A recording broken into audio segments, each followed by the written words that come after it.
All right. Now. All right. Now. Give me a second here. Sec.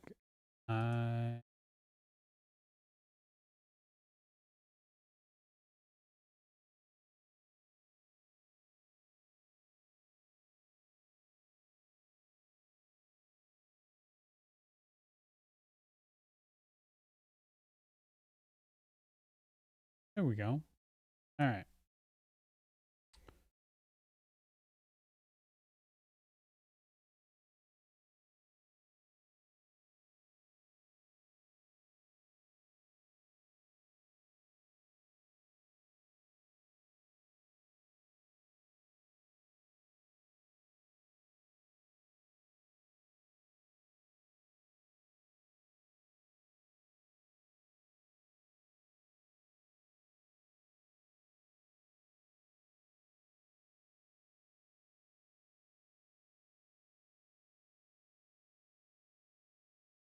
What's up, Chrissy? How's it going? Okay.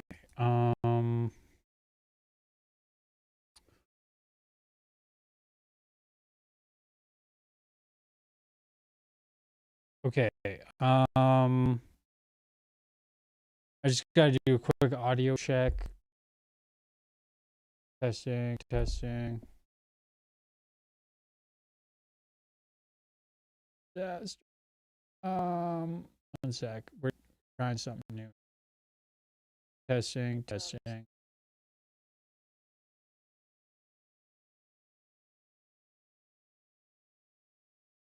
Okay, we're good. We're gonna talk. I think it might be a little glitchy at first, but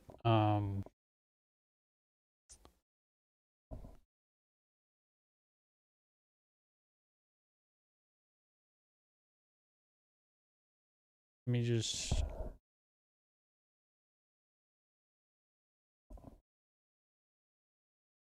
We're gonna get caught up.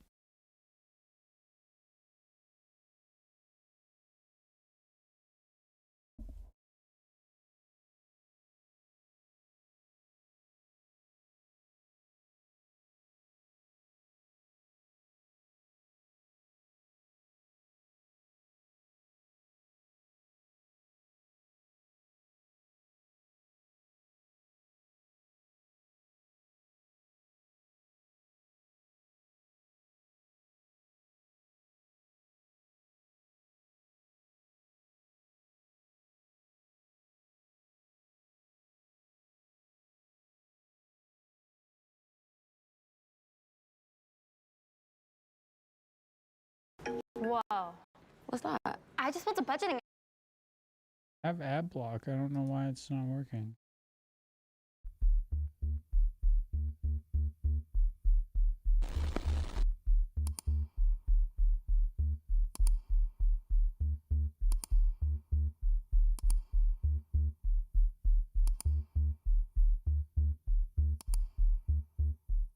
A few days ago, the Department of Justice added to their massive Epstein files dump, which is now sitting at something like 3.5 million. And ever since the most recent release on the 30th of January, I've been digging through to see what I could find.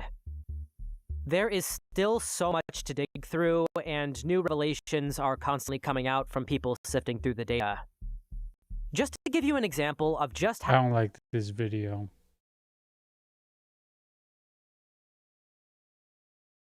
Give me a second. We're gonna find a. I've been doing a lot of so Law and Crime Network maybe. There's something deeply up with you. Videos of girls dancing in a Manhattan townhouse, model castings, pornography kinds. These are just a few of the more than 2,000 videos released under the Epstein Files Transparency Act. Plus, there are interviews where Epstein calls himself a Tier 1 sexual predator. Do you think you're the devil himself? I don't know. Why would you say that? We dug through hours of footage to find some of the creepiest but most telling clips. Welcome to Sidebar, presented by Law and Crime. I'm Jesse Weber. All right, quick 180 before we jump into this. I know I talk about sponsors, but when I'm passionate about one, how can I not talk about it? Proof wallets, okay? I started hearing people saying, oh, this is the best wallet I've ever had. All that hype is real. First of all, you know what I love? Proof Wallets, it is a veteran-owned company, and it's built by craftsmen who take pride in what they make. Look at the design. Look at that craftsmanship, but also super secure. Not only are they RFID blocking, they also hold up to 25 cards without feeling bulky or like anything is really going to slip out. Here's the best part. It's how they treat their customers. Did your wallet get damaged? Did it get stolen? If so, they will replace it for free. And you can even customize it with images and text and logos, anything you want. So go to go.carryproof.com/sidebar. Order yours today. Use code sidebar for 20% off your entire order today. That is code sidebar for 20% off. We talk so much about the Epstein files these past few weeks. The emails, the case summaries, the reports, the photos, unfortunately. What about the videos? What about the tapes? What about the Epstein tapes? From a legal point of view, I will tell you, sometimes I can't think of a more compelling piece of evidence to show a jury than videos, because videos, they capture something that no other piece of evidence can. Movements, actions, time, behavior. And here, again, I'll throw in the unfortunately, there are tapes in the Epstein files release that we got to talk about. We are referring to more than 2,000 videos with hours of footage, all a part of the Department of Justice's release of materials through the Epstein Files Transparency Act. And this includes the tapes of Jeffrey Epstein himself, which are particularly strange because we never really hear this guy speak before, let alone in this way. And remember, he's the man at the center of all this, and we'll get to that.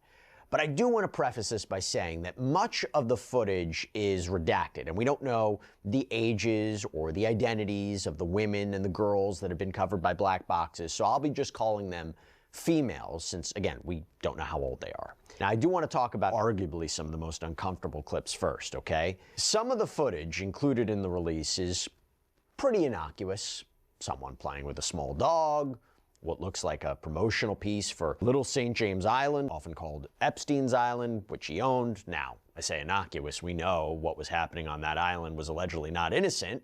Multiple victims have come forward to say that they were assaulted and abused on that island. That island is also the centerpiece for many potential scandals, with people questioning whether some of the world's wealthiest and most powerful people visited it. If there's a claim that you visited that island, it's as toxic as it gets.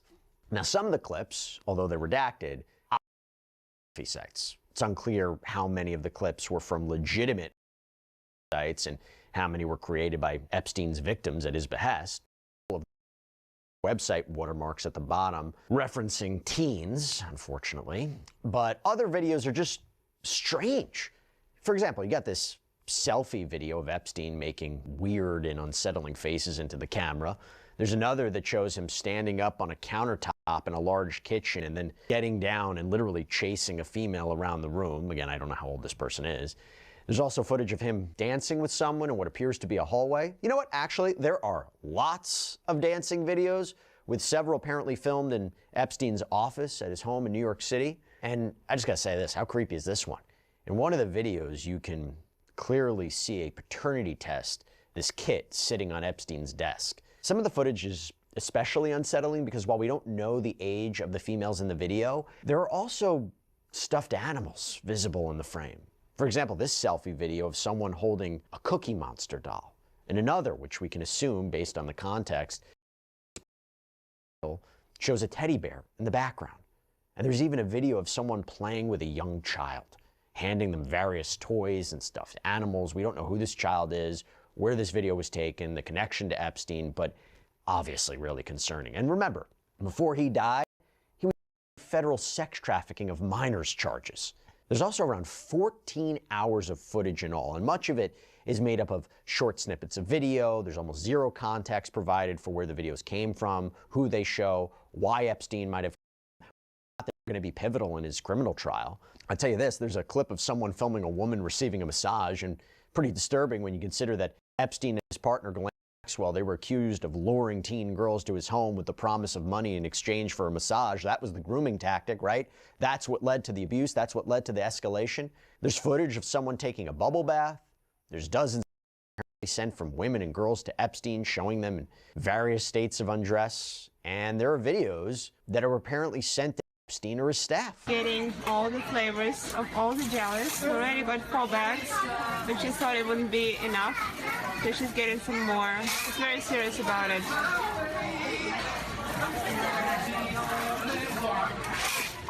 How many many jelly beans did we get? And then it's just a little part of what we've got.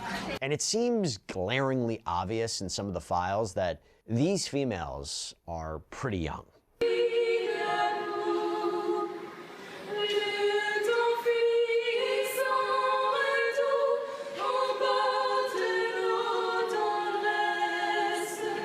In another creepy section of the files, we can see a kind of grainy black and white image of an office, which appears to have been taken from a security camera of some kind.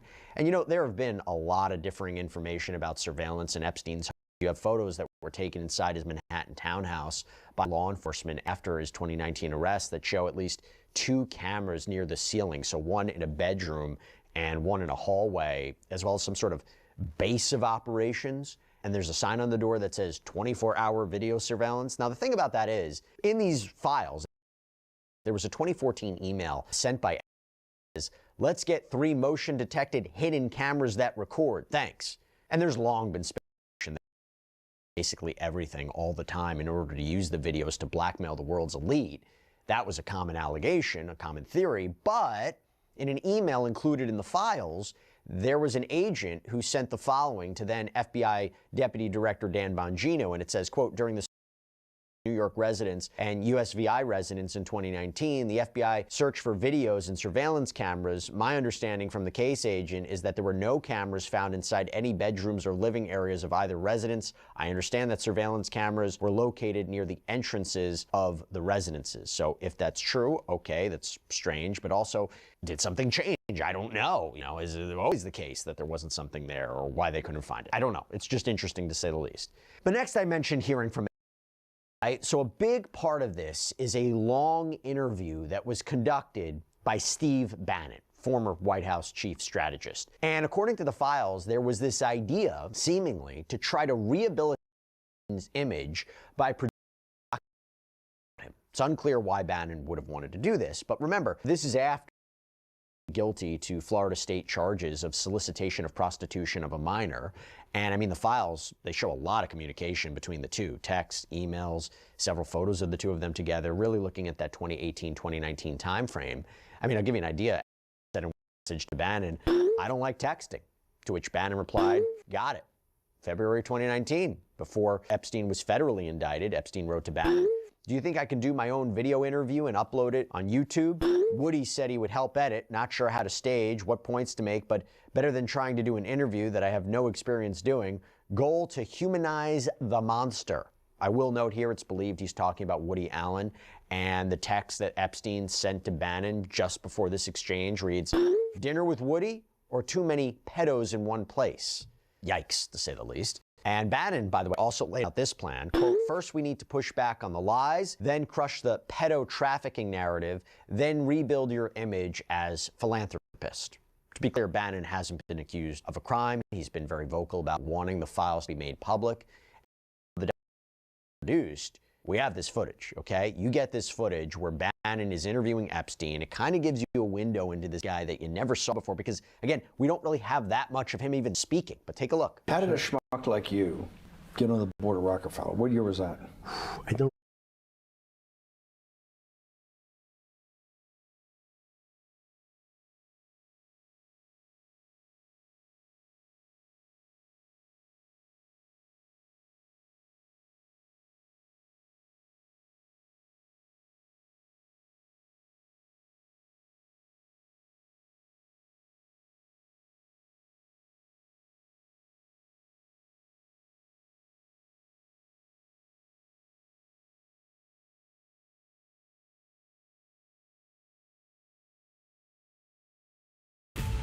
Bob told us that they were going to. Let's just talk. Let's give some basics or some things I want to do inquire from the others. Walk me through the Santa Fe Institute. What was it about the time of the math? And this was in the late 90s. So they're not going to hear me on this part, right? We're going to do it both ways? It will not be on the video, but we do have it recorded. Fine. Remember, when you're answering on these questions, I'm not in the shot, and they're never going to hear my voice. So a little bit, you got to repeat in your answer, you got to repeat what my question was. Oh, a little bit. Okay. Santa Fe Institute. Why, when you're at the top of your game on Wall Street, do you decide to finance, which was at time, or endow, or become the donor or sponsor, however you want to say it, for what was considered the most cutting edge group of mathematicians in the world? Action. So Santa Fe Institute in the late 80s, early 90s, I was interested, I was on the board of Rockefeller. So that starts, Rockefeller, it's a university formed by John D. Rockefeller to sort of give back to the community. It's east side of Manhattan, except it was old. It was sort of old-fashioned. They were talking about medicine, and medicine by itself was, again, subject to the ideas of science. They were trying to use science to find cures for disease. And I said, no, we need to do something different. We need to start interdisciplinary work. In most... How did a schmuck like you get on the board of Rockefeller? What year was that? I don't remember. Late, I think 89 and 91. So that's one of the most prestigious research places in the world, correct? Yes. Okay, how did a guy like you get on the board of a blue blood, internationally known, hard research, Nobel Prize winners all over the place? How do they pick a guy like you, a trader from, or basically some guy from Bear Stearns? Good question. So I was asked to be on the board of Rockefeller, and I think it was, I was on the board of Rockefeller, there was a money manager, good question, who said Rockefeller needs someone with financial expertise because the university is growing and there's lots of new things. You have to, again, we go back to the original discussion the last time. Up until the mid-'80s or sort of early mid-'70s, the most important thing was your name. If you were Rockefeller, you already were considered to be brilliant. If you were head of General Motors, it was your reputation. It was who you knew, who your family was, what was your character. And then in the mid-'70s, basically, if you remember, you probably had a calculator. It was very advanced in those days to have a Texas Instrument calculator, where it could, by putting in the numbers, it would multiply for you to square roots. And that was the first, and everyone who had a calculator was already advanced on Wall Street. A simple almost like your accountant. The most important parts of business were really now going to calculations. So it's not only mathematics, but it's things that could be calculated. Reputation couldn't be calculated. I could give you, are you a 10 on a reputation scale, an 8? What does it mean to have a measurement of your reputation? We'll get that later. But places like Rockefeller needed someone to say, look, we're entering a different world in numbers, and the numbers of companies, portfolio management was going to be balanced, it was going to be statistical. Jeffrey, could you come on the board? Potentially sit on the finance committee, Nancy Kissinger and a bunch of other people. And David Rockefeller and I got along very well. He was an unbelievable human being. Respectful to everyone. He introduced his driver as his colleague, not his driver. He would never say, this is my driver. He said, it's my colleague. And David started to explain to me world politics. So David would say, Jeffrey, money is going to be sort of the most important things. People don't understand money. You seem to have this knack for money. I said to David, tell me about your life. What was the worst and the best part of your life? So David said, when I grew up, everyone knew I was a Rockefeller. They didn't know that my father told me he would not leave me a dime. No money. But every time we went out to eat, me and my 5 friends in school, they would leave me the bill. They would expect me to pick up the check because I was a Rockefeller. And he said, I was chairman of Chase Bank. And he said, I remember like it was yesterday, one of the headlines in Time magazine said, David, please fire yourself. So he thought that there was a world that existed, there would be a combination of both politics and business and leadership. What do I mean? He formed something called the Trilateral Commission. The Trilateral Commission is some spooky stuff. People said it was something, the Illuminati, there's some mystery about it, people that ran the world. It was politicians, but David said most countries, the politicians get elected for 4 years or 8 years, separate from the royal families in England or in the Middle East. Someone's there for 4 years and then they're not there anymore. The most important people to have stability and consistency would be businessmen. So he formed this trilateral commission of businessmen and politicians from 3 major continents. So it was the North Americans, the Europeans, and the Asians. So he said to me, would you like to be on the Trilateral Commission? Now, I was 30.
Years old, 32 years old. I said, great. And he said, well, you have to fill out this application so they have your bio. And I looked at the list of people, and it was Bill Clinton, former president of the United States, Paul Volcker, every great leader in America, the Asians, the Japanese, and with a very long description of their history. And they asked me to fill in what I would like to have written, comma, just a good kid, which I thought was funny, nobody else did. So in answer to your question, at that time I recognized around the world that monies and currencies were not really well understood. But again, it was only numbers. So numbers, and I'll get to the fact that it was bad thinking. Numbers are very good. Are most people that you meet, even on Trilateral Commission, when you meet most people, do you find most leaders financially illiterate, economically illiterate? Most political leaders don't come out of a background of finance. Most political leaders come out of a background of being popular. So in some of the countries, in some of the African countries, for example, they might have been a military person. They were a general. In some of the African countries, they might have been a disc jockey. Or in our country, they would have been an actor. The knowledge of money they don't have an expertise, they have no degrees in finance. They really, and this is one of the major problems, their expertise, if they have any financial knowledge, is of their own checking account or bank account and filling in their own taxes. So many world leaders who don't really have a financial underpinning make fundamental errors when it comes to money on a country or institutional level. Let me give you an example. If you, Mr. Bannon, if I said your assets increased last year, you'd say, that sounds pretty good. And I'd say, what does that mean to you? You'd say, well, I have more money. I guess I'm wealthier. I'd say yes. And if your debt increased, would you feel wealthier or poorer? You'd say, well, I don't want to have increased debt. I don't like the idea of that sound, increased debt. Now, that and world leaders understand when their assets go up, they feel better. However, institutions like banks, things that people don't really understand are financial underpinnings of banks. When I say your bank, Mr. Bannon, you have the Bannon Bank, you doubled your assets. Sounds good, but what does it really mean? It means people owe you more money. You don't have any more money. What? Yeah. A bank's assets are how much it is owed by other people. That's crazy. So if the bank goes from $2 billion of assets to $10 billion, it means people owe it an additional $8 billion, but their assets have gone up. So the terminology of assets and liabilities is different for banks. Hiccups don't exist. Natural. And what most people, and you ask questions about world leaders. Fuck me. There's many people, I think your old boss Mercer understood. There's a fundamental part of money which is called fractionalized banking. And fractionalized banking is something that finance people understand, and the people on the street, and when I say people on the street, that's where I was when I started on Wall Street, would find it impossible to believe. Impossible. Why? Bannon Bank, I give you $1, just one single dollar. In our system of banking, I would say, okay, Steve, I gave you $1. How much could you lend out to your friends? And your natural reaction would be probably something less than $1 because I want to keep something in my pocket.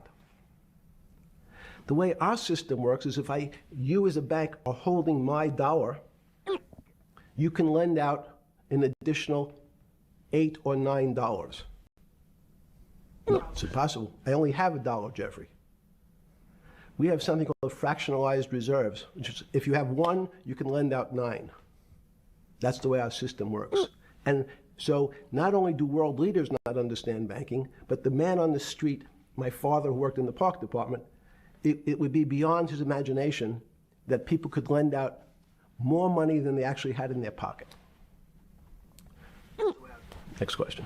But how did this, in understanding that, when you get on something like the Trilateral Commission, you're on the board at Rockefeller, which is the most advanced research. You get brought into the Trilateral, which is the elite of the elite. How, since you're only at that time 30-something, 8 years from teaching at Dalton, right? You're a Dalton. 10 years. 10 years teaching at Dalton. Yes. Walk us through. I mean, put us in the room. Walk me through exactly what it felt like. What it felt like being on the board at Rockefeller. We got these Nobel laureates, and you're sitting there making decisions, and you start to meet these people at Rockefeller. Now you start to meet these people at the Trilateral Commission. What did it feel like? It's a great question. So what did it feel That's like? what I'm in the business of asking. Yeah. What did it feel like meeting some of these people like Kissinger or Rockefeller? And those were two extraordinary people. But in general, I think the question, the people on Wall Street, I tell the story, the first day, one of the first days when I was in Wall Street, someone said to me, would you like to buy ATV?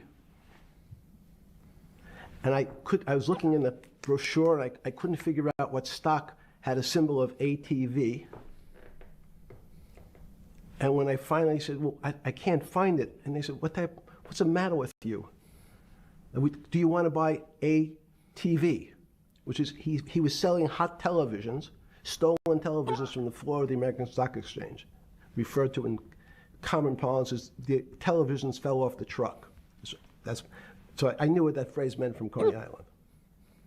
But what I found was most people, be it in business, in normal life, or in the world leaders, oh my really God, these understand hiccups money. need to fuck off. It is something they think about. They have a sense of what it is. They certainly want more of it. But they also make statements like, we want more money, but we don't want more debt, which just shows a misunderstanding of what money at its core really is. So they don't, most people don't, they want to make it, they want to save it, but to understand it intimately is not a normal. Sorry, I'm making a grilled cheese right now. The first trilateral. Why did it go black? Why did the fucking screen go black? Apparently, you can go from 0 to a complete cycle. I have an ad block. Fuck off. No, I haven't. You joined the trilateral or something?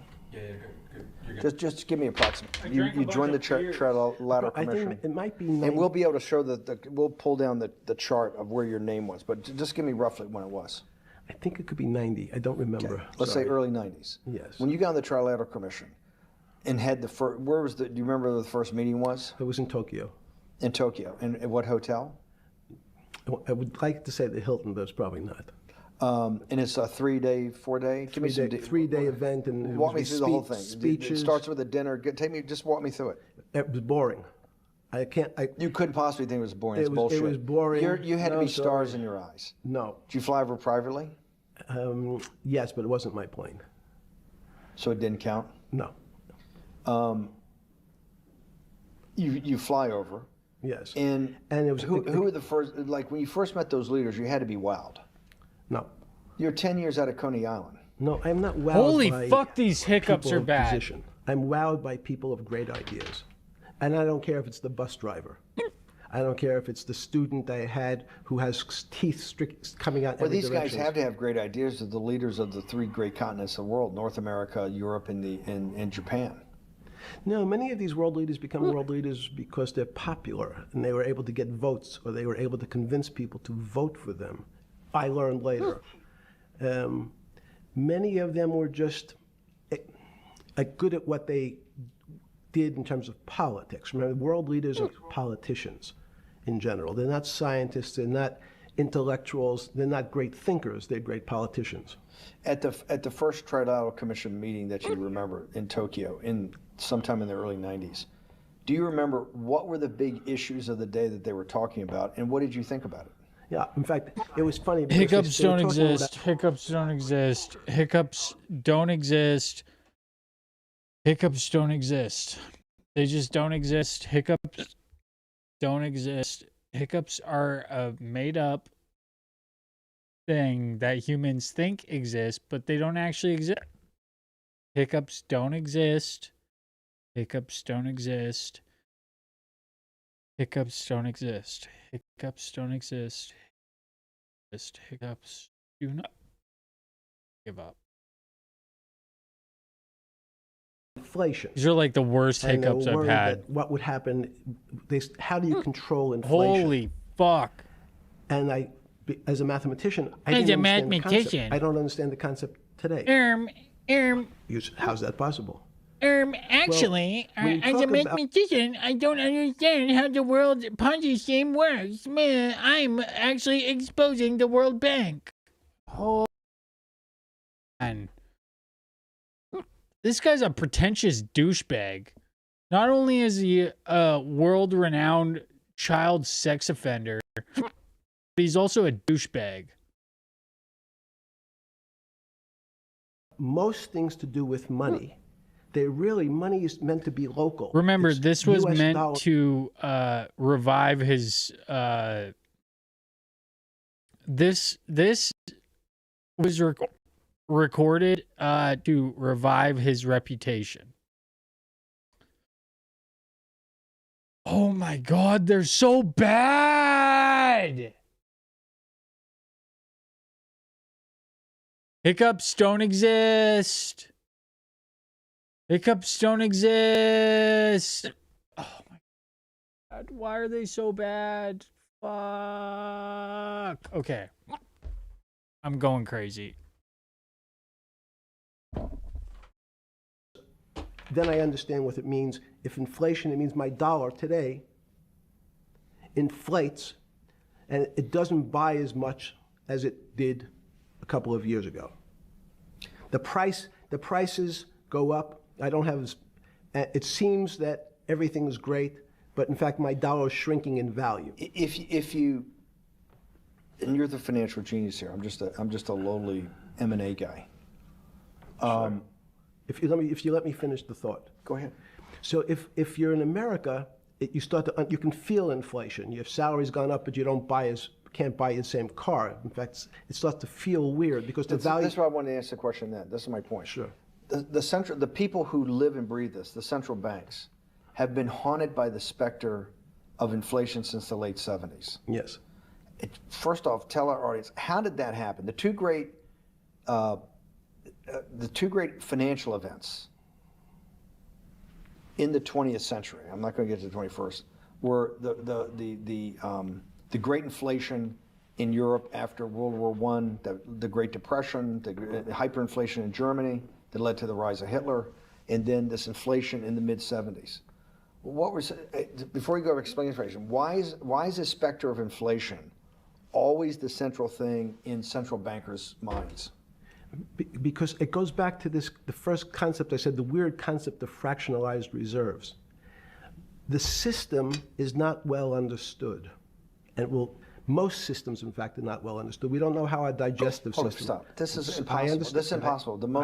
The world banking system, the world currency system, the world monetary system has to be so well understood by the Greenspans of the world and the Bernankes of the world and you, right? The currency traders, the guys making billion-dollar bets every day, the legendary guy on Wall Street in the late 90s, Versallen Brothers. Lou Ranieri? No, the guy that wrote the money. Michael Lewis? Liar's Poker? Yeah, Liar's Poker. Who's that about? That great trader. Lou Ranieri. No, it wasn't Lou, the guy that ran the desk. That eventually ran the hedge fund that went long-term capital. Yes, I don't remember. Who's the guy? I want to say, I don't remember. I'm sorry. Lou Ranieri is big, but those guys have to understand the system perfectly. No, they don't understand the system. They understand the local part of the system. So, for example, why is not only inflation, most bankers are terrified if the public understood that the bank really doesn't have their money at any one time. It's one of the things during the Depression, there were runs on the bank. The reason the banks don't keep much money in the actual bank is they assume that not everyone's going to want their money on the same day. So it's not really the fear of inflation. The fear is a run on the bank. Everybody wants to take out something that doesn't really exist. Inflation is tied to interest rates. It's a more complicated example. But when your money doesn't buy the same amount of product this year than it did last year, if it buys less and less, like it happened, you used the term hyperinflation. There's hyperinflation is when prices go up, but the wages don't. Come on. I'm not even in finance, and I know that. Come on. Countries that are not managed well, like in Africa at the current, a $100 billion bill in Zimbabwe is worth 1 American cent. That's the perfect example of hyperinflation. It goes up, it doubles every day. So people are afraid that their value and the system starts to break down. That's not hyperinflation. No. Hyperinflation? No, I'm an idiot, okay? I'm not in finance. But hyperinflation? What is he even talking about? Like, actually, what is he talking about? He's like, I have the secrets to America's problems. The problem is hyperinflation. Like, dude, no, it's not. The problem is stagflation, which is what I was referencing earlier.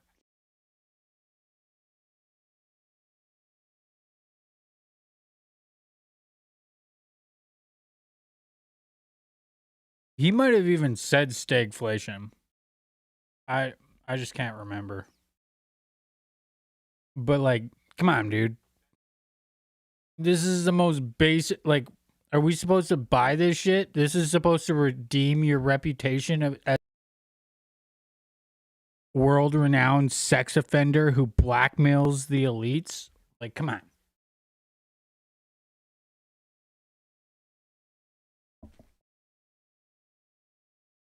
Like, this is around the same time that Alex Jones was like, they're coming for me. But so if I said to you, does your doctor understand your body system? You'd say, well, I hope so, because I want him to keep me healthy. But you could have a kidney infection, you could have a heart attack, you could have a broken knee. There's lots of pieces of this system. And in fact, when you ask the question, very few doctors understand your entire body. There's a specialist for your knee, there's a specialist for your polynoidal cyst, there's a specialist for your head, and now we have specialists in different areas. I can't stand this guy. So and I'm going to get to your first question. Like, he's about so Santa Fe annoying. Institute. Shut up. The world economy and your body are both comprised of little systems interacting with each other and making one big system. This is what's stunning for all the little guys out there, the populist movement, the little guys that haven't had a pay raise in 30 years. They think that these elites, you know, have everything. The guys in the room making the decisions, the party at Davos guys. You're sitting there, and you don't think many people today really understand the complexity and really all the moving pieces and how they interconnect to the world's financial system. No, not only don't they understand the complexity, and that goes back to Santa Fe Institute was an attempt of trying to see if there was a way to mathematize, formularize, or algorithmically understand what the term complexity means. That goes back to the original question. Complex systems are complex by definition. But there's not necessarily, it's not one level of complexity. As we might say, well, our fingers are complex, the movements, the muscles of our hands, but it's not as complex as the blood system. Now I have a circulatory system. I have systems on top of systems, so that there's no one group of or person that really understands the way the body works. There's no one group that understands the way the financial systems work. You might understand U.S. bond market. Now, you've asked about the trade of long-term capital. That was a bond fund, very small part of this very complex system. So the goal of the Santa Fe Institute was to see, is there a way to get in, somehow understand how complex systems interact? An IQ of 85 to 115 is considered average in the U.S., and IQ of 115 to 145 is considered high, and an IQ 145 is considered genius. Are you curious to know where you stack up? You can take this 2-minute IQ test. Shut the fuck up! That will give you detailed results on your IQ score.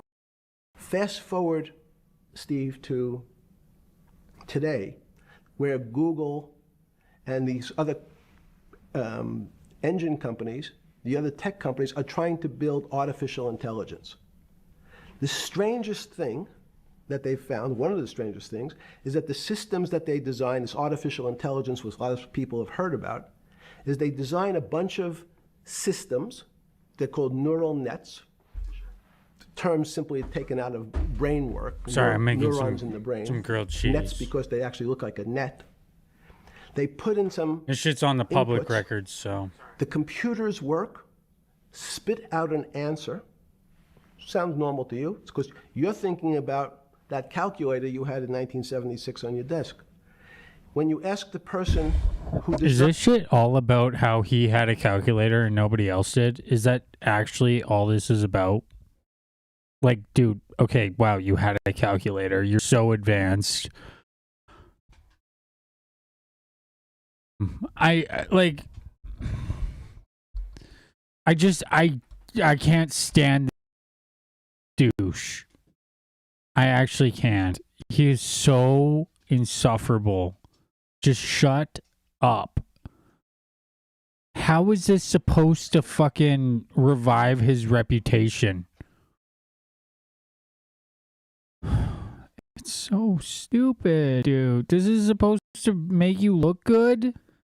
You just look so annoying. Just shut up. Nobody's gonna it. System. How did it come to that answer? How did your neural net? Can you This show is me like the watching a calculations? fucking Jordan Peterson fucking video. I swear to God, this is like the most. This is essentially a version of Jordan Peterson. They say no. We don't know. We don't know how the thing we designed actually came up with that answer. That's pretty strange. They take the same neural net now and they put it in front of a video game. No learning, nothing. They Fucking annoying. to the computer, they say, sit in front of your video game and learn how to play. It seems the computer learns better than any human in history, faster than any human in history, beats any human in history, but when you ask the designer how did it do it, no one knows. It just did it. So that's the first little touch of things that we already have gotten to a place where we don't understand it. No one knows. No one knows how it works, but I do. That's On why I Sunday became a afternoon. billionaire. Is because I knew how to make it. I'm a financier. I'm so much. Yeah, even the Rockefellers don't even understand how it works. I am such a big deal. But the thing is he doesn't explain anything. He just goes, "Oh, yeah, it's so complex. Nobody understands it. Nobody actually understands it." Dude, like, then what do we not understand? Why are you talking still? Asking question. This is literally just what you call spinning an answer. He is spinning as hard as he can because he doesn't know the answer. What is going on here? Like, this is what happens when somebody goes to a final exam and doesn't know the answer to the long answer question. Okay? They just bullshit, hoping that they get 2 points out of 10. Okay? This is so stupid.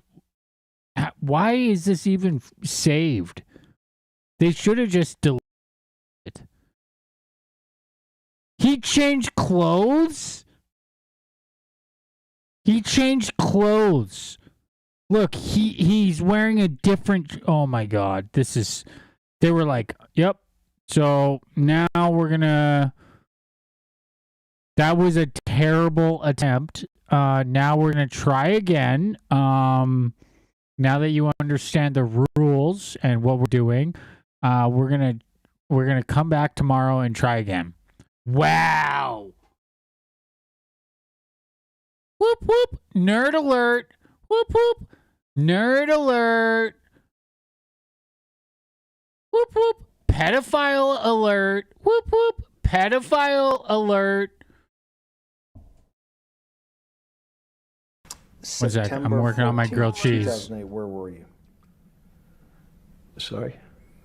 It was the night they put Lehman Brothers in bankruptcy in London. I was in jail. Seriously?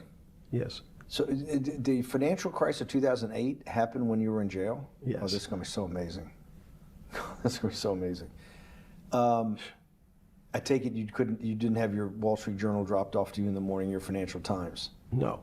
How did you hear about how did you hear about, because I want I forgot about this, but yes. I'm trying to get, this is going to be amazing. This is, Oh my God! let's go back. Could to you the- imagine?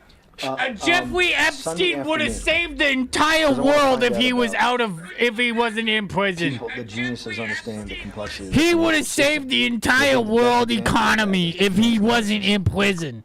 Oh my God! The audacity of the American government to even try to convict this poor soul of violent sex crimes How dare they? His poor soul was in prison. I hate this. I hate this so much. He is so annoying. Also, Steve Bannon,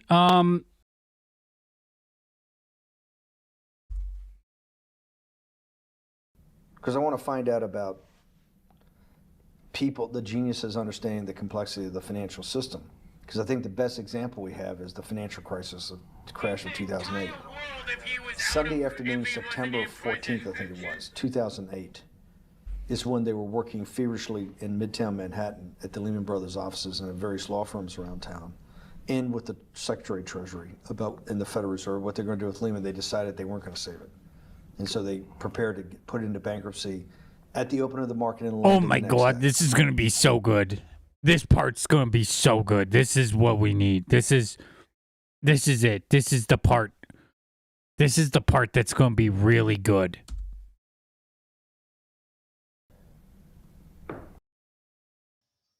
I would argue that this is actually probably the best part. Jacob Yeah. Elijah Moses. How did you hear about what was going to happen to Lehman Brothers, and what did you immediately think when you heard that it was going to be put into bankruptcy?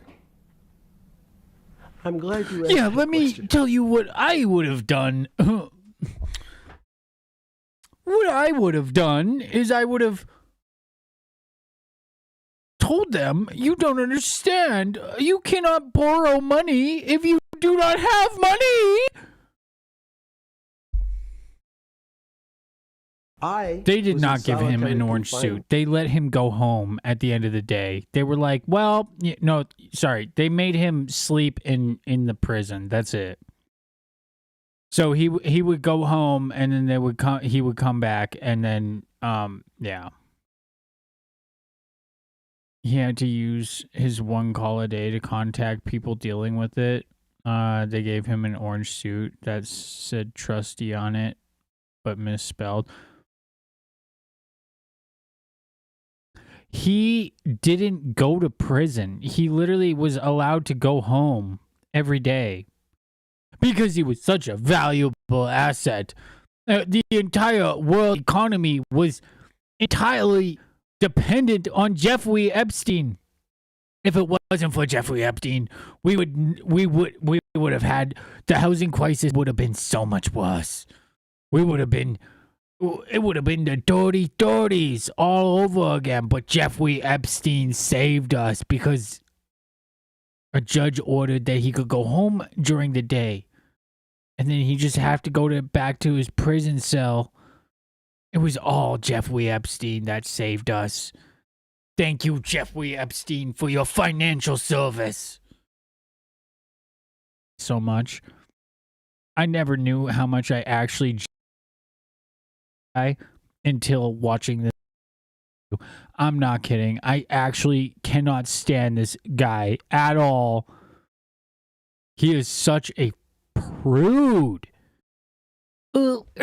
Actually, what we should is like, it's literally Captain Hindsight. This guy is literally the living embodiment of Captain Hindsight. You know what? And Captain Hindsight kind of looks like him too. If you, one second, let's just. Is Captain Hindsight Jeffrey Epstein?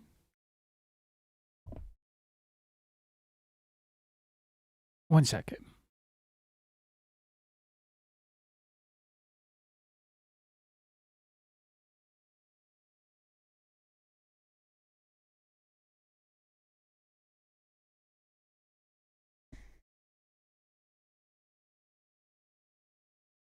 Wait! Look! Up in the sky!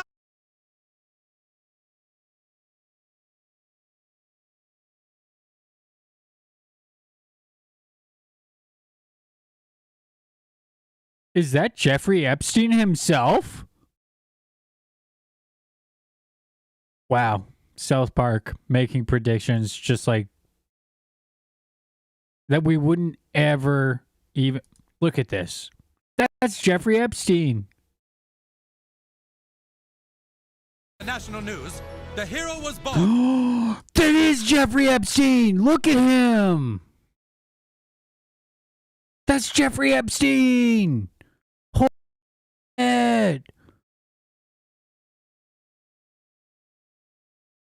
Hindsight. From toxic spills to unjust wars, there is no task too large for Captain Hindsight. September 14th. Captain Hindsight, thank God you've come. And What's the skinny? again, some of the people public trapped in that story. burning The building, Captain 2008 Hindsight. financial crisis is happening, Captain Hindsight. Please tell us how we could have done it better. About the wonderful One time sec, I had in jail. my grilled cheese is and almost my done. work release, which didn't come till months after.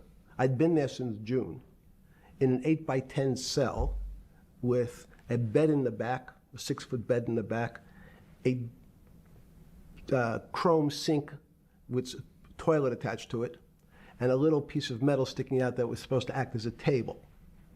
Now, since I was in jail, there were no books. Why? There's no library. No library, but you're in jail. No, I was in jail, not prison.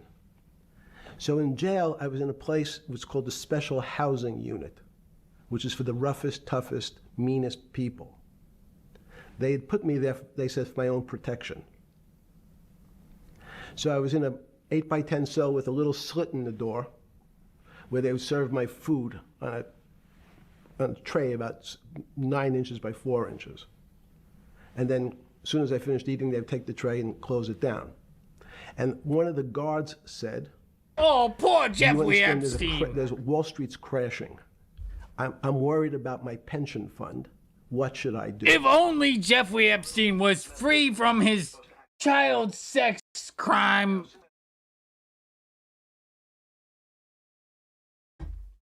Why did they not give Jeffrey Epstein hit the books in prison?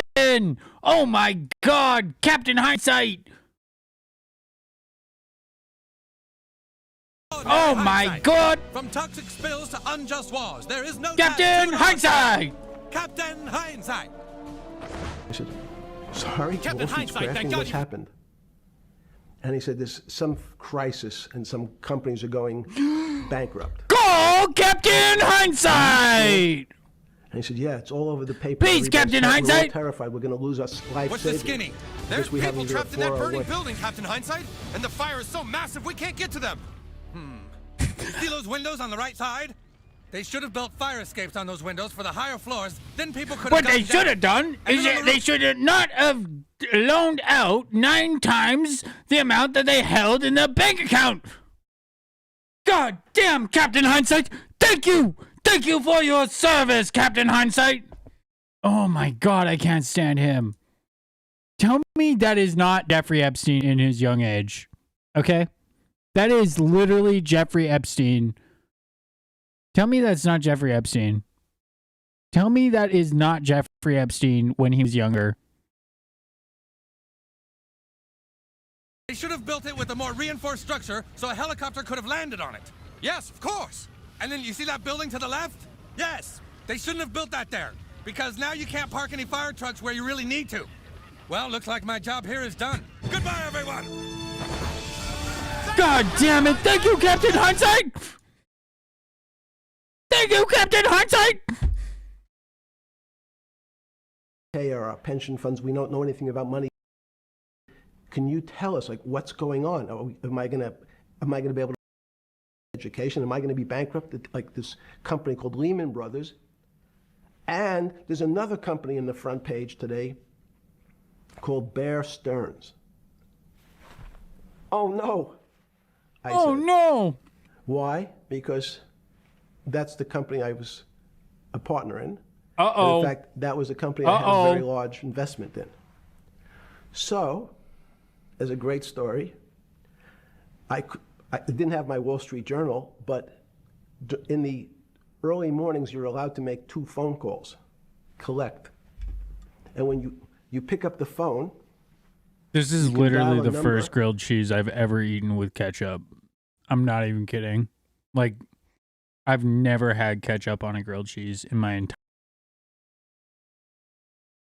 But we have ketchup. And when the person picks up, they say, "You're getting a call from the Palm Beach County Jail. Will you accept reverse charges?" And the person either says yes, and the call goes through, or the person says no. The person I had called was Jimmy Kane, the president of Bear Of Stearns. extraordinary hindsight. From And I toxic said, spills "Tell to me what's unjust going wars, on." there is no task too large for. And so that my Captain knowledge of the financial Hindsight. crisis happened with Jimmy, who was at the center of the storm, telling me about what Lehman had gone under, and they were trying to figure out a way, should they bail out Bear Stearns? Did it strike you at the time of the mess you had made of your life to be?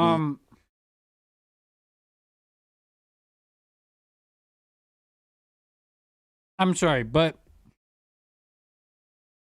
if people were going to Jeffrey Epstein for advice, which I doubt, there needs to be investigations, okay? Like, that's terrible. Why? This guy. It's like if the world were to go and we'd be living through the next version of the Dirty 30s, if we were to go to like Netanyahu's right-hand man and be like, hey, how do we fix this? You are an expert. Please tell me how to fix our economy. And not only that, Netanyahu's right-hand man being a full-blown pedophile. This is... Yeah, oh, well, when I was in prison, I was in solitary confinement. He wasn't in solitary confinement. He was in witness or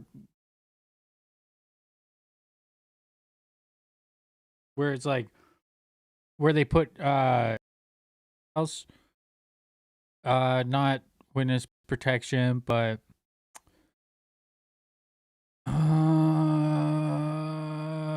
protective custody. That's where he was. He thinks that protective custody is solitary confinement. Okay, got it. Situation that you're one of the greatest financial minds in the world, looked at by world leaders? No, he's not. What?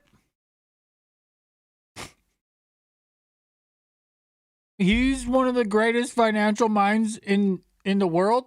Yeah. Out of here, Bannon.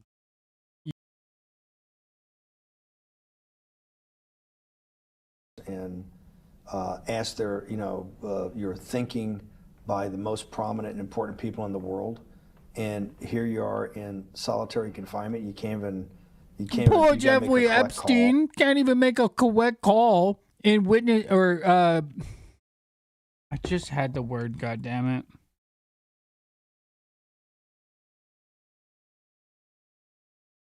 What the word?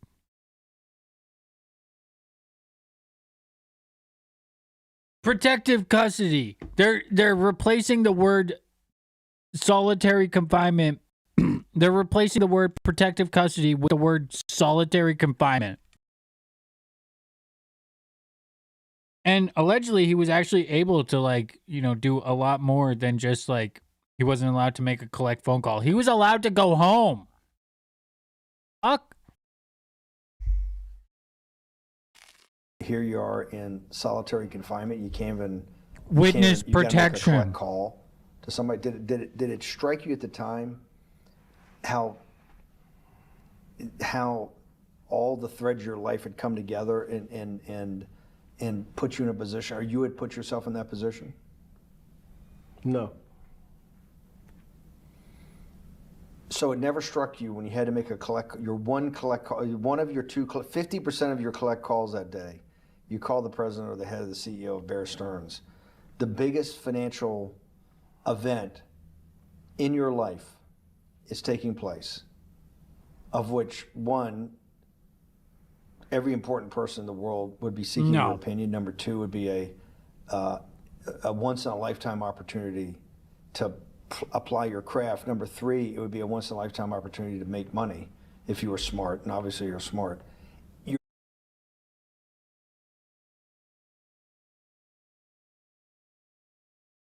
I would not be surprised if in the other 3 million Jeffrey Epstein files, if there's footage of Steve Bannon, at the very least, giving him a handy.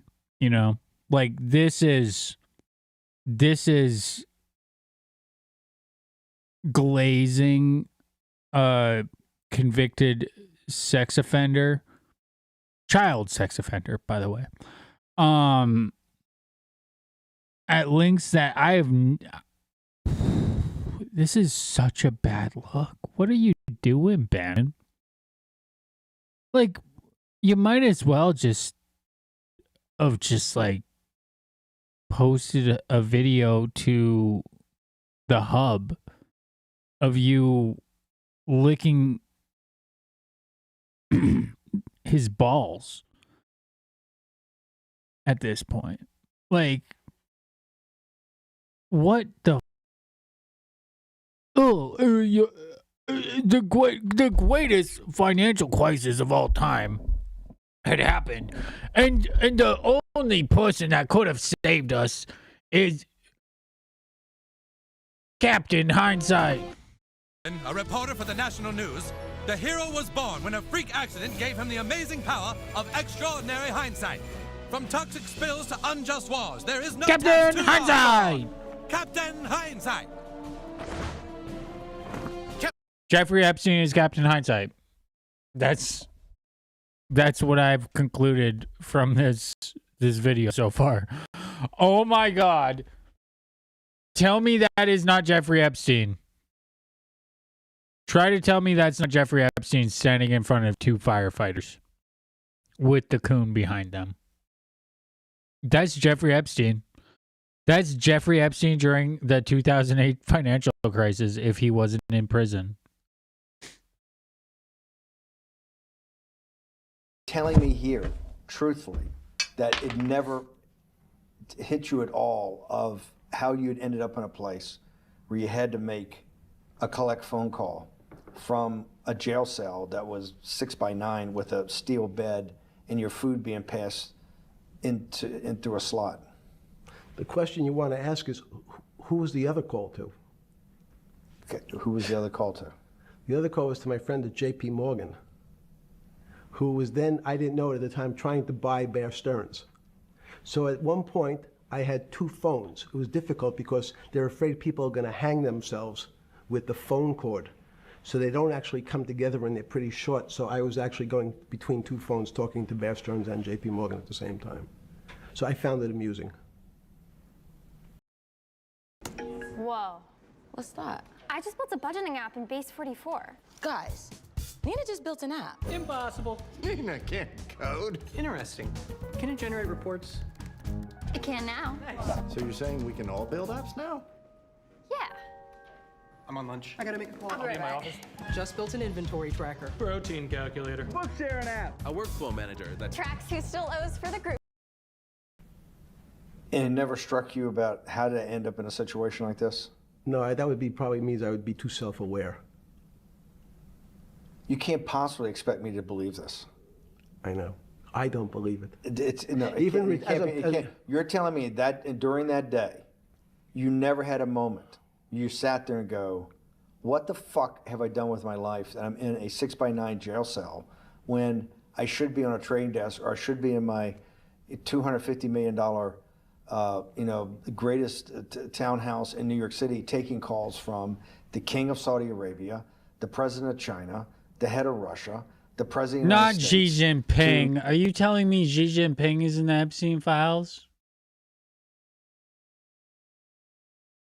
Nah, dude, come on. Not my supreme leader. Come on.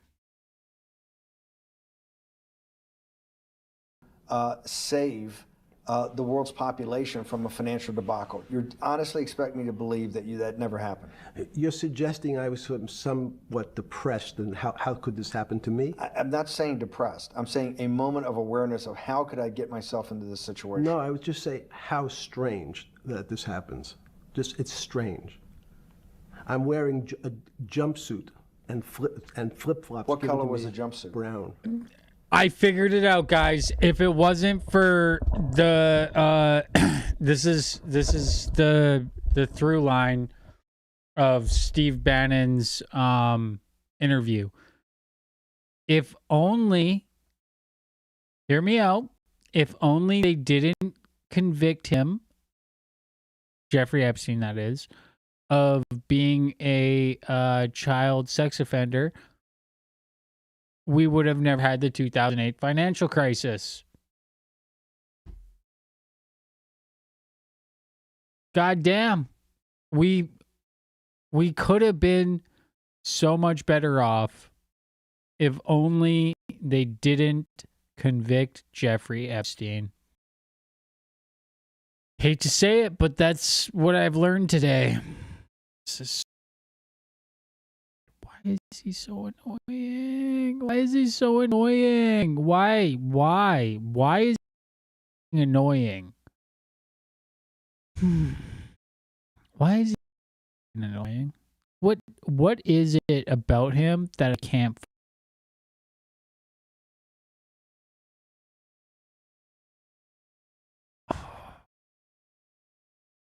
Something about him.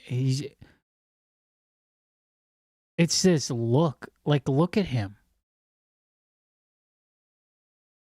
Look at this fucking stupid ass Look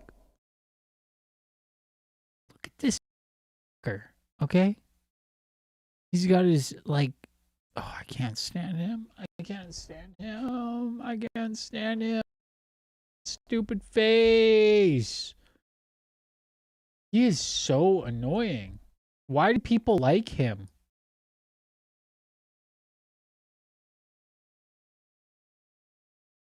Why did people like him?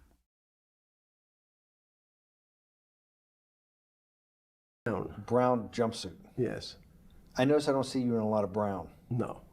Brown jumpsuit and flip-flops. Flip-flops, yes. With no access to books, no access to newspapers, No access to anything. You had lived on information. Except my Almond Joy bars. I had extra Almond Joy bars.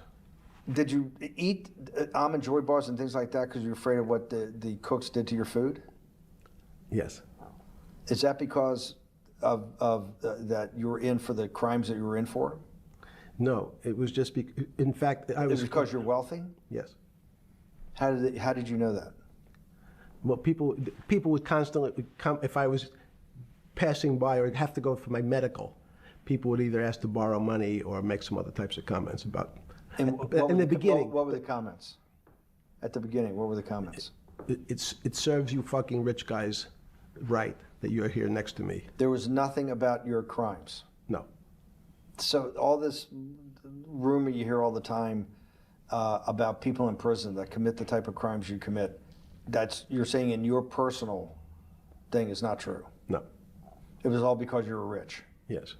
And it was all because they wanted to borrow money. Or get advice. Yes. What, they get advice to go long? Yes. Are you telling me? Is this time to buy? You're telling me in solitary confinement they were interested in going long? Not solitary confinement, dude. It's not solitary confinement. He wasn't in solitary confinement. There's no way he was actually in solitary confinement.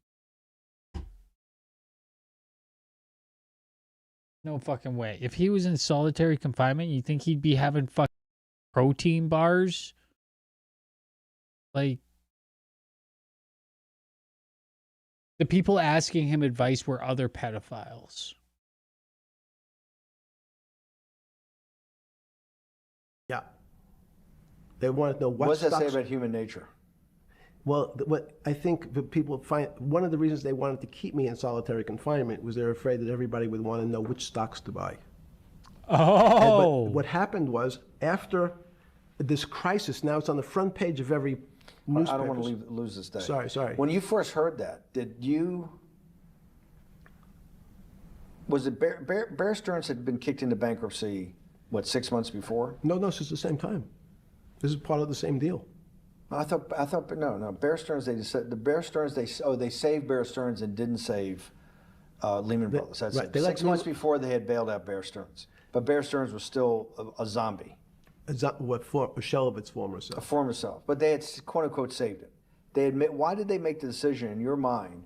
Why did Hank Paulson and Bernanke, what's this concept of moral hazard? Explain to the audience what moral hazard is, and why did they save Bear Stearns 6 months before, and why did the smartest guys in the room decide not to save Lehman Brothers?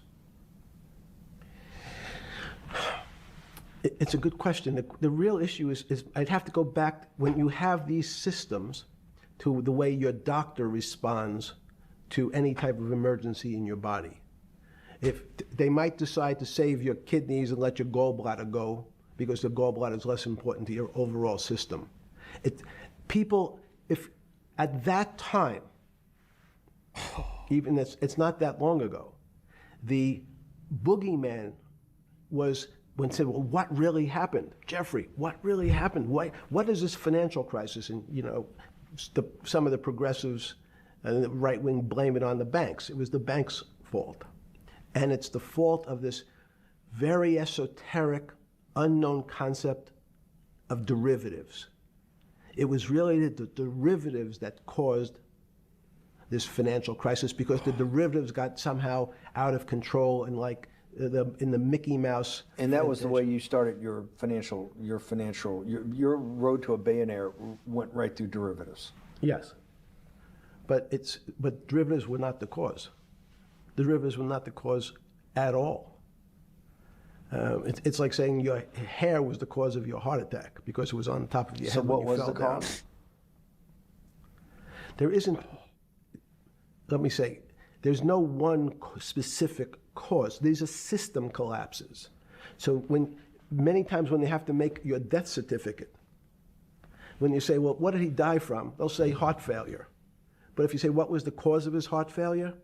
Well, he had low blood pressure, his sugar was high, he was diabetic, he had all these other problems. But they say, no, we need a word on your death certificate. Did he die from brain damage? Did he die from heart failure? And that's the financial crisis. Many people said, well, what caused it? They wrote, like on its death certificate, derivatives. What the fuck?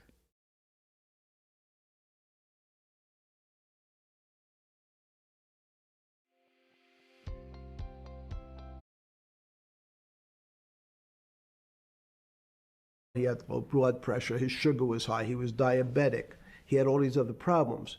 But they say, no, we need a word on your death certificate. Did he die from brain damage? Did he die from heart failure? And that's the financial crisis. Many people said, well, what caused it? They wrote, like on its death certificate, derivatives. But derivatives are not a fundamental cause of anything. Was it Sunday or Monday? I take it was Monday morning when you made your two collect calls and you were talking to Bear Stearns on one hand and Morgan Stanley on the other. JP Morgan. JP Morgan. That was Monday morning. Did you, Jeffrey, being one of the financial geniuses in the world, did you understand when Lehman Brothers is going into bankruptcy, the domino effect that by Thursday the financial system would be under such extremis that if it didn't have $1 trillion cash infusion in the United States, it might collapse? Did you know that at the time? Did you view that at the time? Yes. You did? Yeah.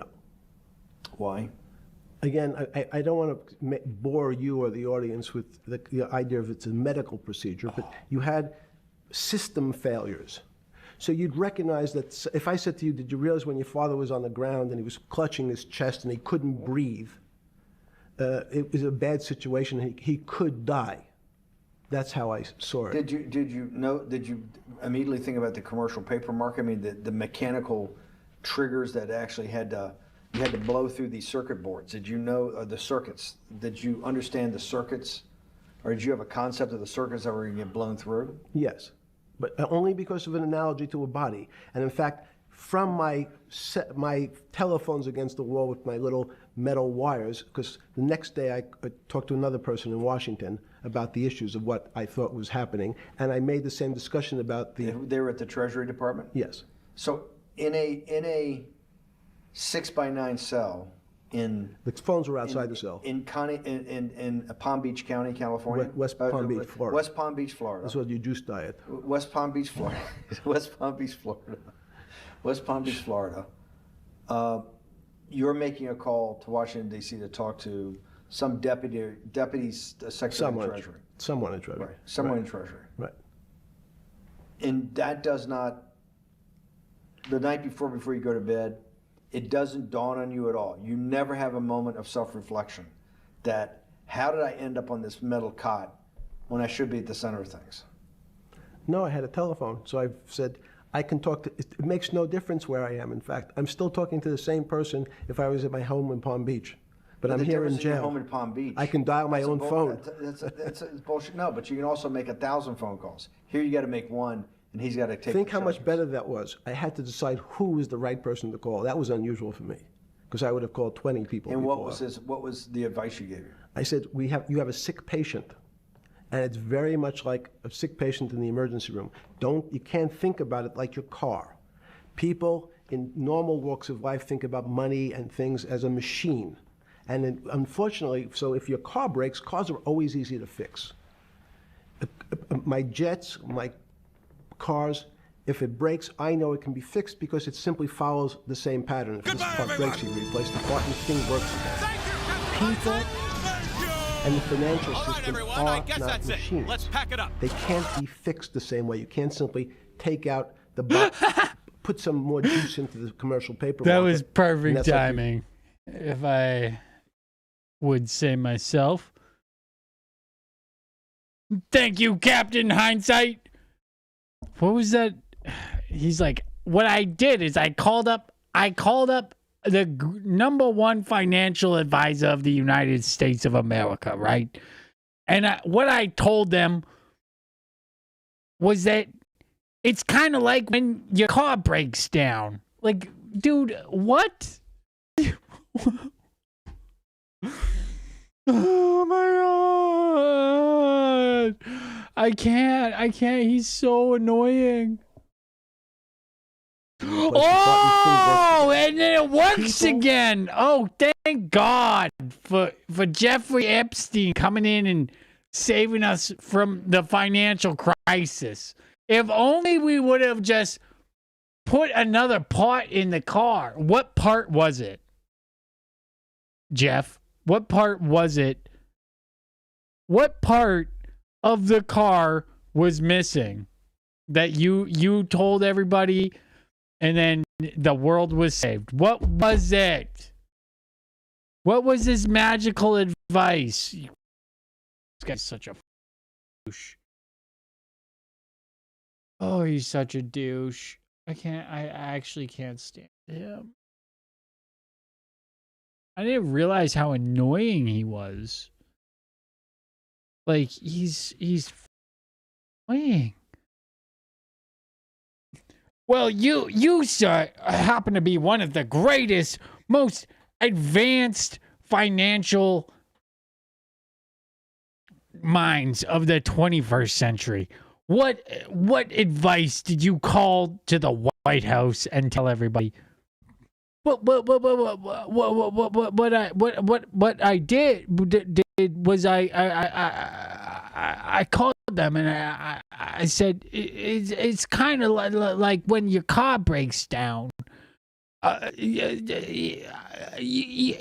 need to replace. You say your alternator goes out.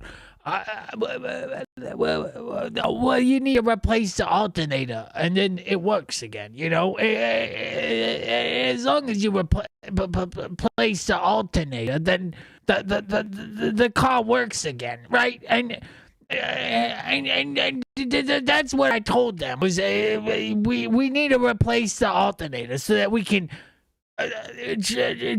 charge the stock market back to where it was originally. He talks like Elon Musk. And the financial system are not machines. They can't be fixed the same way. You can't simply put some more juice into the commercial paper market. and that's like replacing the carburetor on the car. Oh It's much God, more, I have a patient who can't breathe, has a stomach problem, can't see, looks bleeding at the same time. What do I do first? I have to think about it as a system. Where's the most logical place? What's the most dangerous place? If your heart stopped, we have to start your heart again. In the equivalent to the money market, why do I have to start your heart again? I need to get your blood flowing. If your blood stops, you're dead. If liquidity, which is the equivalent of blood in the financial system, dries up. Once liquidity is basically Okay, cash, I need to cash into this- fucking record that soundbite because honestly, like, it's.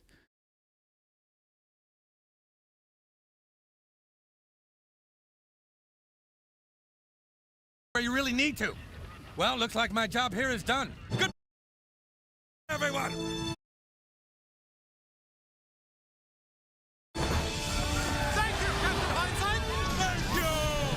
All right, everyone, I guess that's it. Let's pack it up.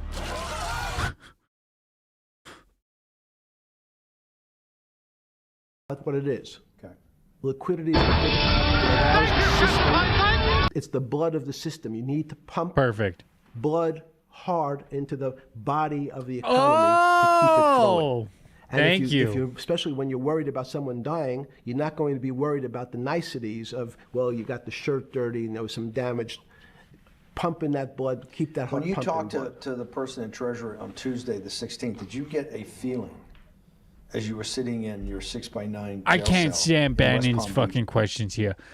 Wait, when you were sitting in your tiny little 6x9 cell, did you ever get the feeling that, oh my God, I wish I never actually committed those sex crimes? I'm such a victim. I can't stand him. I can't stand them both. Bannon is such a demon. Such a demon. Florida, that they were on top of things. No, you can't. It's impossible to be on top of Wow, things. There's no wise. such thing. It's again the doctor watching the patient die. You hopefully have some confidence that he's seen it before. He recognizes that there are some steps he has to take first before he bandages the guy's finger or worries about what shoes he has on. So you hope that the people in charge, your doctors who are working on the emergency patient, have enough experience and, frankly, judgment to try to keep the patient alive. Did and you not think do that things. For a finger? Dude, this metaphor is not working, bro. We need to cut the live stream. We need to fucking try again tomorrow. Okay? Nobody died because they're fucking, what, did they get tetanus? And what, okay, you know what's important when you get tetanus? As long as your doctor is able to have good judgment, then they would be able to go, and frankly, bravery to go, oh my God, you shot your finger with a rusty nail. And what you need to do is you need to trust. This is the problem. This is why Jeffrey Epstein was one of the greatest financiers. Because he trusted the experts, okay? If he were to just go out there and not trust the experts, how would he have became an expert?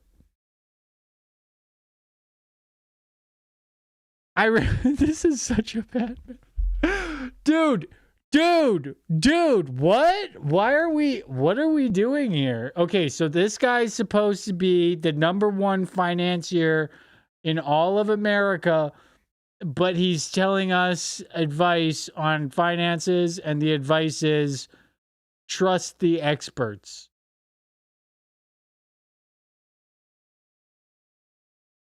But he's supposed to be the expert. Did he ever do any, like, public speaking or anything. Like,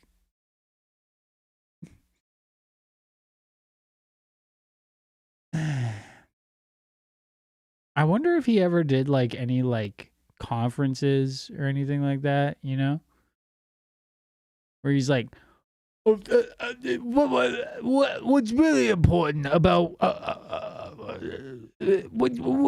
what we really need to do is we need to stop questioning I guess what I'm trying to say here is what we should start doing is question our own intuition.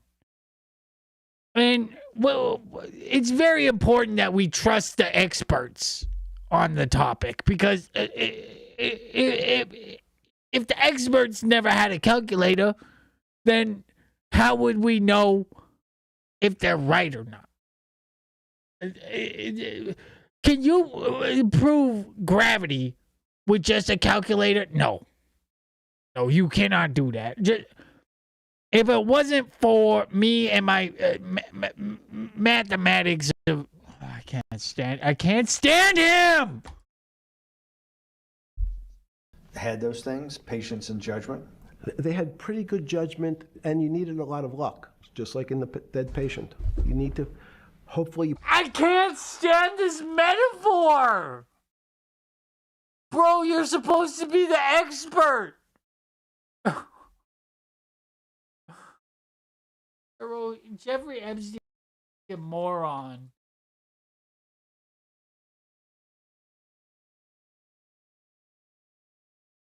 That blood in, and it's not too late. And you make some mistakes, but you have to know you're going to have to give it a shock. In the run-up to the September crash of 2008, yeah, I guess you weren't occupied with finance. That whole summer, how long had you been in jail? Went to jail June 30th. So the entire summer? Yes. Before you went into jail, you were still very active in the financial markets? Yes. When I say active, you trade currencies every day, you trade stocks every day. When people, I don't do any... someone like you, or you give advice to people to trade stocks or trade currencies. I don't trade every day. I think that's, like Woody Allen said, you can't beat the bank. So I try to pick my spots. George Soros picked his spot when the pound collapsed. This would have been a great money-making opportunity that passed me by when I was in jail, but that's not how I think. In the run-up to that, in the spring of 2008, that's when Bear Stearns got in problems, I think, in the spring of 2008, and they decided to bail it out. Did the Bear Stearns guys talk to you for advice at that time, when the big crisis in Bear Stearns? No, but see, again, unbeknownst to most people, and it's easy to blame people for the financial crisis, like you'd blame someone for giving your father the drink before he had his heart attack. I can't stand it. What really happened, the real enemy of the finance system. Thank you, Captain Hindsight! Thank you! All right, everyone, I guess that's it. I would tell you it was Bill Clinton. Because of what Bob Rubin and he did to deregulate the financial system? No. Because as of the last time we had our 60-minute interview, you talked to me about home ownership. And you asked me whether everyone should own a home. And I told you, no, it's too risky. So the financial collapse of 2000... It's too risky for people to own a home? What are you talking about?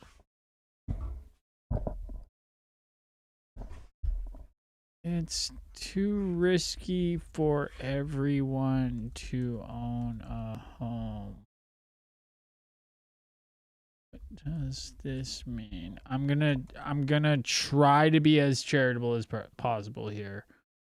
It means letting everyone buy/own a home is seen as financially dangerous either for people or for the economy. Okay, I see what he's saying. Okay. Well, you know what? Everybody should just own a Lamborghini. All right? As long as everybody owns a Lamborghini, then we'll be okay. I see what he's saying though. He's basically what he's trying to say is that if everyone owns a home, then everyone's in debt. And he's acting as if that is like some type of novel piece of financial advice that only he can offer. But he doesn't have anything to offer. That's the problem. It's like, okay, well, oh my God. Okay, yes. Yes, if everybody owned a home, obviously there would be issues with that because of the financial system that's set up in America, where it's like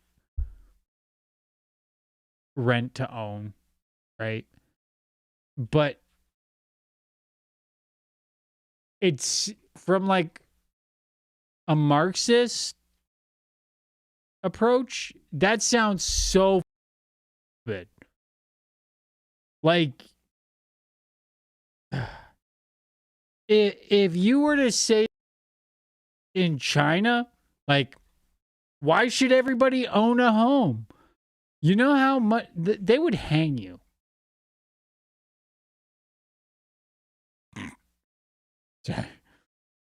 Too soon. That is so stupid. But I mean, to try to be as charitable as possible here, I guess, given the situation with the way that America operates, yes, it would be devastating for the landlords if everybody owned a home. And the landlords are the ones that are really like making the economy thrive, guys.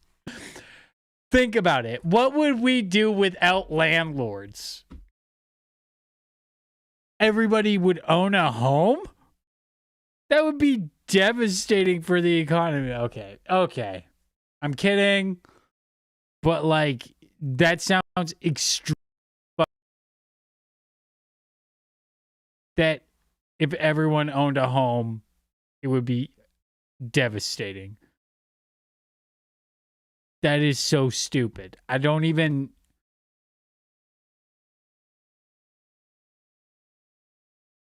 I can't. This guy is such a douche. This guy is such a douchebag.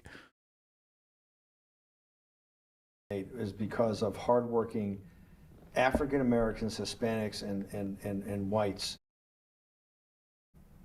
And you asked me whether everyone should own a home. And I told you no, it's too risky. So the financial collapse of 2008 is because of hardworking African Americans, Hispanics, and whites who wanted to have a ownership stake in the society that all rests on their shoulders. They're the culprits. No, not at all. Okay, then I didn't say they were the culprits. I was pretty clear it was Bill Clinton. Okay. And why was it Bill Clinton? Because Bill Clinton wanted to get votes from those people. And he sold them the idea that instead of renting in a house, and historically the values of houses have gone up, and he said, you guys in these local communities who haven't been able to afford a house before, I'm going to show you a way. I'm going to give you a way, because I'm sure I'll get your vote, that you can own a house, because I want your vote. So what we're going to do is I'm going to let you buy a house, Mr. Bannon, when you really, you're right on the border, maybe, or not even on the border. Your credit is not good. Okay, let's be honest. And it's not my fault, it's not Bill Clinton's fault, but if whatever happens, at the moment your credit score or whatever it is, your credit's not good. Now, normally, you come to me and want to borrow money, I'm a bank, and I say, I'm sorry, Mr. Bannon, I can't lend you money because your credit score is not up to where it needs to be. Hopefully, if you work hard. Stop eating that goddamn avocado toast, goddammit. Go and be homeless for 4 years, and then you can own a home. Am I right? Am I right? That's a better way to go about it. Make people be homeless and make $6 an hour off. Paying the $20 an hour to own the home. That way, not only do they have to work, their significant other has to work, and their children have to work also. That's a way better system. Yeah. I love Bill Clinton. You know, he was really a great guy. Really stand-up guy. And what they did to Bill Clinton.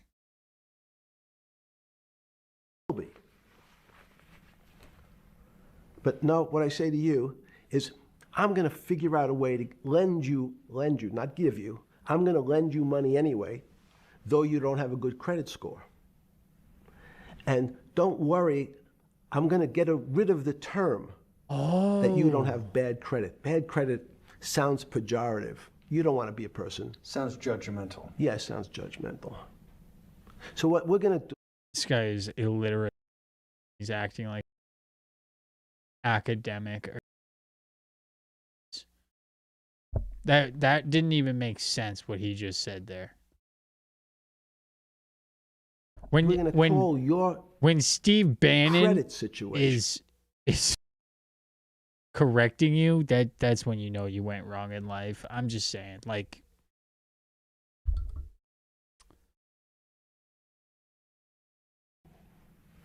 subprime. Oh, nobody knows what that means. Subprime. That means prime is good credit. Subprime is not good credit, less than good credit. So we'll call it something that people really won't follow.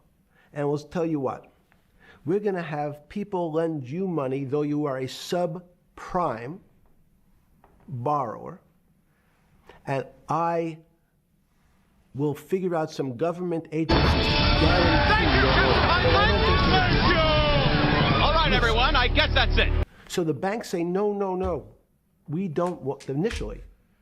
The bank said, sorry, this is too risky, Mr. President, for us. We're in the business of managing risk. It's not our money. It's the hard-working people's money sitting in our bank. We can't lend to people whose credit is not prime. You're asking us to lend to people who are subprime. And he says, here's the key, if you don't, Mr. Bannon, I'm going to make sure the Justice Department charges you with discriminatory how did I know lending what he was going to say? Because you refuse to lend to my subprimers. In business terms, you should never lend to. But what we'll do is I'm going to form an agency. All right, everyone, I guess that's it. Your loan. So don't worry. Don't worry. You don't have to pay it back anymore. Even though and maybe you don't even have to work as hard anymore. That's probably a harsh statement, but these players, these two big firms, Fannie Mae, will guarantee the fact that that bank will receive its money. Now, the bank says, wow, best deal in history. I refused to lend to Mr. Bannon, but now he has the big brother, his Uncle Sam. He went to his Uncle Sam, and Uncle Sam says, how dare I'm they? guaranteeing it. The bank says, I want everybody. Give me as many people as you can give me, because Uncle Sam is the best credit. You know what's a better solution to this? You want to know? Make it so that when you have bad credit, you have to pay twice as much to pay rent. That's a way better system, because then the banks don't fail. Very important that the banks don't fail, but you have to live on the street. Got it. Thank you, Jeffrey Epstein, for your wisdom. United States government. We'll take it all. We'll take as much subprime as we can handle, because it's the best investment for the moment. he's It's a strange annoying. investment because it has politics that has inserted its way into the numbers. Politics doesn't belong in the markets. But now we're going to have, I want the votes, we'll make guarantees that you who can't get a house normally will be able to get a house. How dare from the they bank. make it so that people could afford a home? Banks says, this is the best deal in history. We will package 100, 300, 1,000 of you subprimers, and we'll sell it off to somebody else. And the whole system becomes mired in subprime mortgages. That's becomes the What issue. do you mean mired? There's just too much supply. It's a supply-demand problem. You get too much supply. No, it's a very good question. What does too much supply mean? Well, then you get to people, go back to your first question to me. Government leaders. Government leaders know if they're good, and they can do mathematics, they can balance on this their checkbooks. guy. So certain people in Congress said, well, how do you value these subprime mortgages? The banks say we've been valuing them the same way we've always valued them for the past 20 years. The accounting firms, there's something in this country called GAAP accounting, which is a standard type of accounting. And we account for them the same way we've always accounted for them. If we paid $1,000 for your mortgage last night, when we put it on our books today, we're going to say its value is $1,000. Makes sense. I paid for it. What's its value? It's $1,000. That's what I paid for it last night. No.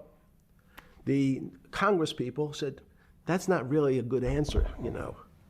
That doesn't give us confidence that you know what you're doing. Because what happens if you have to sell it tomorrow morning?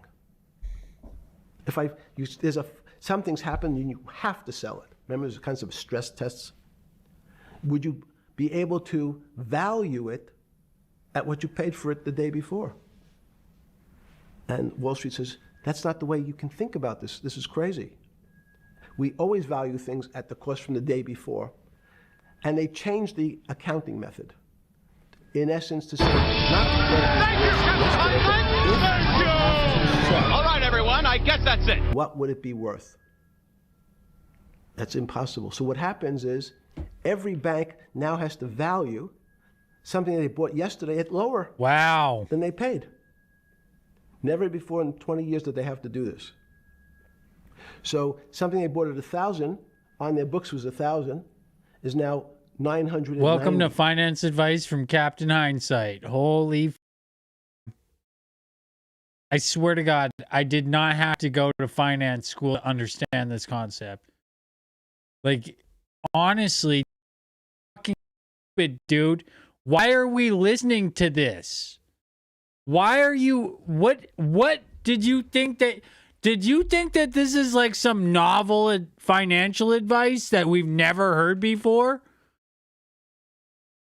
This is supposed to restore his reputation, and he's basically just like talking to us like from my parents when I was like in grade 7.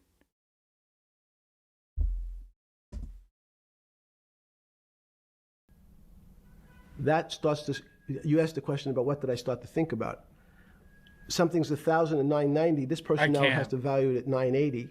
When did you first start to get nervous? Understanding Bill Clinton. Hey! Now we're moving on to the next. He changed his shirt. We're going to do a smelling salt for celebration. We finally made it past the first half of the interview.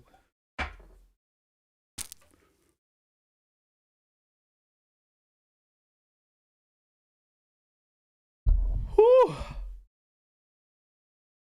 Did you change glasses? Yes. Okay. I changed shirt. Why'd you change your shirt? Yeah, great. I think we're gonna have all kinds of changes. I'm experimenting. Yeah. Okay. When did you get a feeling? Did you ever anticipate before it happened, something like 2008 could happen? No. How could that be? It's the Bannon is a again, terrible producer. To death is that Okay, it's very this much is the worst interview I think I've ever heard in my life. Like, he thinks that this is gonna make a series that's gonna be like aired on Netflix or something. Nobody is gonna watch this, and I assume that's probably why this was never aired.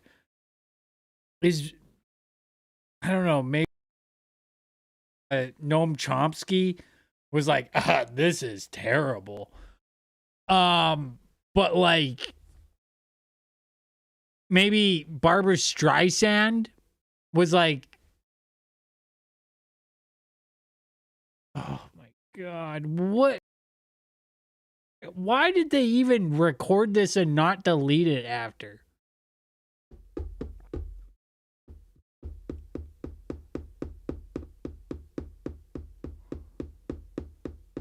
This is so bad. It's so hard to watch. It's like they're trying to bore us.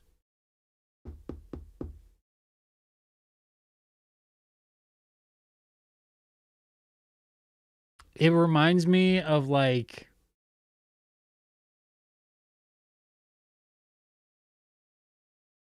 what's it remind? Like, trying to think of like an example of where you're like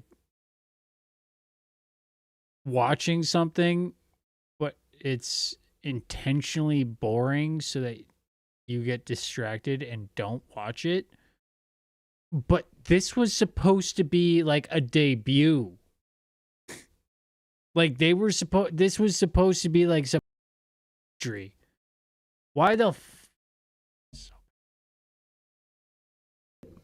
would I anticipate I'll have a Oh heart my attack tomorrow? God, dude. Unlikely. Oh my God. Back analogy of like, oh, well, could I anticipate that I would have a heart attack tomorrow? Probably not, you know, but what I would hope to do is I would be able to trust the experts, right? And if the experts knew why I was going to have a heart attack, I would go to the doctor first. And if the doctor said, hey, your cortisol levels are a little bit too high and you should probably go back on saturated fats to protect it. Like, shit. 2008, a heart attack or a stroke? Debilitating. It's a better. I don't. It was both. But why was it both? Because, in fact, as I said, the blood was getting dried up in the system, and the head, which is sort of the central bank, wasn't working. I'm going to go hit my head against so the to wall. some extent, it was a combination. It was a crisis. Did you see that building up over time? It's always been lurking in the background. I mean, if you have an older parent, would you say it's possible? Did you anticipate him having the heart attack today? No, you hope things are going to go better and maybe they'll fix it up. The system was getting too complex. Actually, and it wasn't based on derivatives, because what people keep forgetting, and as I was just explaining.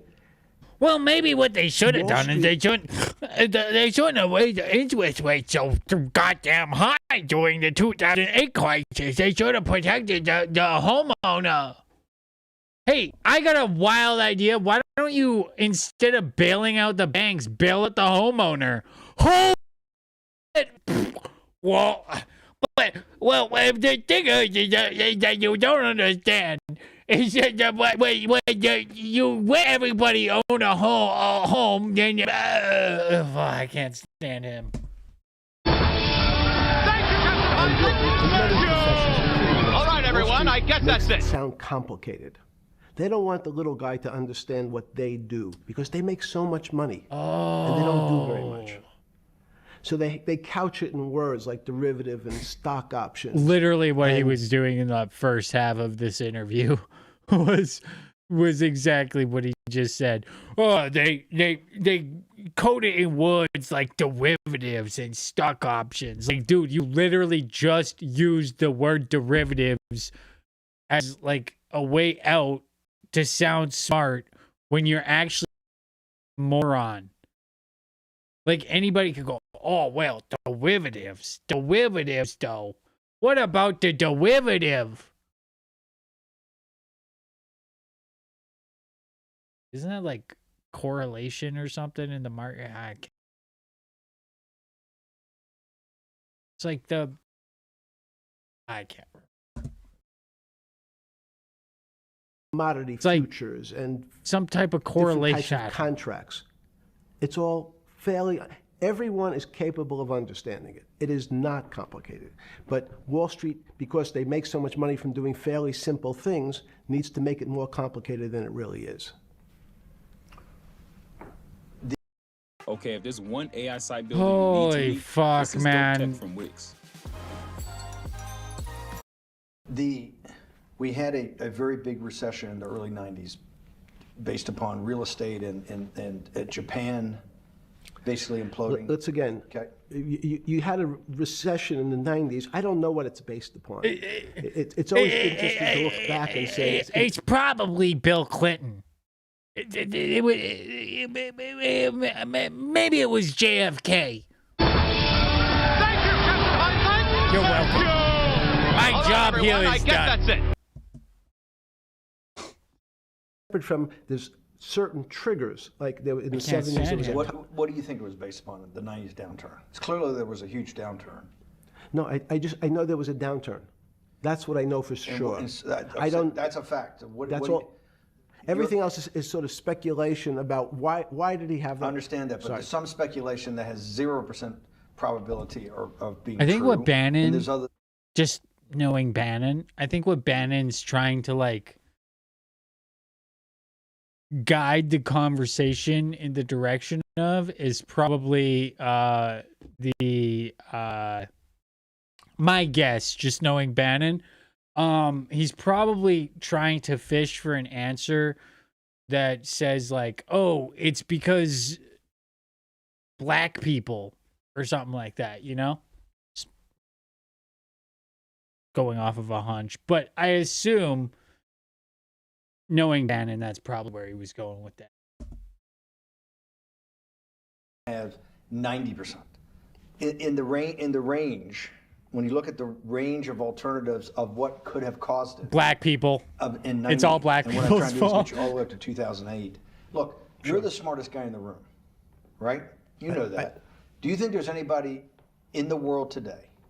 Oops, this is going to be a bad question. No, but do you think anybody in the world today, the Alan Greenspans, the Bernankes, is there any central banker you know, any partner of any Wall Street firm, any guy running a trading desk, and I would take it that would be, or anybody at a Larry Fink at BlackRock, Steve Schwartzman at Blackstone, the top 100 financial guys, and let's throw in a couple. I told you guys it was economists, because of BlackRock.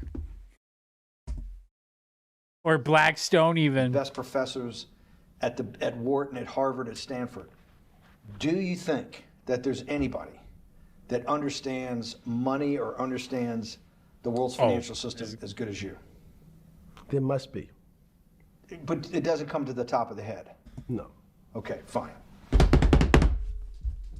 Beautiful. Yes. If it wasn't for Jeffrey Epstein, we'd all... You heard it. You heard it here first. Jeffrey Epstein said it himself. If it wasn't for Jeffrey Epstein, we would all... Not even the head of BlackRock understands this capitalist system. Everything. That's why the economy. That's why we have inflation. Is because Jeffrey Epstein killed himself. That's why.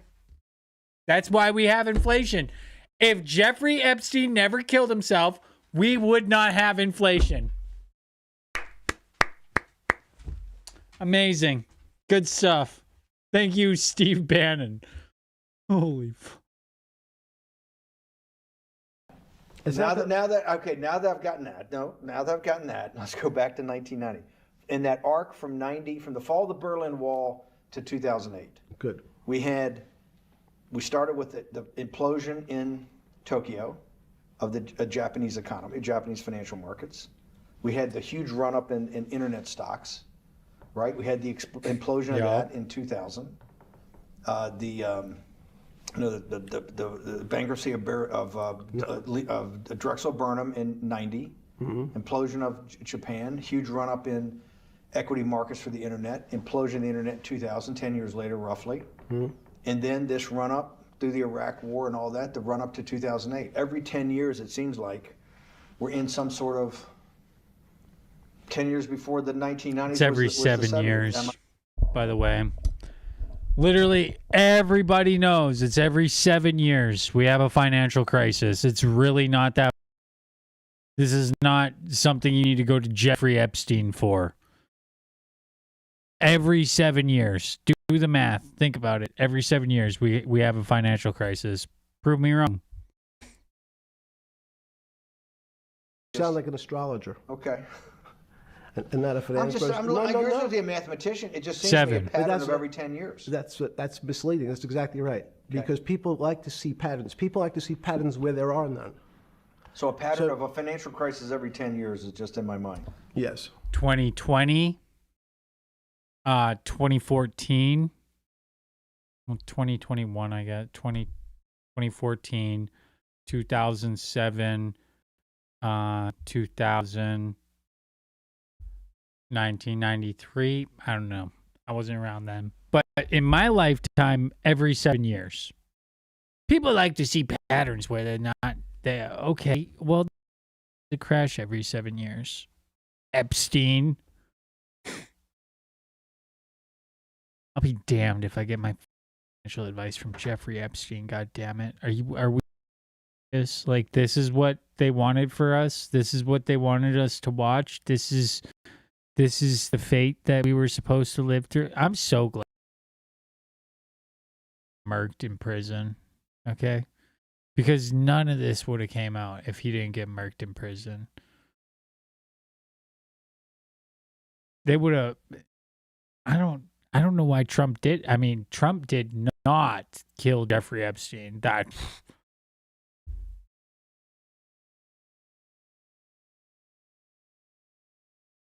Long-term capital, that had to be bailed out back in the late 90s when everybody panicked. And that wasn't a big, that bailout today would look small, and it was a $5 billion or it was $30 billion. Businesses fail all the time. But they long-term capital, and the Federal Reserve stepped in. But I'm saying people go bad. Things go bad all the time. Yes, you're correct. The audience is watching this, the little guys, they go bankrupt all the time and nobody gives a shit. You know why? They're a little guy. But when long-term capital management goes bankrupt, or Bear Stearns goes bankrupt, or Lehman Brothers goes bankrupt, people care because it's an unfair characterization. Why do you say that? Because again, it's the complexity of the situation. If you think about the intricacies. You have a complex system. You have your body. Now, in fact, the little guy is my finger. This is. And Bear Stearns is your heart. That's correct. The banking system is my heart. The system, I can't risk my because remember, it's not only my. You haven't been able to name. Hang on. You haven't. Hang on. No, hang on. I was trying to hang. I wanted to see if the hang on worked. No. You haven't been able. You're not good enough yet. You're like junior wizard trying to do it. You haven't. Yes. I'll say, since we can't name another guy that's as good as you. Now, there may be a couple out there. You're not bragging. You're humble. It had to be sometime. Please tell me there was some time before you went to jail and basically got cut off from daily information in the summer of 2008 that you started to get very nervous that this complex system, that something was deeply wrong. Okay, first, let's go back. When I say no one understands the system better than I do, it doesn't mean I understand. You always sound like a doctor. You're afraid he's going to get sued for giving a thing. Yes, you're not taking on any liability. There's no contingent liability here for your answers. No. But the word understand is the problem. Okay. I don't understand the system.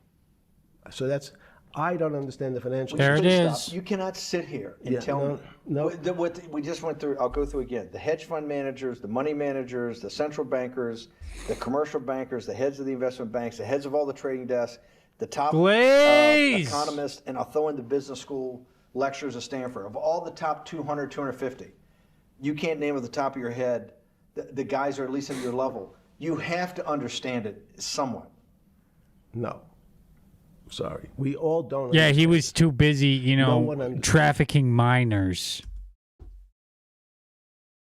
It's a miracle. It's that's part of the problem.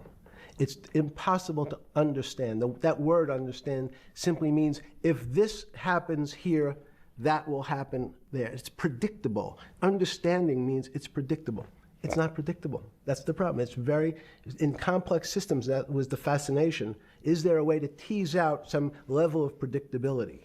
So even No, in fact, you would ask the question. It it's a great is question, predictable. which was, You talking about? It's literally all like 97% of trades are done by bots because it's predictable. is it a stroke or a heart attack? Now, most people don't know. Oh my before they're God, gonna this have a stroke, they have a analogy. stroke. Do they? Shut They just have up. a stroke. Do they understand why? In hindsight, you go back and you can make lots of explanations that might sound good. And if you're talking to the working man, you're using language that he'll never understand. It's complex. So he, just like going to his doctor, he says he has a gastrointestinal Shut problem with the his fuck diverticulitis, up. as opposed to saying you had a stomach ache, you ate bad food. People don't Oh like to my say God, it in, he's in so normal, annoying. everyman terms. The system had a stroke, and we don't know why. But you just, okay. I thought it was Hardworking people- Bill Clinton's fault. I get it. Like, okay, obviously, like he's like, you know, trying to get the clip so that during the editing process they can do their magic. And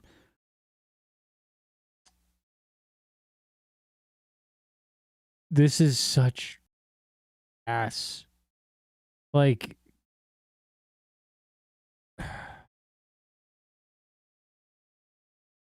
this is so. I think I'd rather go to Twitch for my financial commentary. I think I would be a better financial advisor than Jeffrey Epstein. Okay? I'm just going to say it how it is. I think I am a better financial advisor, and I think I understand the financial system more than Jeffrey Epstein, and I have done very little in this field. But I can pretty much guarantee you I could give you better financial advice than Jeffrey Epstein. Okay? And that's not even a stretch. I'm not kidding. I'm pretty sure if Jeffrey Epstein were to be alive today and I were to interview him, and press him on his little, oh, it's like a doctor, you know, the central bank is the heart, and then the homeowner is your finger. Like, it's so bad. It's so ass. It's so stupid. It is not coherent. It is literally just the most. It's like you didn't study for the test. You just fake it till you make it. I can't stand it. Okay, back. There's a great social benefit, would you not agree, with having people having ownership in the system? When you say ownership in the system, it doesn't mean. Let's start over. Okay. Yeah. So flip Sorry. over your phone too, because Yes. I don't want anyone to see. Yeah. Yeah, try again. Try again. Flip it down or something. Yeah. Yeah, who knows what the fuck comes up with that phone? That's correct. We don't want to send you. KSA. I can't not believe I've got the magic moment when you're in fucking prison or jail, wherever the fuck it is. It's in crazy. Solitary. Now, there's a funny part to that we missed, which is said. Go ahead, tell it. The funny part is what you asked me. Is there anything funnier than that? No. For black humor, it's I don't make any black comments. Sorry. You asked me what I was wearing. That's right. You're too wrapped up in the Me Too movement. Yes.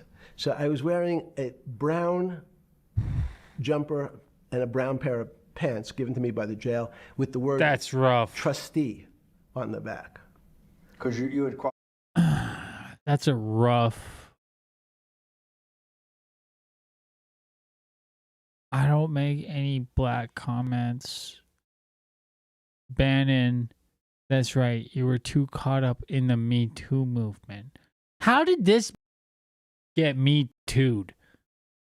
I'm sorry, but like the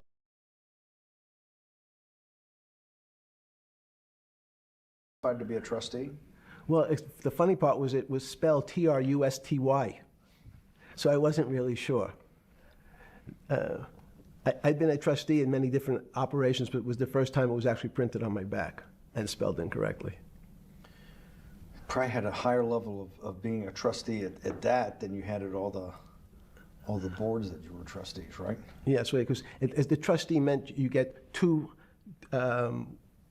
devices to clean your toilet as opposed to one. Yeah, but it also meant that you had some sort of personal fiduciary own responsibility for oneself, right? In the jail?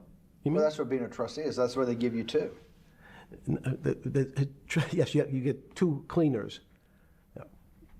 I was a trustee in the jail because I was able to teach some of the kids to help them get their GED.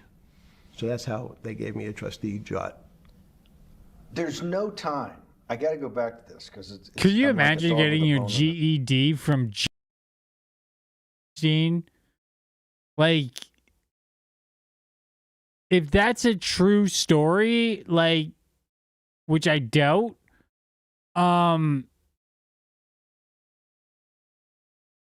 what? Like, yeah, I graduated from Jeffrey Epstein High School. Yes. You can't.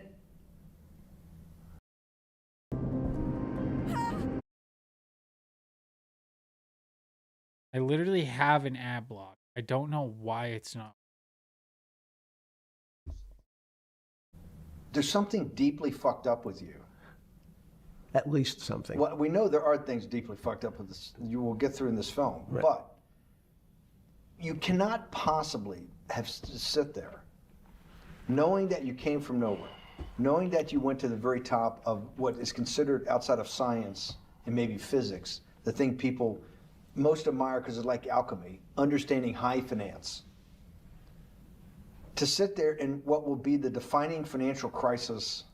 Literally, I'm just saying, all you had to do was put your money into a fund and boom, you're good. Like, it's not rocket surgery. If you had capital in the 1960s and you put a bond, you'd be probably rich right now.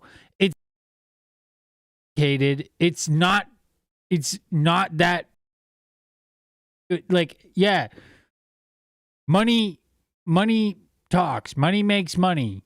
Like, okay, you have money. Where'd you make the money originally? That's what I want to know. This guy, not, well, he was a financier. How? Dude, give me $1 billion. I could $7 fucking billion.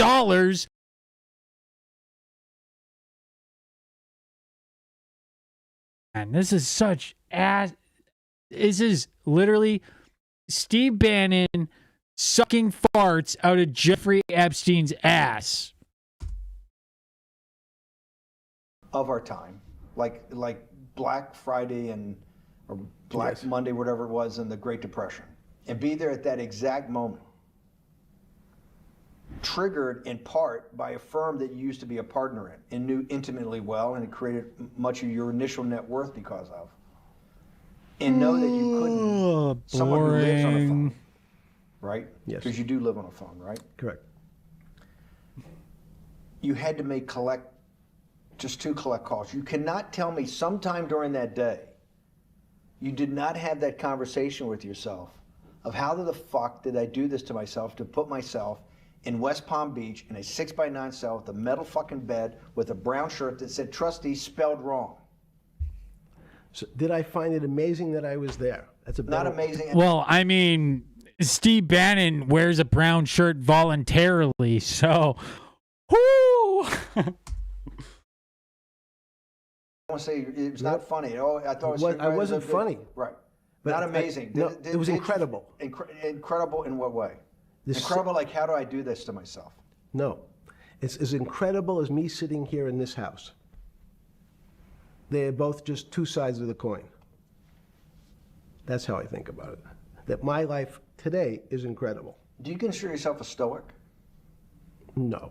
I consider myself a hermit. Stoics are not very happy.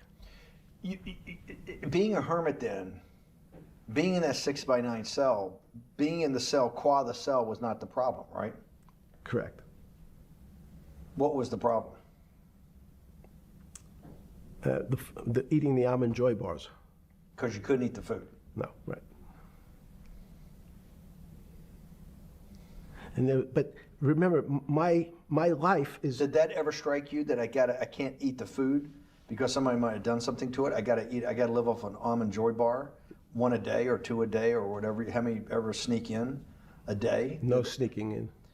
Your one Almond Joy bar, it did not hit you at some time? How the fuck did I do this? No.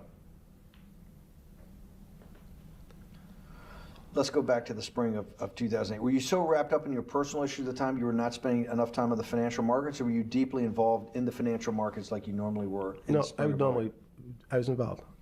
And you, so we're saying that the smartest guy in the room didn't see it coming. No, of course not. not. The bankruptcy of Bear Stearns, you just thought was a Bear Stearns problem. You didn't see it as systemic. I know you keep harping on it, but it's not. Because you're a mathematician and understands systems. It seems that anybody that understands that they had a systemic problem, you at least be the first on the early search radar. If you're not going to see it, then I'm really afraid, because that means that I always assume there's at least a set of guys out there that have some sort of sense that something's not right. Imagine. Whoop whoop! Bullshit the guy who alert. has a stroke or had the heart attack. When you ask him, did you feel funny the day before? He's going to tell you, yeah, I didn't feel right. Something was off. I didn't feel right. I had my stomach was right. I felt a little dizzy. I felt a little weak. But if you asked him that day before, do you think you're going to have a heart attack tomorrow? He'd say, no, I just feel a little weak. I'm a little dizzy. My stomach hurts. So these systems, and that's the issue of complexity. What complexity says is that, in fact, everything seems to go along, and people have seen it. One of the great examples of complex systems is sand dunes. In fact, the sand keeps building up. People have seen some, and all of a sudden, one more sand drop, and all the sand starts running down the hills. That's the way Holy I see the shit, he finally came up with a new analogy.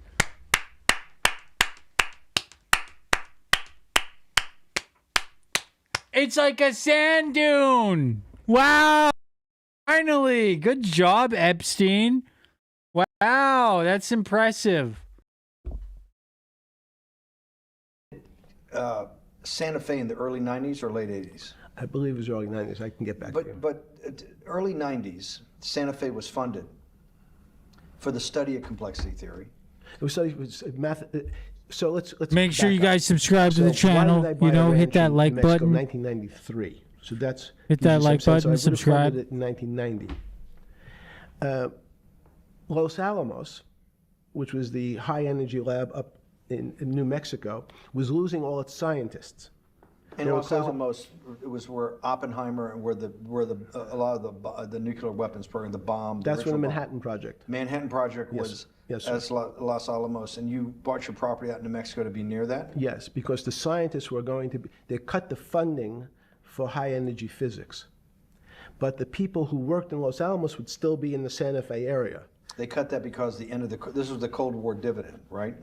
I don't remember exactly why. It was because, again, people thought that physics and high energy physics really wasn't that important. Because that was about nuclear weapons. No, it was because they decided, which may be not right. This was the same time that Murray Gell-Mann came up with the term quark, Q-U-A-R-K. He picked it out of an old poem, the word quark. But it was mysterious. So there was. It's when they came up with the word quark. to understand in the 90s that our world of the physics world, there was things that were just unexplainable. They called it strange things. You gave it a name. They called it some cock. Characteristics. You called it had charm. Had charm, a cock, you know? It had a color. But nobody really, no one, Mr. Bannon, understood what it was. Just like the financial system. And you wanted to investigate that? Nobody understands the financial system. Did not age well. I'm sorry, but we live in an age of AI. So predictable if you have like the most basic amount of understanding of the market. Like, it is so, guys, you can literally tell when war is about to break out. One of the best ways to predict whether or not war is about to break out is the stock market. That's how predictable the stock market is. I hate this guy so much. I hate him so much. I do. He's so annoying. The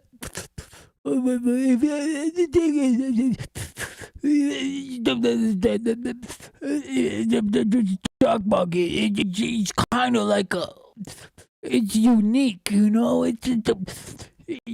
You don't understand. Nobody could understand the ability of a liberal free market.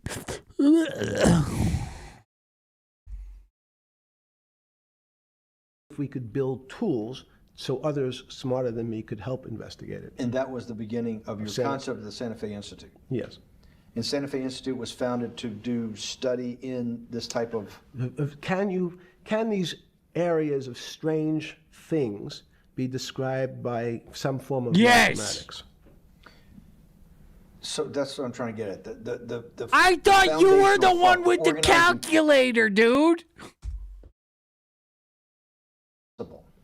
Of Santa Fe, yes. in the high physics lab at Los Alamos, which had been the headquarters of Manhattan, and the Trinity Project, right, the bomb. Yes. So you're talking about the elite, the high priest of physics. Of physics. Yes, sir. Which high priest of physics, some subset of that is also mathematics. Yes, they're both similar.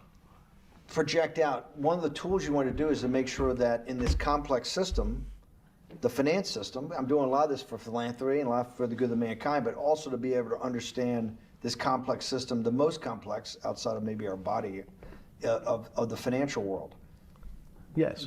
Did they create tools, or were you smarter in than the mid-aughts, 15 years later, than you had been then because of work that was done at Santa Fe? No, it was great.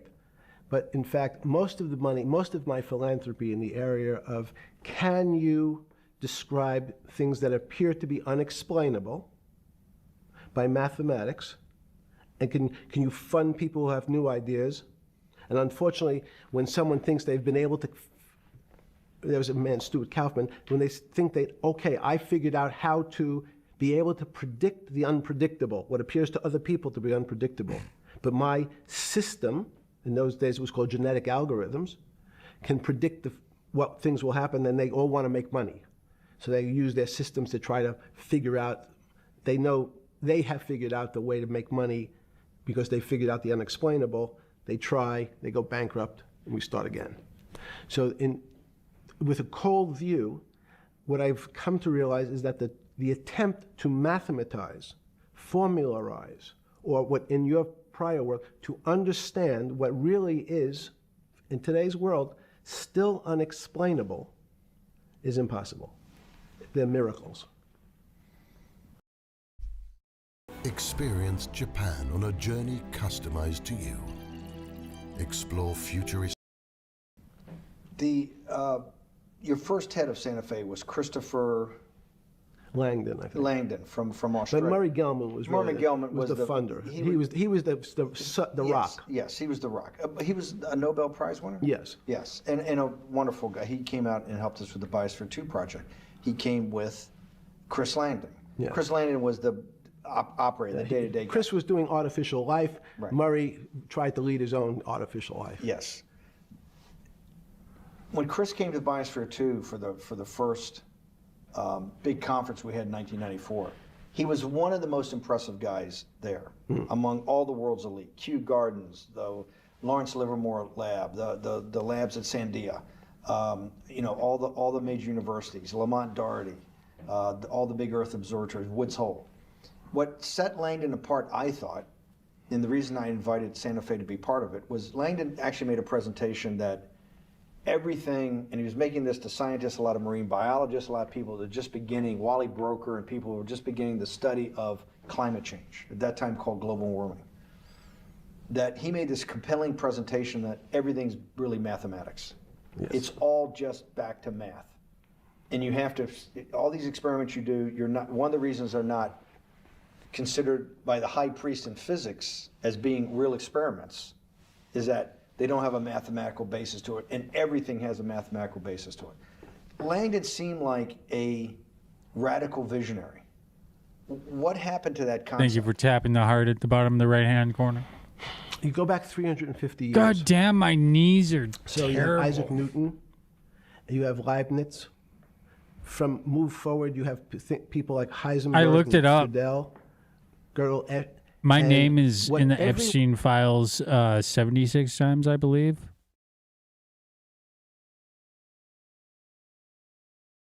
I'm in the Epstein files, guys. I'm sorry. I'm not actually in the Epstein files, but my name does come up in the Epstein. There is an Isaac that was... Surprise, surprise. I mean, are we surprised? We're not surprised. Come on. Dude was like working with Mossad. So, I mean, that's like, you know, the word Vladimir coming up in the Epstein files. Those mathematicians and philosophers came to understand is that there's something with, there's numbers can describe certain things, approximate certain things. But in fact, trying to put measurements and numbers on other things that are really unexplainable is foul. Thank you, Captain Hindsight. Thank you. All right, everyone, I guess that's it. The unexplainable realm was God. And people who Oh my God, he's so attempted, in fact, annoying. to explain the unexplainable, who said, yes, I understand the unexplainable, were charlatans. They were the occults. They were the astrologers.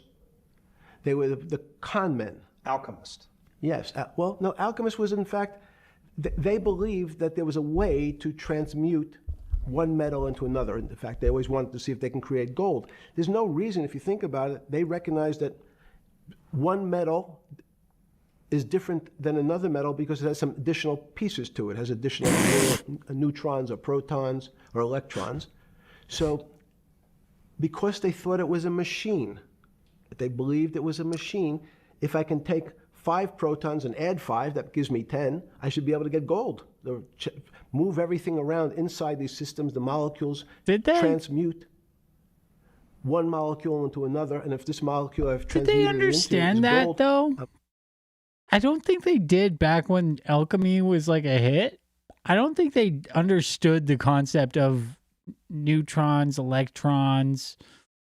I think that they were just trying to find a way, but I don't know. Maybe they did understand the chemistry, but chances are they probably didn't understand the chemistry of it.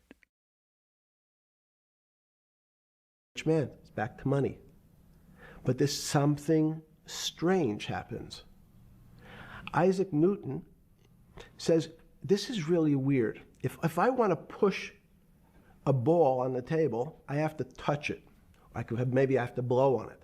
But I actually have to push one side of the ball or the book to move that side. I'm pushing here, and obviously this thing is what appears to us humans to be solid, so it moves as one thing. But the only way to get something to move was to touch it or put a force against it. Okay, Seems to make sense. Everybody has that experience. I want to lift a glass, I lift it. If I want to push a ball, I push it. If I want to pull a ball, I pull it. But he recognized when the ball fell off the table, it went in a different direction. How's that possible? Nobody pushed the ball down. And he said, this is crazy. Why did the ball go down? I didn't push it. I just let it go. So someone's pushing the ball, because I know that I am confident that the only thing that gets something to move is with a force that pushes. So there's a force that's pushing the ball down. In fact, he called it gravity. He measured how fast it was pulled, but never was able to explain why it happened. How is it? What is gravity? It's this.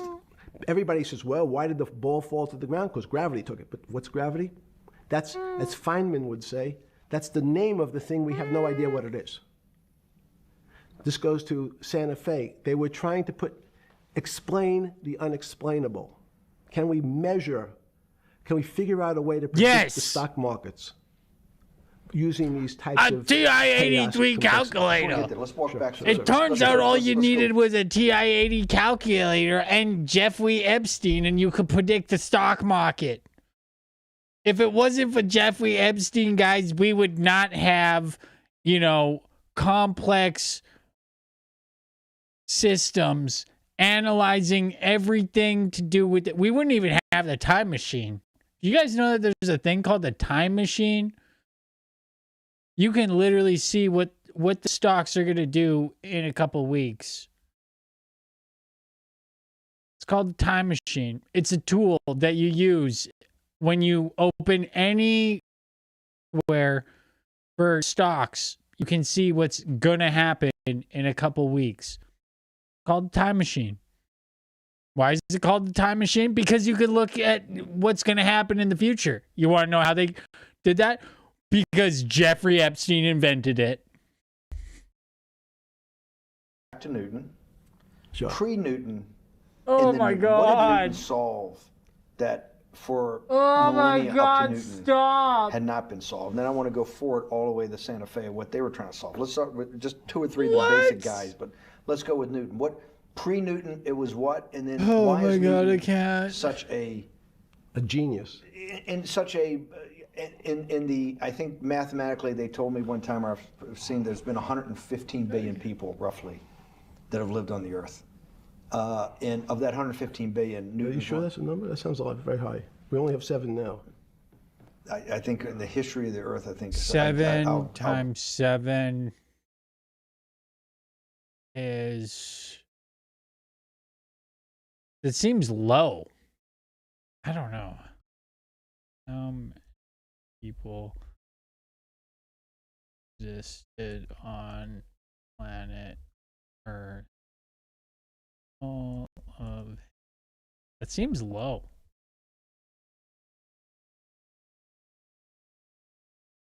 Seems really low.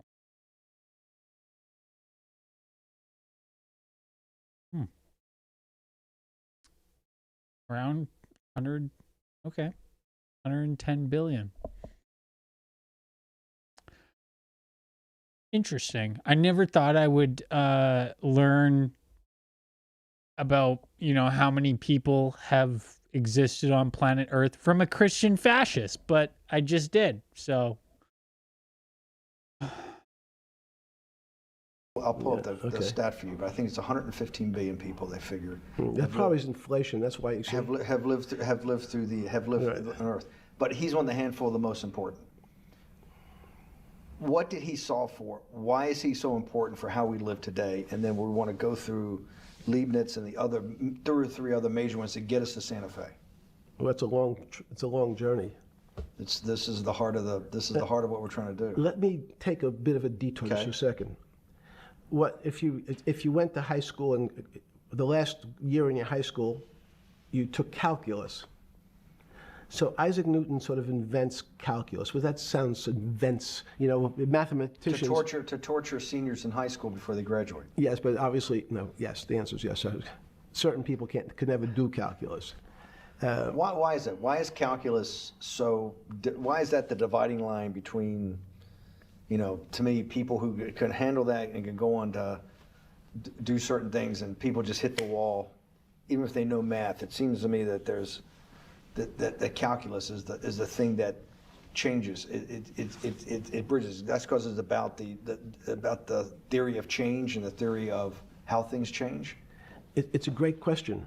But in fact, what calculus does is it's somewhat philosophical. That's why mathematics is Newton wasn't a mathematician, he was called a geometer. That's what they used to call themselves. They understood geometry and numbers. But there's an old conundrum where it says, and during Pythagoras' days, Zeno's paradox it's called, where they said, well, if the wall is 2 feet away from me, and I take one step that's halfway to the wall, that'll be 1 foot away. And if I take another step that's half again, that'll be half a foot away, and then 1/4 of a foot. I could walk forever but never touch the wall. Doesn't sound realistic, doesn't make any sense in our real lives of the physical. But what Newton understood is many problems were like that. Many things approached the wall, or in calculus, approached the limit, but never really reached it. So he said, it's okay, you don't have to reach it. We can do lots of the mathematics as if it was so close, it was almost there. And we could do lots of mathematics almost being at the limit.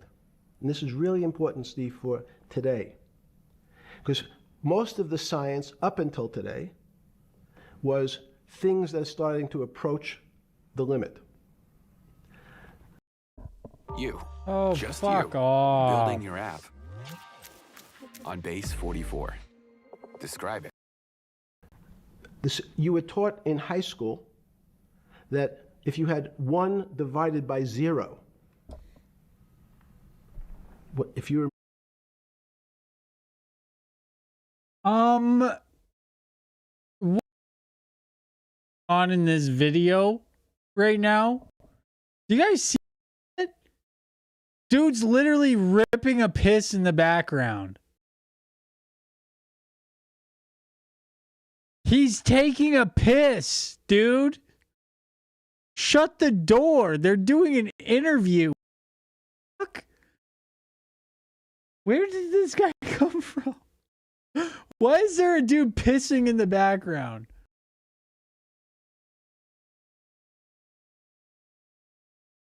What the fuck? Lots of mathematics almost, because it was almost there. And we could do lots of mathematics. So this is where the dude comes in to take the piss? What the f? Why is there a dude pissing in the background? What the fuck? Bro, oh my god. And then he's just like, yep. Oh, yeah. Almost being at the limit. Check it out. Okay, this is really important, Steve, for today. Nobody can see me. You guys see that shit? He's like... being at the limit. Oh my god. Okay, one second. We got it. What is going on? Look at this. Look at this. There. And we could do lots of mathematics almost He's like, being at the limit. And this is... Yeah, he looked at the mirror too. He knew. See, he looks at the mirror here. And then he's like, you think they can see me? He took a peek at the mirror first, and then he 1 second, we gotta slow this down. This is the best part of the interview. Holy fuck. Oh my god, this is fucking... Okay.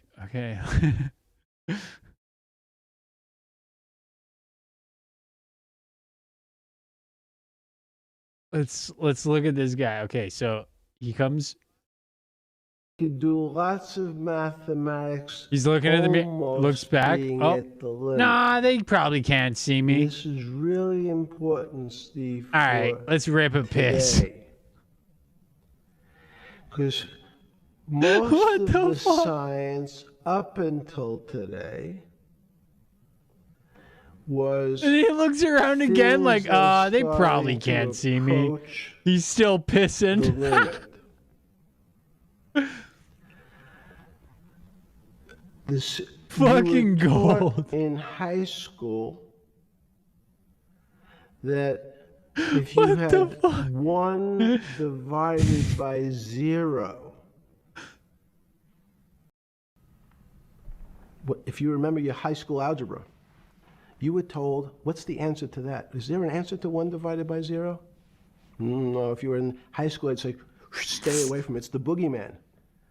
You could write it down as it's undefined. It's not the. Why does he able to keep be looking? determined. There's a bunch of things.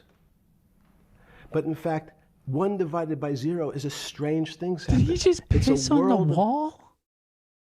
Oh, no. Okay, I can see the urinal. Okay. Right there. What the fuck, man? Jeffrey Epstein's just like explaining calculus while some dude just rips a piss in the background. That's awesome. Also, like, Range. side note, who And is that guy? Can we find him, please, internet? Who is the guy that took piss in the background while Jeffrey Epstein explained calculus? Please, somebody find that guy. What I'll explain to you after is that when you get 1 divided by 0, you get into a world we don't know what happens. The answer is it's not explainable. We can call it things like undetermined. This is what we can have a convention to say it's X, Y, or Z, but in real life we don't know what happens when you are actually. Thank you, Captain Hindsight. Thank you. All right, everyone. I guess that's it. Concept is that the limits were God. You got close to God, but you can never be God. It had this sort of religious interpretation. Okay, I want to go back to Newton. Why is Newton such a big dividing line in mankind's history? What is it about Newton? What is it about what he's trying to solve? What did they not know beforehand? And what? Because we live to a degree in a Newtonian universe, although I realized later subparticle atomic physics, but at least for a while it was Newtonian. So what's the dividing line? Why is he so important? Why is he an inflection point? Make sure you guys subscribe to the channel because, you know, we're going to fuck around and find out over here on my YouTube channel. So make sure you subscribe because I noticed that there's like 20 people here right now. So if you subscribe, then we can maybe have more fun time in the future. So make sure you subscribe to my YouTube channel. More to come in the future. This is boring. And I don't know why YouTube is pushing this, but for some reason I'm getting viewers right now. I'd figure I'd give myself a quick little shout out before we continue to watch this boring ass video from Jeffrey Epstein.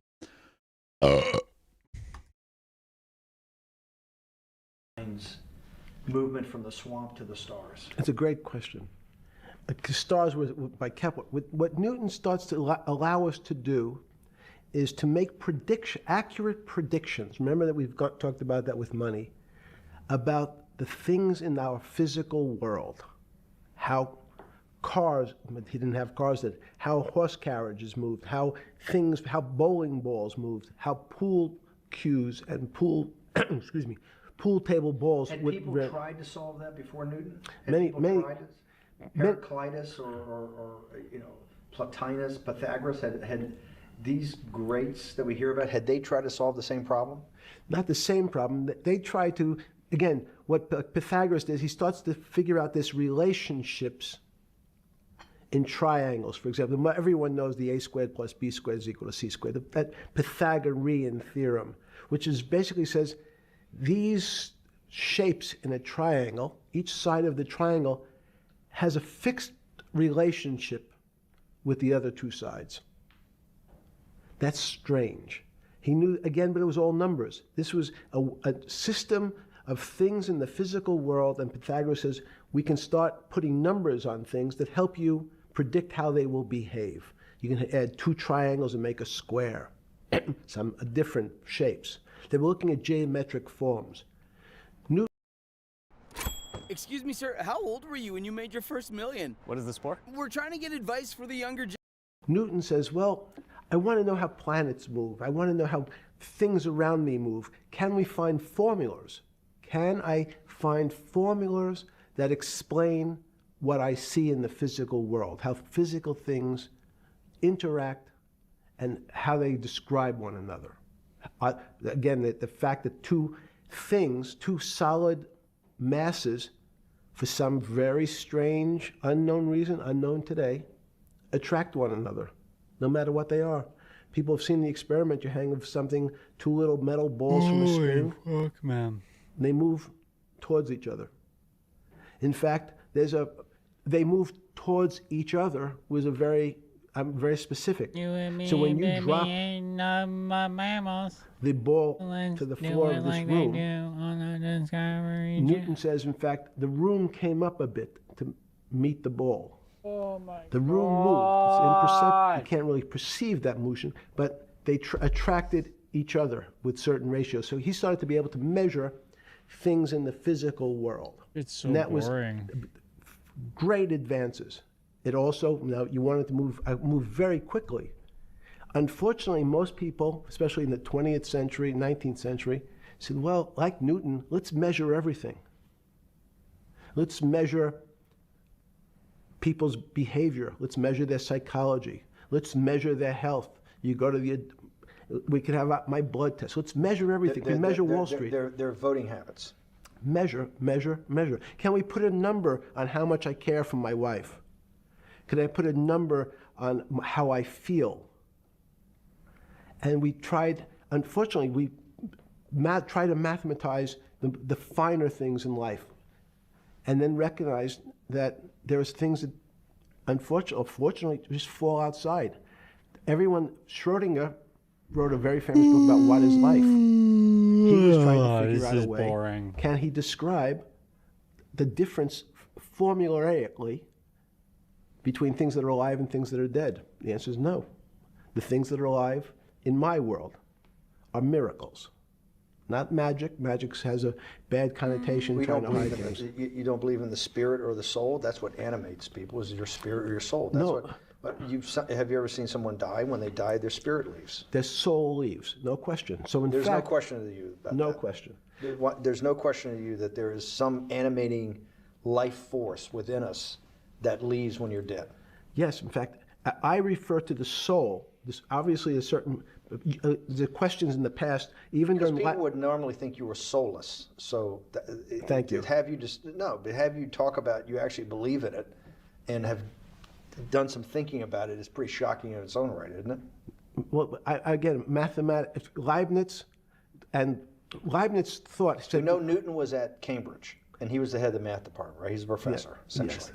But Leibniz, was Leibniz a German professor? Yes, but what Leibniz said is the soul is so strange, because God took chemicals, which is simply the material, like tables, and he somehow made this material able to have a thought. How strange is that?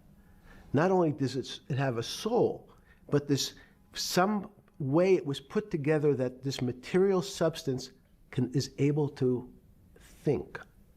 So when you say to me, it's obvious to everyone that there's such a thing as a soul. Now, if you're part of the Charlatanville, you'll try to explain it to people. The soul I describe as the dark matter of the brain. Why is it dark matter? Because in high energy physics nowadays you hear terms of dark matter, dark energy. Again, terminology, complicated term. Why is it dark matter? No! You can't see it, that's all. What do you mean you can't see it? Well, somehow we see something moving towards this area of darkness. Something, I can see this thing. This appears to me to be empty. It's just black. But I see it being drawn this way. So I say, well, I know if this were matter, that would follow that equation. If this was solid, it would explain the way this particle moves. But I can't see anything here. So I'll just call it dark matter. And I'll say, I don't know what it is, but it behaves as if there was something there. No. The soul. No. No.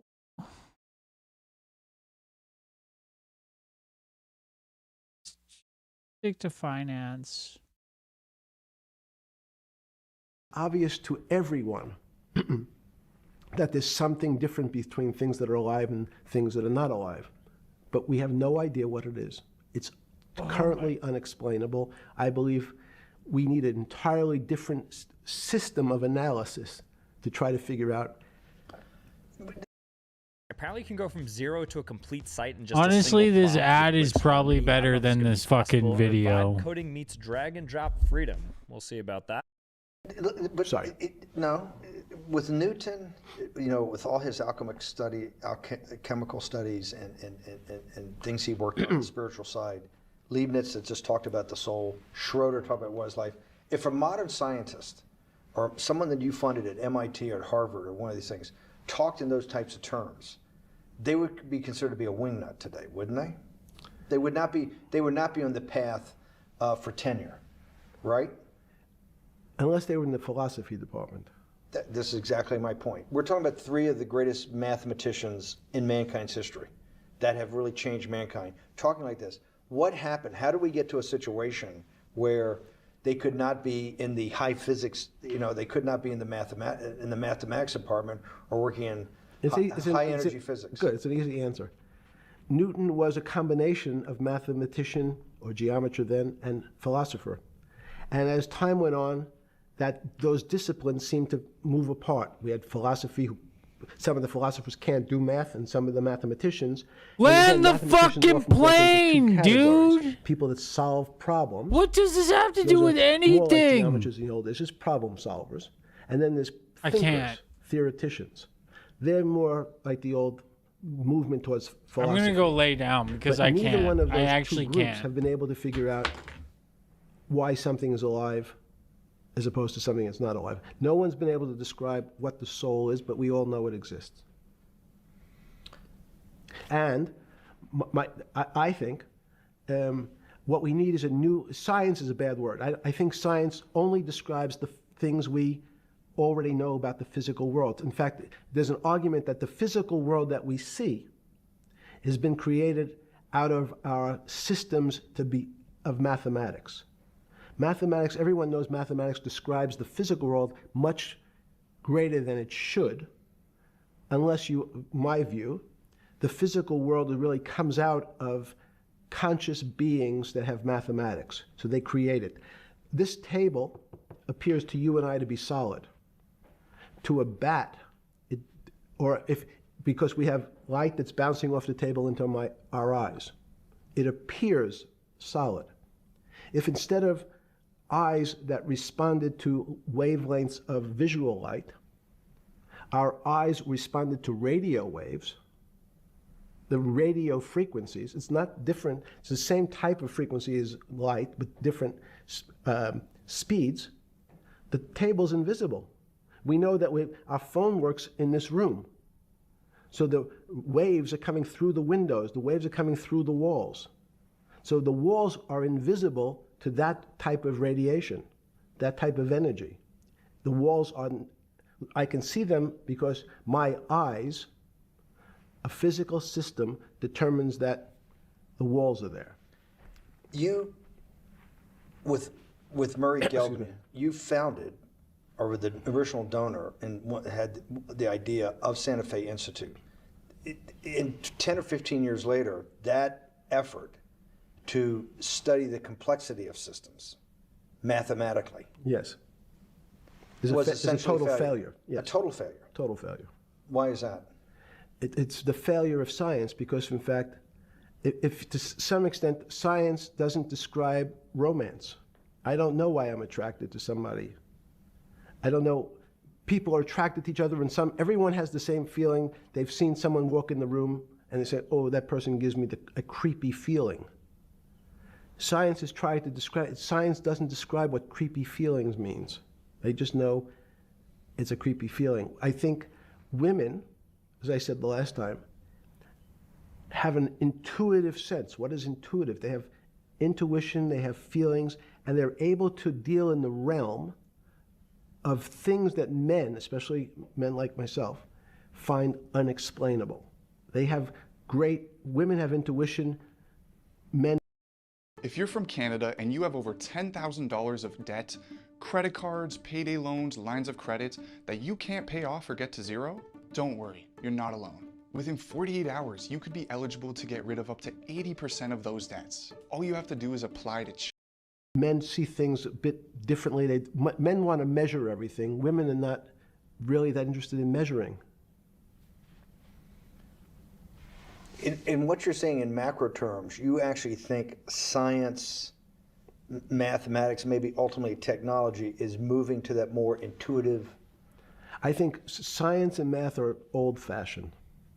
And unfortunately, people are still taught that they have to learn algebra in school and certain things in school, as opposed to learning to have an emotion. Is this what Larry Summers was trying to get at? Maybe didn't say it perfectly enough, but what he was trying to get to in that system, the systems we study today, the way mathematics is either taught or understood, that women just haven't gotten up to the highest realms of engineering or physics or mathematics because of that, and you're actually implying that there's a either new branch of science, or we've hit an inflection point like in Newton that's going to go in a Newton took mankind in a different direction because he was able to measure. Then you had subatomic, non-Newtonian physics later.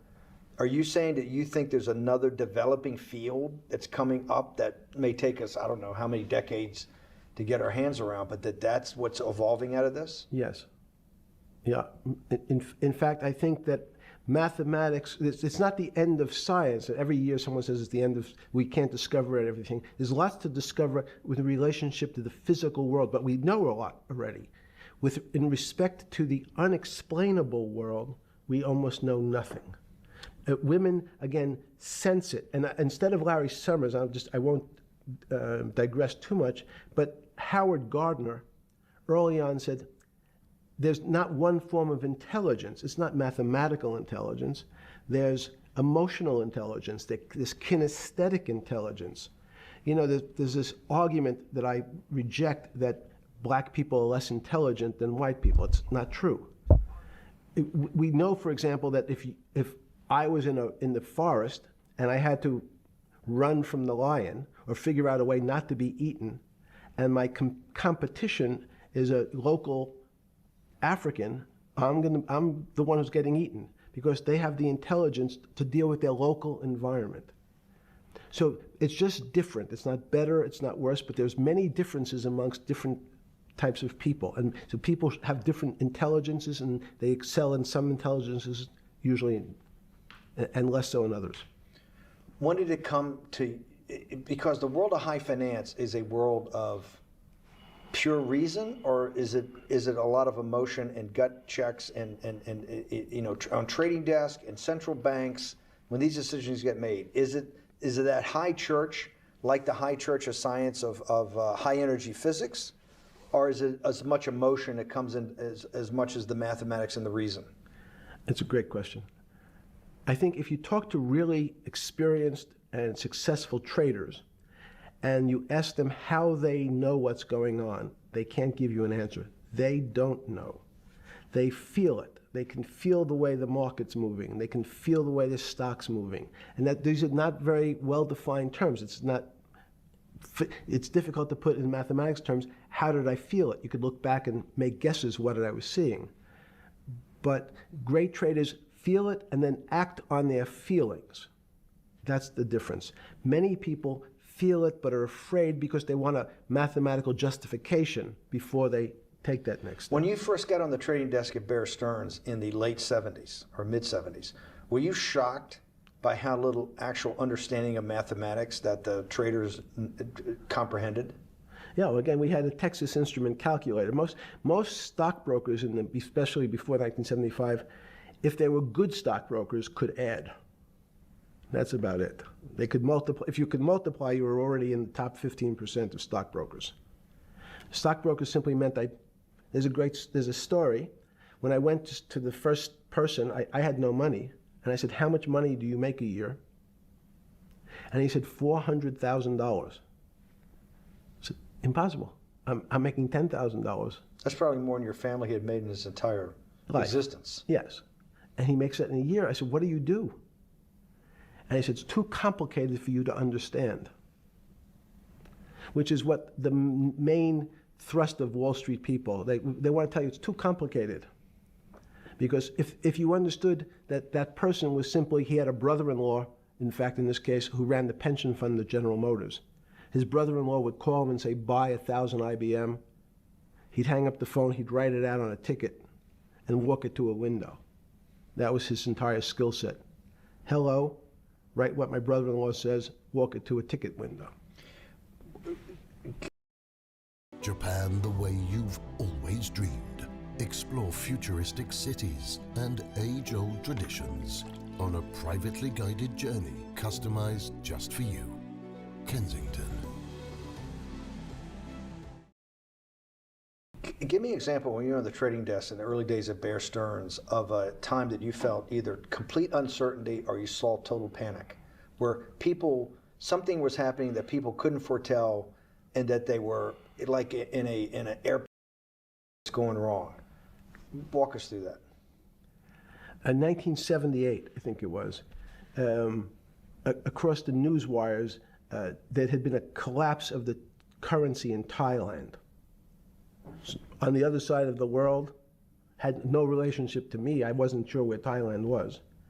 But the fact that a currency, a country's money, had all of a sudden dropped tremendously in value, affected the rest of the world's markets. And people panicked because they'd never seen that before. A very small part of a very complex system had a shock throughout the whole system. So prices on Park Avenue apartments, the bond markets, the stock markets, every started to gyrate. You know, there's an old mathematics expression that if a butterfly wings in Mexico make the wrong turn, it spins out, and eventually, by the time it gets to Canada, it turns into a tornado. So these are part of complex systems. So yeah, Wall Street in certain parts. Santa Fe, why in 15 years did you reach the end of at least that experiment? Every attempt to, that's why it's so exciting now, because I think certain people are starting to realize that there's so many things that are unexplainable that we have to think about them differently. Music is a great example. It's a common man's example. You know when you hear a certain song, it makes you feel a certain way. How does it do that? We don't know. We can't mathematize it. And even that music, Steve, nowadays we compress music. When you have a violin, it's compressed onto your iPhone. So what does compression mean? I'm taking lots of information and I'm cutting it into lots of pieces and squishing it together. And when I squish it or compress it, I have to take out lots of pieces, but I say that they're not very important pieces. It's those pieces that we take out when we compress data, to me, are the most interesting parts of life. You just said a while ago, part of this new search for science may go back to when people were actually talking about a soul, and you said there's no doubt in your mind that there is a soul. Describe for me what you mean by that. What do you mean by soul? What do you mean soul different than the physical analog body that we're seeing on film right now? It's difficult to describe in words. I mean, I'm not a poet. Poems get a little closer to what that really means. But even the concept of what is life becomes complicated when you deal with plants and seeds. Is a seed alive? I don't know. Certain people would say, no, it's dead. When you're a banana, one of my favorite examples is the banana that's sitting on the countertop in your kitchen today. Is it alive or dead? What do you think about human life? Tell me about human life. But your banana is alive. That banana is breathing. It's on your, you say, that's impossible, Jeffrey. No, it's not. Is the banana conscious? All these words are words. So everyone's trying to fit a very complicated concepts into a very small box called conscious or alive. These don't fit in that way. So if you put your banana in a bag and put another fruit in with it, the fruit ripens faster because the banana breathes with it. We don't understand most of those things. So you asked the big question. Sorry. You talk about the life. What about human life? What about it? Tell me what do you think? What do you think human life is? It's a miracle. It's a miracle. And when I say miracle, I can't explain it, and I make no attempt to explain it at the moment. We don't know how to think about it. And anyone, again, another one of the Feynman quotes when he was talking about quantum physics. He said, anyone, Jeffrey, who says they understand quantum physics and quantum mechanics and quantum behavior, you know they're lying. Let's talk about it. That's post-Newtonian. Talk about what's the difference, who founded quantum mechanics, why is quantum mechanics taking Newtonian physics and taking it to the next level? It forms a much broader category. Let's go back to this desk. You used the thing of Newton using this desk. Why can't Newton's theory explain everything? Why did subatomic quantum mechanics or quantum physics have to come in to explain this? Well, so let's go right back to square one. Why is it called quantum physics? So quanta is a word that simply means packet, small amount. So it's quantized. So we recognized, when we recognized that this table appears, another very complicated word, solid to us, it's really made up of molecules or atoms. And atoms, we've given lots of names to what some of the behaviors. If you were in school, when you and I were in school in the 50s, the model was a little center thing in the middle, and an electron went around and around it. It was seen as a ball that went around and around it. And as we started to look at, say, well, let's see what this ball looks like. I want to be able to examine that little thing called an electron. We found that there was nothing there. There wasn't the thing. It was simply a cloud of energy that we can call an electron. So we already started to see mysterious things as we go into very super small quantities, quantum physics. So quantum physics started to go into the very small, and at very small distances, we see things that we can't explain. We just cannot explain. How am I doing on time? 4 minutes. Fine. And to summarize, no, sorry. Let's go back to human life. When do you think human life starts? It's not these. So you see, this is the question. You're asking me to measure something again. It's the disease. It can't be measured. You just hate making commitments. That's why I'm not married. I'm peeling this onion back a layer at a time. All your bullshit and happy target can't be measured like that. Is that to say measure it's a commitment. You don't even like a commitment when you answer a question. I don't. As they say in golf, commit to the shot. I don't know what it means to be measured. You do know what it means to be measured. You're one of the leading currency traders, hedge fund guys, or stock market financial wizards. You're in the high priesthood of high finance. You certainly know how to measure. That's why you're a billionaire. Any other answer besides that is total and complete bullshit, and you know it. I know very few things. You know things can be measured. You measure every day. You weigh and measure every day. You weigh and measure people. You weigh and measure leaders. You weigh and measure economies. You weigh and measure politics. It's a very good. You weigh and measure. You weigh. Hang on. Your whole life, in fact, is measuring. So what you've now done is a great thing, is you've used the word measure, a mathematic term, in the common vernacular and abused it. So I don't even recognize what it means. It's so abusive to my field. Why? And let's go to that. In mathematics, measure means what specifically? There's no specific. It's an approximation, or giving something a number. Einstein said, we're not asking you to go to the 9th decimal point. You didn't say that before. No, you're not going to the 9th. I don't even. What if I say measure how tall are you? You'd say in your case 6 foot. 6 feet. But is it 6 foot 1 inch? give or take. Between 5'11" and 6 feet. But what's that? But I want. So the question is, I want an accurate. I got Zeno's paradox. I don't even know what it means to measure you. Is that, am I measuring the top of your hair, the top of your skull, and the finer, the more. You're being rabbinical. This is like. I shaved my beard off. I used to be rabbinical. No, my point is, isn't that going through the Torah where you're parsing every definition? No, so, however we broadly define measure, your life literally is about measurement, is it not?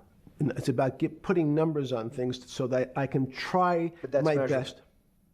You can call it whatever you like. If that makes you feel better. What do you know? No, I want to make you happy. Back to your scientific inquiry. No, even a number.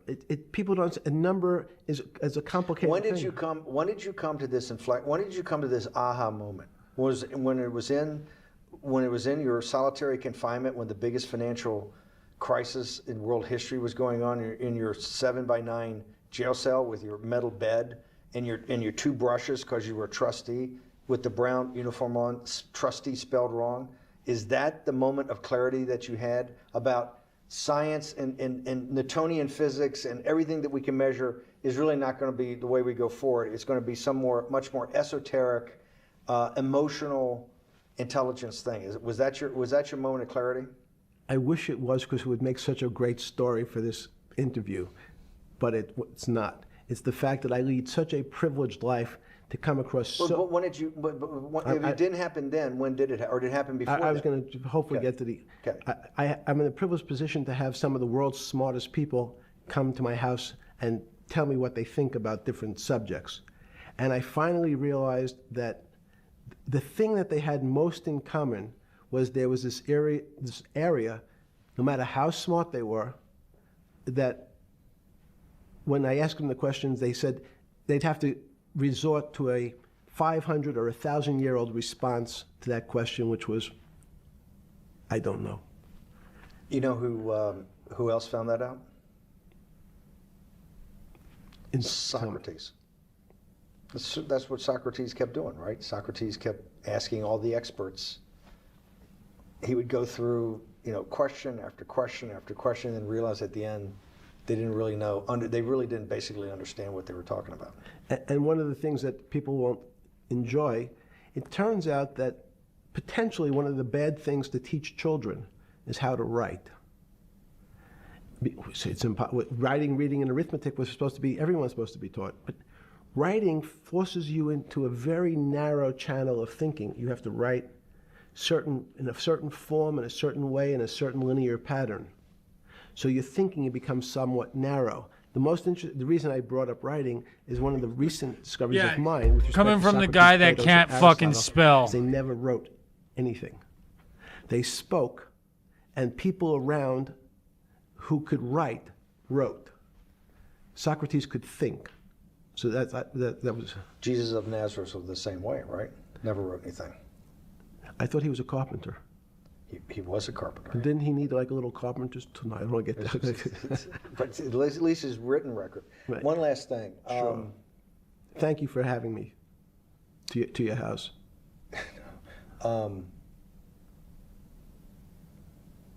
Vegetable juice. Let's go back. Look what vegetable juice does. When did that? The beginning of that. Was there any one aha moment in all these great thinkers? Did it happen before 2008? Was it after? That came up over, I know, many years, but when did you actually realize, hey, something new's got to be developed? Yeah, that's great. Is that because again, I'm privileged enough to have people around me who've given lots of philanthropic gifts to institutions of higher learning, and when I said the impact, how do you judge the impact of your giving? And we sat down and said, no really new ideas have come out. And I realized that, of course, it hasn't come out because we've been looking at using science and mathematics, and it's the wrong tool. It's obvious. Institutions that are set up and try to put forward knowledge and understanding and truth, should they take your money? Derek Bach at Harvard said, taking money for good causes is a good thing. So if Hitler took all the gold out of the teeth of the Jews and said, I want to give this to Heidelberg University to fund the Leibniz chairs so that I can study high energy physics, Derek Bach would say that was fine? Again, these questions are questions where good people on both sides, like your Charlottesville, could differ. I don't know the answer to these questions. So tell us the two. Give us the two answers. What the one answer why it shouldn't be, and then the one answer. Derek Bach says, "I'll essentially take cash from anybody because I got so many projects, so many good guys, and this is the way I'll do it. So I'm indifferent to where the cash comes from. Money's money, and if I got good guys, I'm the fiduciary. Says these are good people and this is good research. Okay, I'll take the cash from any source, including you." What's the other argument? Let me give you that. I know in my case, is your money dirty money? If you live, I just asked a question. Is your money dirty money? No, it's not. So, in fact, why is it not dirty money? Because I earned it, a heart. But you earned it. I earned it legally. We went back to this before. You earned Yes. it. You earned it, advising the worst people in the world, right? That do enormous bad things. And just to make more money. So, instead of asking me the question, should you take the money? Because I think it's a legitimate question. You think it's a legitimate question? Yes, no Why? question. Because I think about, ethics is always a complicated subject. But I can tell you that with the money I gave to help try to eradicate polio in Pakistan and India, instead of asking me whether that money should be given to these children for vaccines, I think you might want to ask their mothers who received the vaccine, who know their child now won't get polio, and ask them if Epstein should have helped these people with their money. If we walked in, you're a mathematician. If we walked into that clinic where they're giving that money out to these people that are in the most dire straits of poverty and sickness, and told them that the money was coming from class 3 sexual predator? Tier 1. Tier 1's the highest and worst? No, I'm the lowest. I'm the lowest. You're the lowest. Okay, tier 1, you're the lowest. But a criminal. Yes. That the money came from them. What percentage of people do you estimate? I understand you don't like probabilities. Do you estimate would say, I don't care, I want the money for my children? I would say everyone said, I want the money for my children. Did they know where the money came from? I think if you told them, if I told them the devil, 100%. the devil himself. The devil himself said, I'm going to exchange some dollars for your child's life. Do you think you're the devil himself? No, but I do have a good mirror. It's a serious question. Do you think you're the devil himself? I don't know. Why would you say that? Because you have all the attributes. You're incredibly smart. You remember, the devil is somebody who knows. Smart? The devil's brilliant. You read Milton's Paradise Lost. No, the devil scares me. Satan is at the number 1 or 2 archangel, and the reason he goes to hell and leads the rebellion is because he can't be the top guy. And his thing is, I'd rather reign in hell than serve in heaven. I saw that in a movie once called American Dharma. I don't remember who said it. Okay, we have to go. Okay, good. Okay. That was good.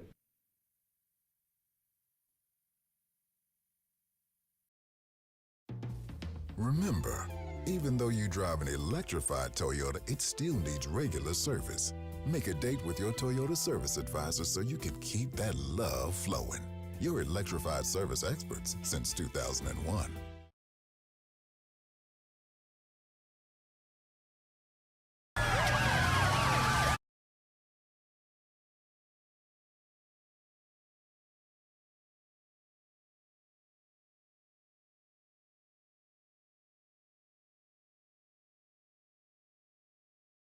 Oh my.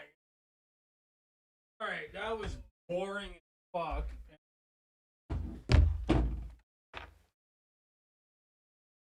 Like I learned a little bit about. And. Oh fuck.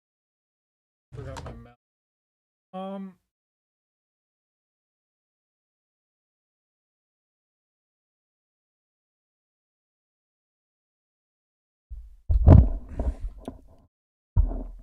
apparently there's like something to do with 9/11 in the Epstein files. Holy fuck.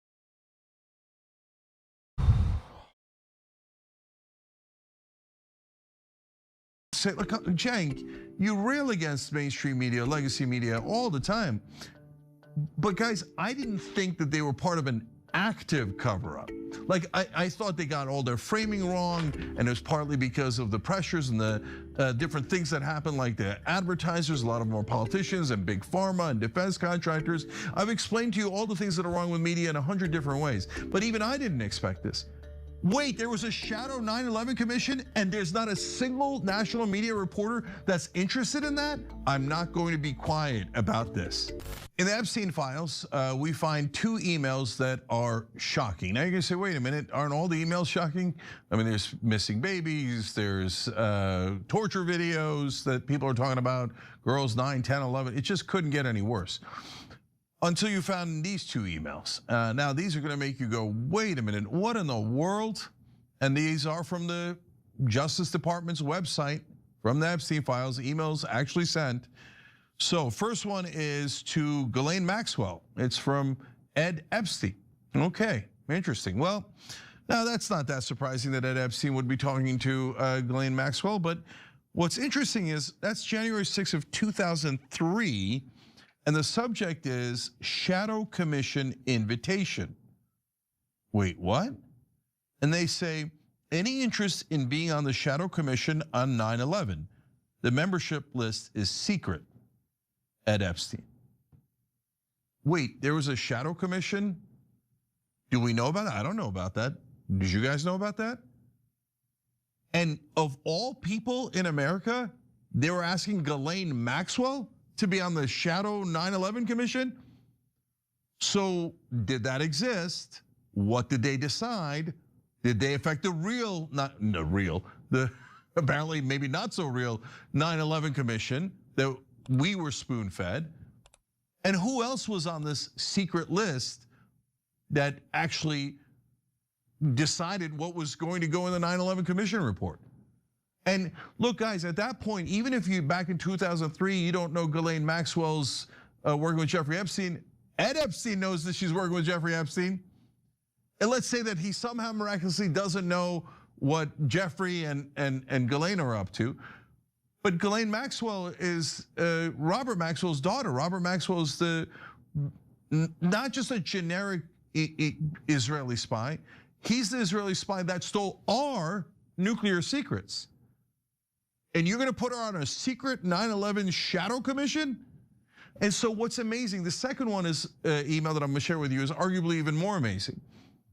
But how is this not national news everywhere?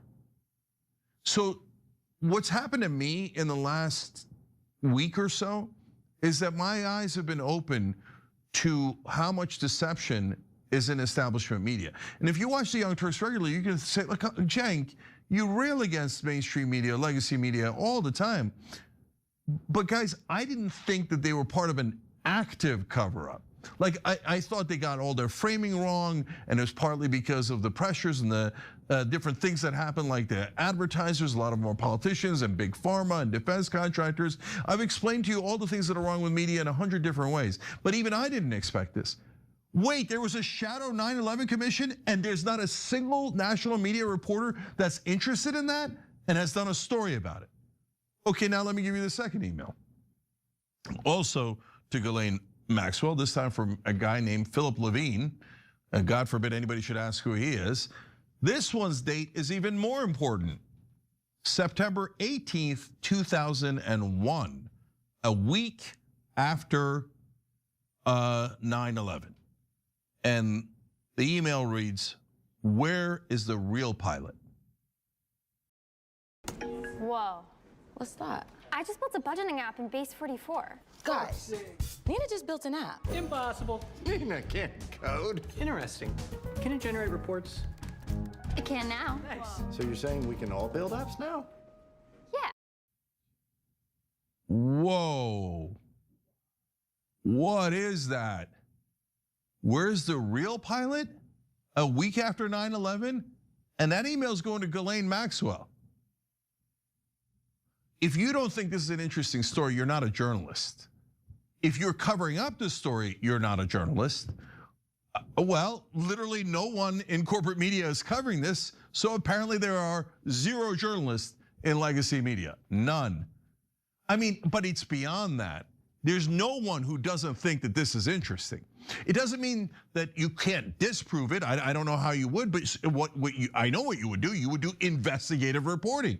And you would try to figure out, wait, that's super interesting. What do they mean, real pilot? Could it be the biggest coincidence in human history that they don't mean 9/11, even though it's a week after 9/11, and you're emailing someone who's very, very likely an Israeli spy? But it's a different pilot from a different plane, maybe. But that's when you would have to do journalism and you would have to investigate it. And you would find this remarkable, and you'd want to look into what the hell was the Shadow Commission? Why is someone asking Ghislaine Maxwell where the real pilot is? But we've got literally none of that from our national media. So, okay, I mean, it forces us to wonder, are you in on it? I mean, if you told me even a week ago, 2 weeks ago, the entire national media will find out that 9/11 might not have happened in the way that we think, and they'll bury it, even though it's it would be the most interesting. I mean, this has got Pulitzer Prize written all over it. The most interesting story there is, what actually happened on 9/11. And they're like, nope, we're not interested in it. No, okay, that's full mask off. I don't trust anyone in national media anymore. And I don't think it's done at the reporter level, but the editors, the publishers, the producers on cable news, the executives, so you see this and you don't do it, you forbid, I assume, I mean, is there not a single journalist who's like, guys, we gotta do a report on this? Well, that would be also remarkable. My guess is there were at least a couple that were like, can we do a story on this? This looks like the most remarkable story we've ever seen. And apparently they were told, no, you're not allowed to do a story on that. That is incredibly strange. And so, now I said she's almost certainly an Israeli spy, not just because her dad was the legendary spy, and not just because our government seems to be protecting Israel at every turn. I mean, again, that is remarkable. Robert Maxwell steals our nuclear secrets and then shares them with the Soviet Union to get Israel more goodies from the Soviet Union, and we don't arrest them because they say it would cause an international incident and embarrass the Israelis. Well, if you steal our nuclear secrets, of course you should be embarrassed and you should be in prison. We didn't even bother trying to arrest them. So, and then if you look at the drop site news stories, Jeffrey Epstein is procuring cyber weapons for Israel. He's doing a deal with Russia, Mongolia, African countries, all with Israel. He's donating to the IDF. He's got a IDF sweatshirt on. He goes to Israel and can meet with the prime minister anytime he wants. He has the Israeli prime minister stay at his house 30 times. He has Israeli spies stay at his house. And not one national media story about his connections to Israel and Ghislaine Maxwell's connections to Israel. I don't know that a single legacy media outlet has run a story about who Ghislaine Maxwell's dad is. Come on, how is that not interesting? No, that means you're not in the news business. You're not trying to cover the news, you're trying to cover up the news. So guys, I don't have all the answers for you here. These are 2 emails that are in the files. But I do know that I now deeply, deeply question what happened in 9/11. And I said that online today, and a whole bunch of establishment people, mainly Democrats as far as I could tell. How dare you? Oh, that is it. I'm now canceling you, and I will know you're not legitimate anymore. Hey, waiter, not legitimate, please remove him from the facilities. Brother, I've been canceled 28 times. Go for it, get in line, okay? I'm not going to be quiet about this. What do you mean, where's the real pilot?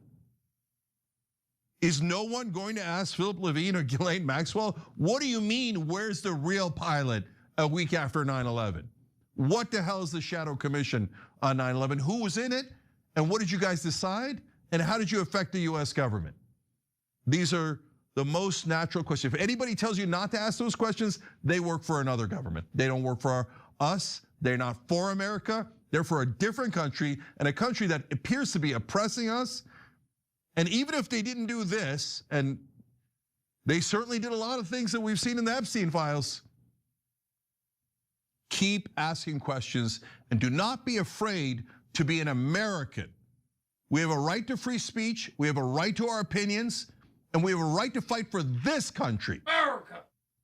And don't let anybody threaten you or intimidate you or bully you with ideas of cancellation and how you'll be forever tarred as illegitimate if you don't bow your head and stop asking questions. All right, now I want to know, where is the real pilot? Who was the real pilot, and what the hell happened on 9/11?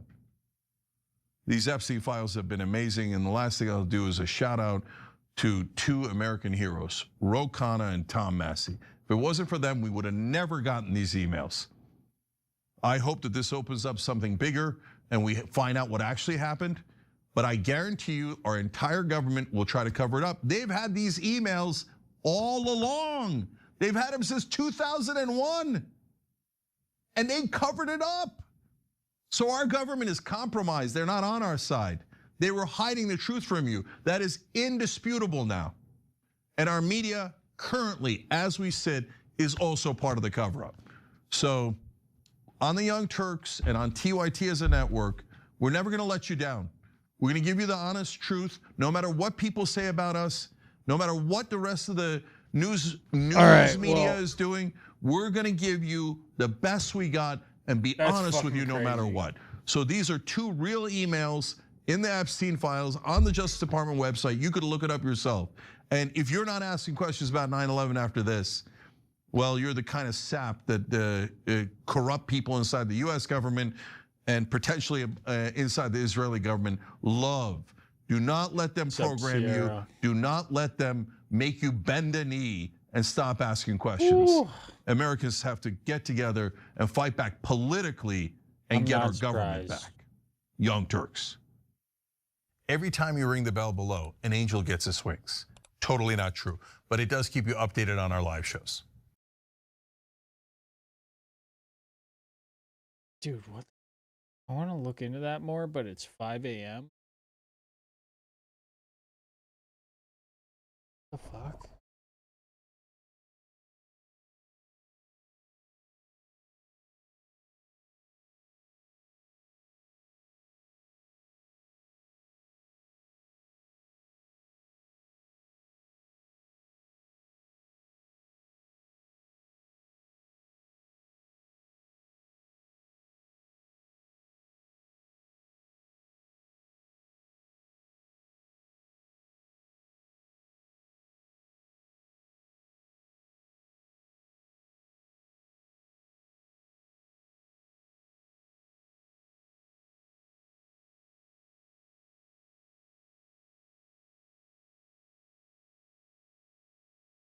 Oh boy. That fucking Epstein video was so boring, dude. Isaac Newton, if you get close to a wall, then you. Oh, boring.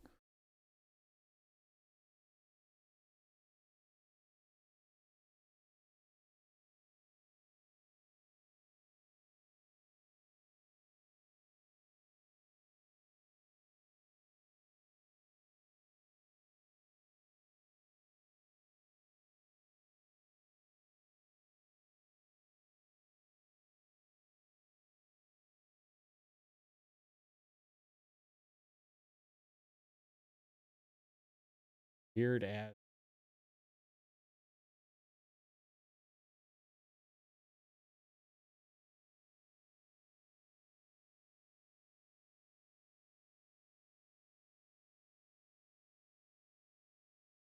You rocking a fucking. Ugh.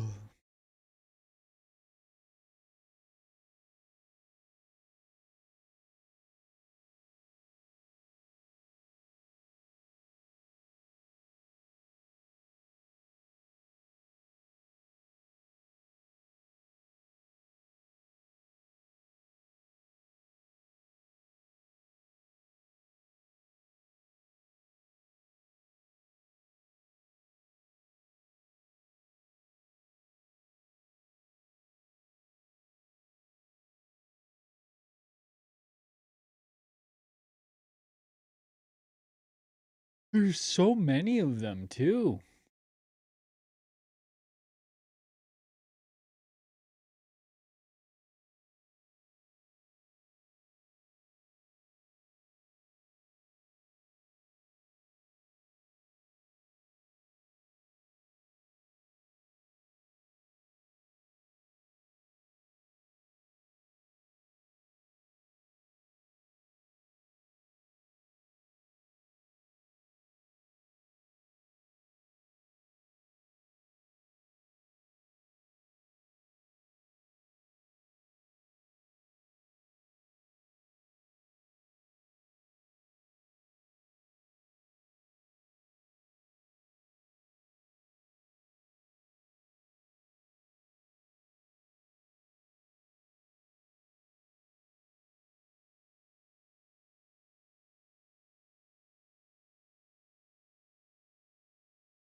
So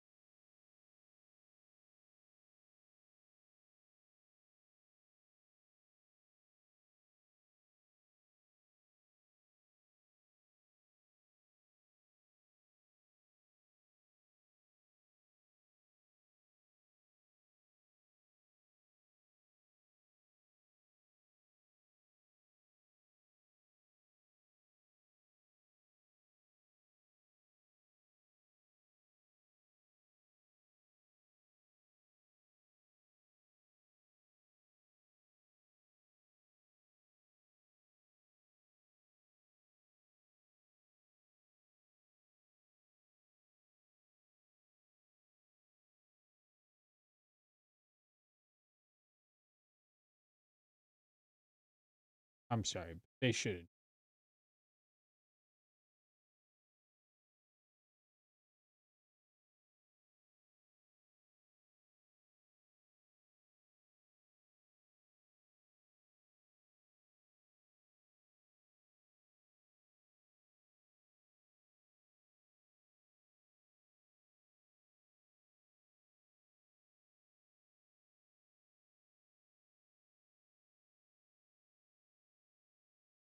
He looks like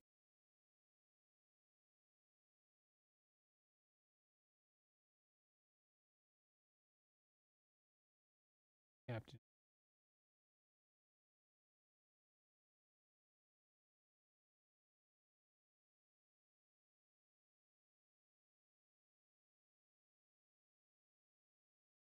What were we looking for?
You know what's kind of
searching.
Grade.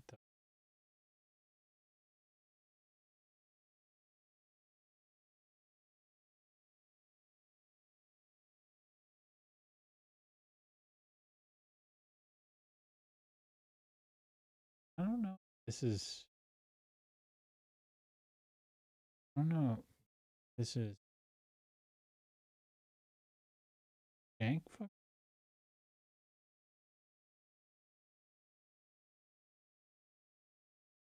Is Jank on? I feel like he's sensational. Talking about the helicopter. They say, "Where's the real pilot?" Say, now, you better, you better than that. Because one day, back in the back seat while flying, you can check.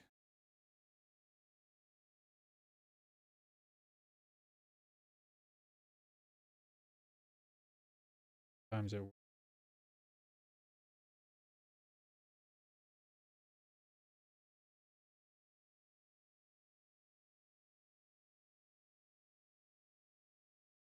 check who.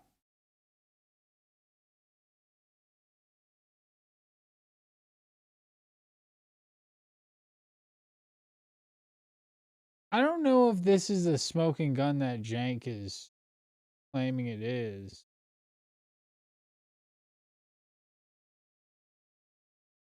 Like, this doesn't really seem like it's ours.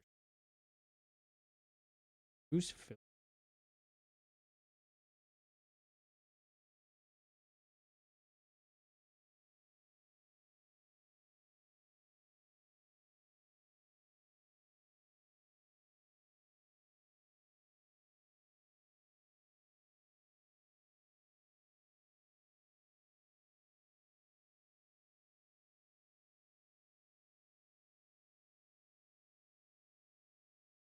like, just because they're talking about a pilot after 9/11 necessarily. Talking as a trade, thought you might like this pick. I just landed at Santa Monica in the helicopter with my friend Blank. She's going for a drink with David. Yeah. That's from Ghislaine Maxwell to Philip.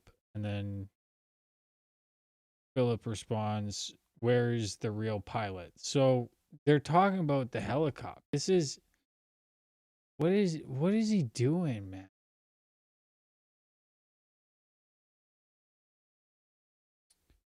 Was an American Post renowned for his vivid portrayals working class Detroit, born Russian Jewish.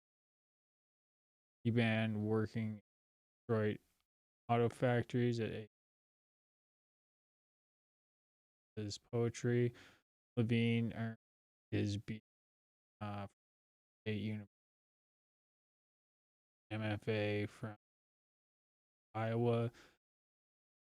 7, studying under poets like Robert Lowell, John taught at California State University.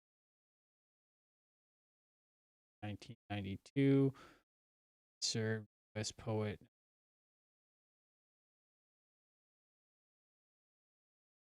What were one, which won the National Award, and Simple Truth earned the Pulitzer Prize. Levine's poetry often delved into labor loss and the human condition, resonating with readers for its authenticity and depth. Levine was a poet celebrating depiction of working class life, industrial son of Russian Jewish immigrants. He began working in auto factories at age of 14, experiences that became central to his poetry here in BA University and Iowa when he studied with John Berryman and Rob Lowell. Levine, author, over 20 poetry collections, including They Feed the Lion. They Feed the Lion. What work it? Okay, so, oh my God. Jank, what are you doing? We cannot trust mainstream media because a poet said to Ghislaine Maxwell, "Where is the real pilot?" 1 week after 9/11. Bro, he was a poet asking where there's got to be more context, man. And there is more context, man. What are you doing?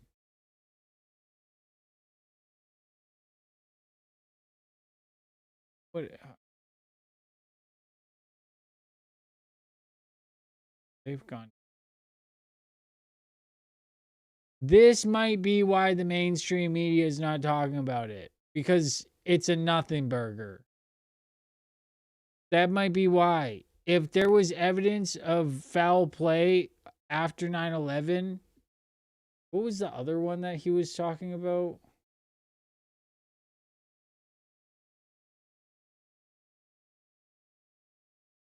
Any interest in being in the Shadow Commission on. See, this one might actually. Okay, Shadow Commission. Search Shadow Commission.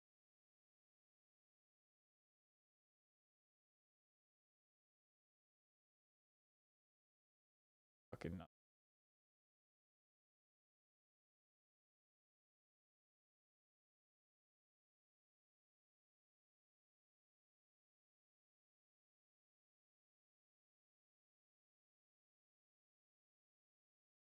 Any interest in being.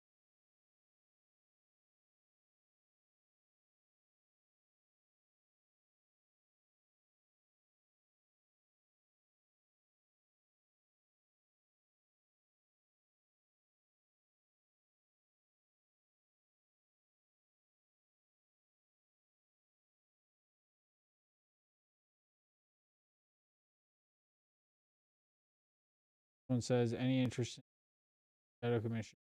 Given the membership secret.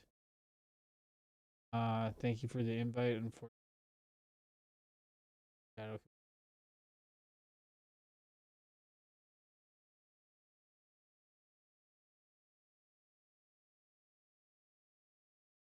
just got it. Because I'm if 9/11 was like some if there was like evidence of 9/11, I'm pretty sure the fucking mainstream media would be blasting that shit. But maybe I'm wrong.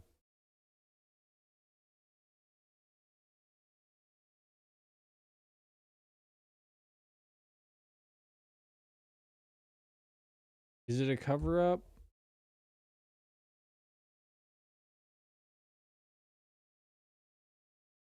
The term Shadow Commission is not widely recognized. Referred to citizens of. However, no credible evidence.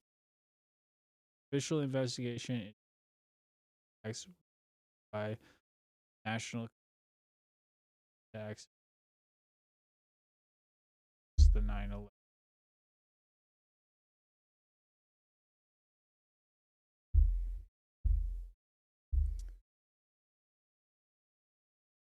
Huh.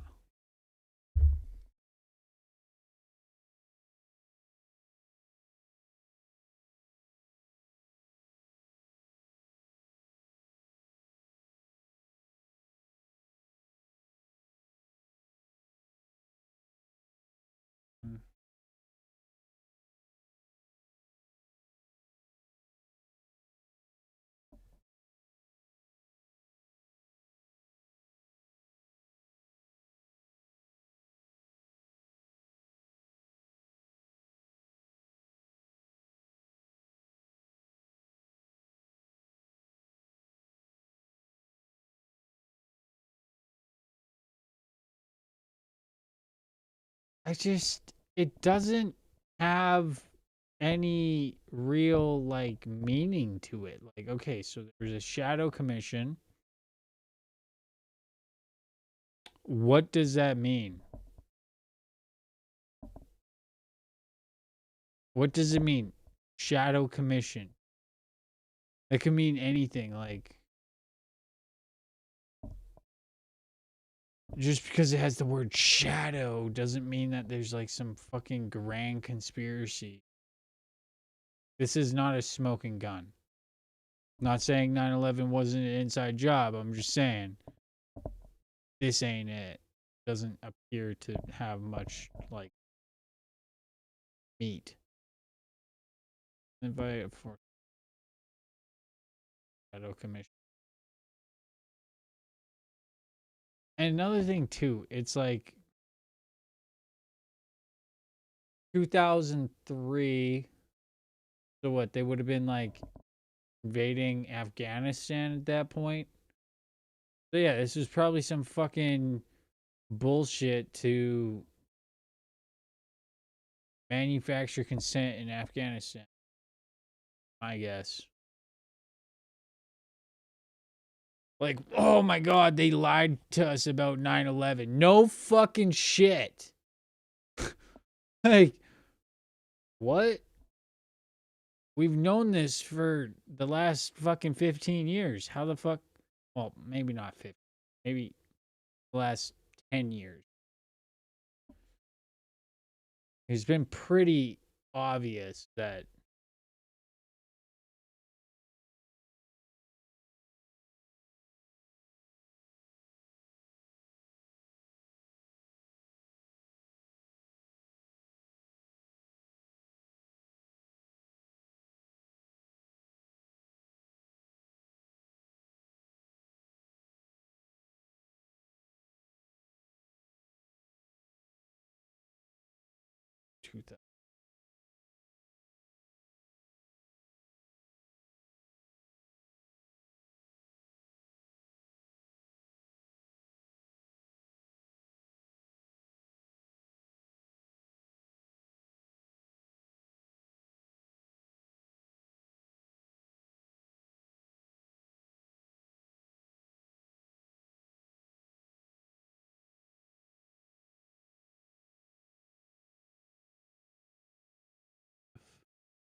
I will.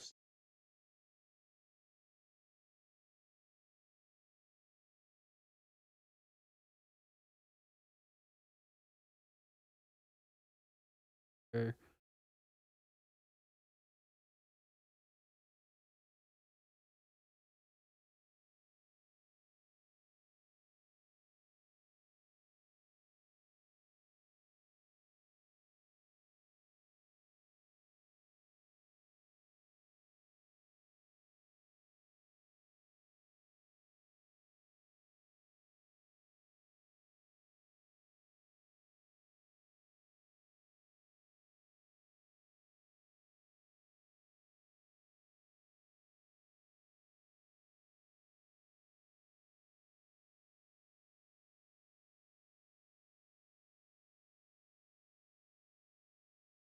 Jeffrey Epstein, sex trafficking.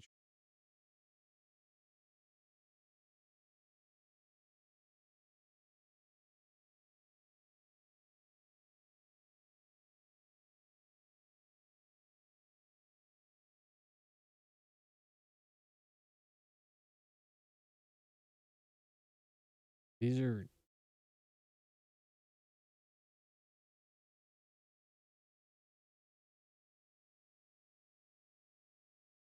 see some.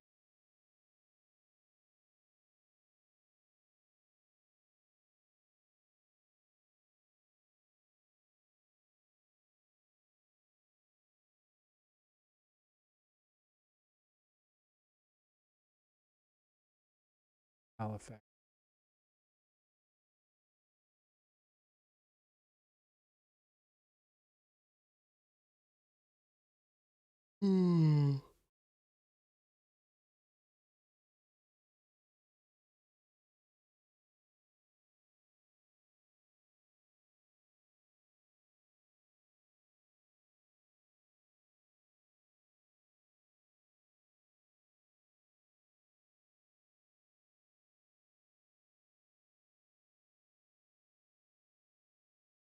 It's like some psychiatry.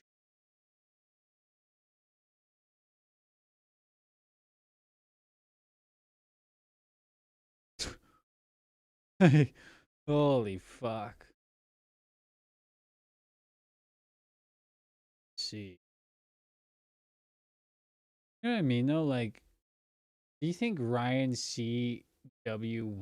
Hall has any? And look, they have his fucking phone number just blasted right there. We could call his phone number. The last one had that shit redacted. Look at this. See, right here, it's redacted. And then you go to this one. Not redacted. Oh my god, this is messy.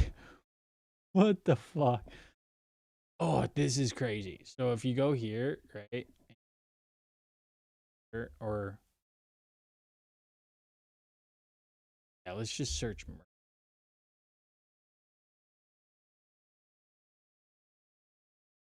Go through. You got,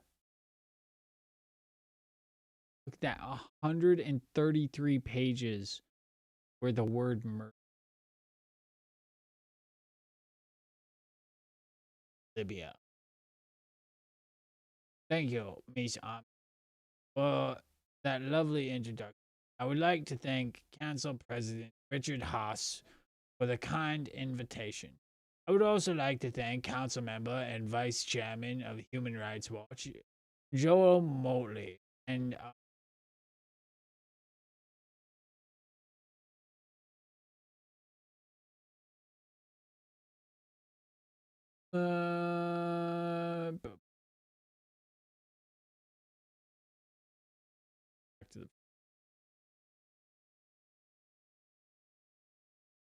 like Epstein exposed. Child introduction.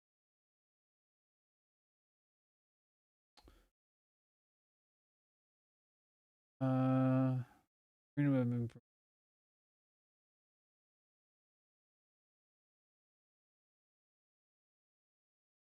What's that? What's that?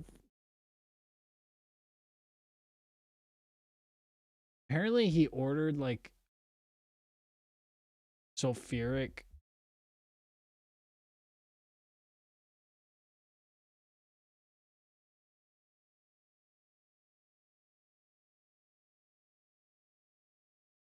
He was sulfuric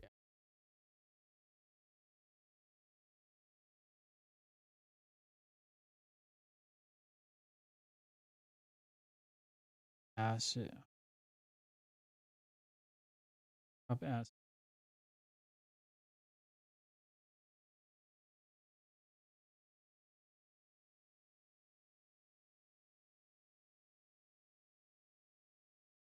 Strip for and by pop culture. Have a pain acid.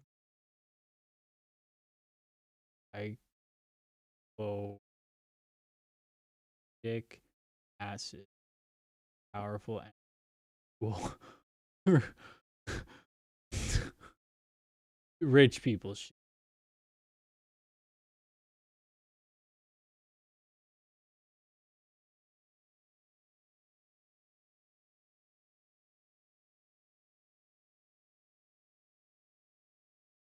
What's like is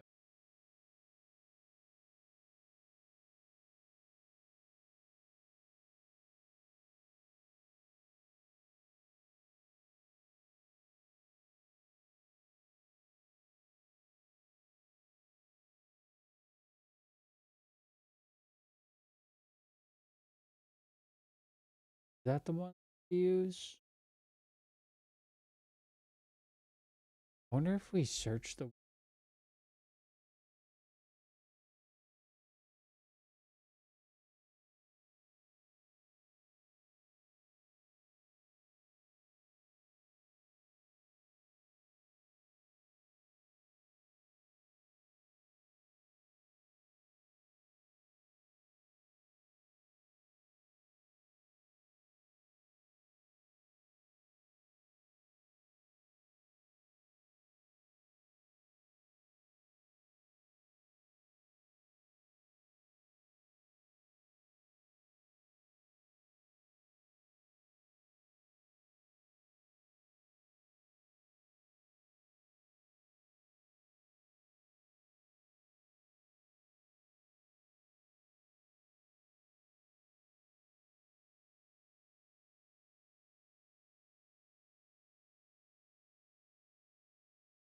child's purchase JE. $65,000. Rothschild's purchase paid for by JE delivered. 86 so 100.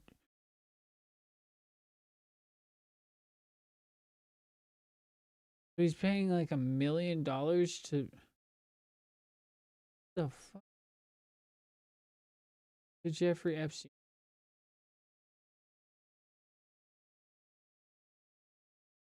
Information confidential and the property used is interesting. So he paid so he paid $1 million for furniture.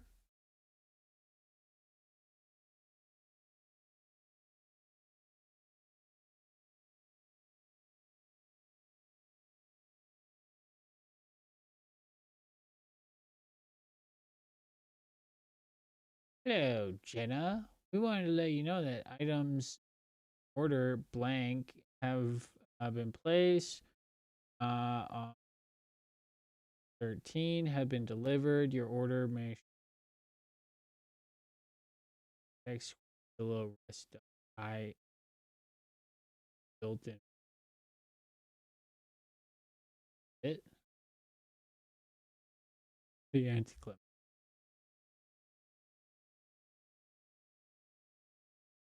Go to. Okay, this one seems like there's might be some pizza involved or something. This is suspicious.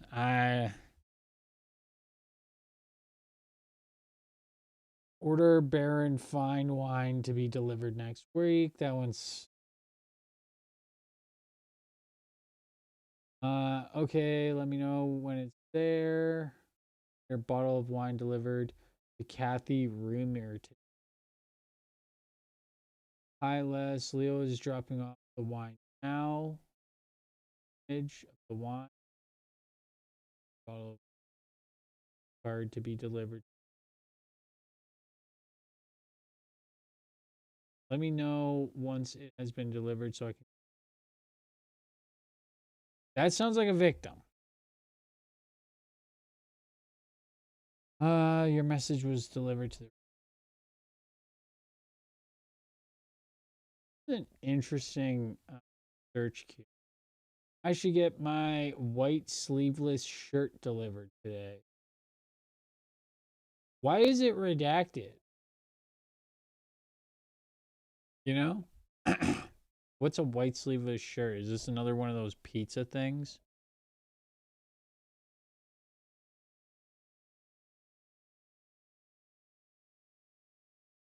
Everything in the fucking.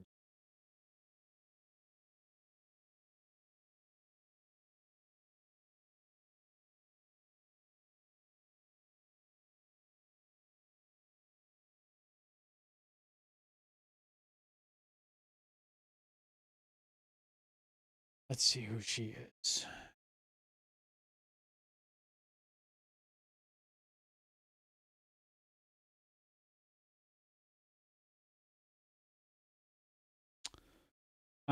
Kathleen Rumor, born 1971, is an American attorney who served as the White House counsel for Barack Obama.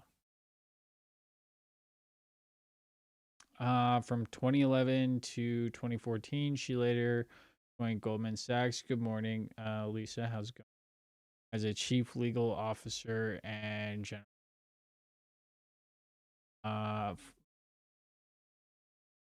But resigned on February 12, 2026, following revelations of her close relation with convicted sex offender Jeffrey Epstein. Prior to her roles at the White House, Goldman Sachs, Rumler was a partner. Okay. So she's not a victim. She's accomplice. Okay.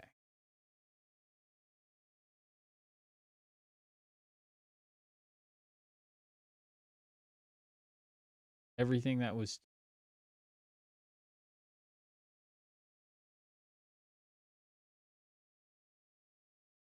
Lot. Ear froster.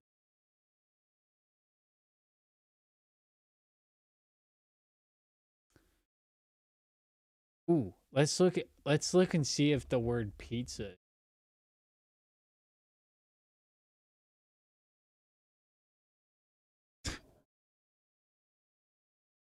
I just learned he might want to go to Patsy's located at 2287 First Ave, corner and First Ave and 1118 or 118. Holy fuck, I'm checking here. And Karna and Blank say they can go and get it. Jeffrey wants to go get pizza today from Patsy's Pizza when he comes back from Woody's around 12:30. I can order and pick you up.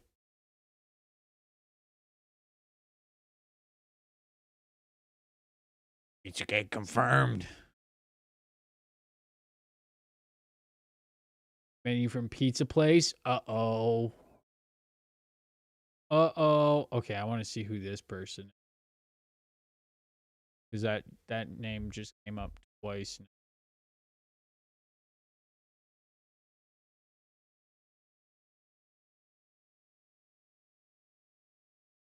And they were involved in pizza. They are a Belarusian dentist. Uh-oh. That's not good. That's not good. I'm just saying when you have dentist on your when you have dentist on your resume and you're in the Epstein files, it's just not a good look in general. Okay, so Karina Shuriak is a Belarusian dentist and wife of Viktor Lukashenko, the eldest son of Belarusian President Alexander Lukashenko. She is known for maintaining a low public profile and rarely appears in the media.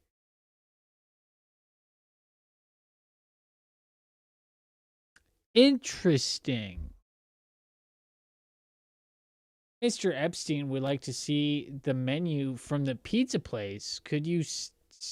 Could someone send it, please? What?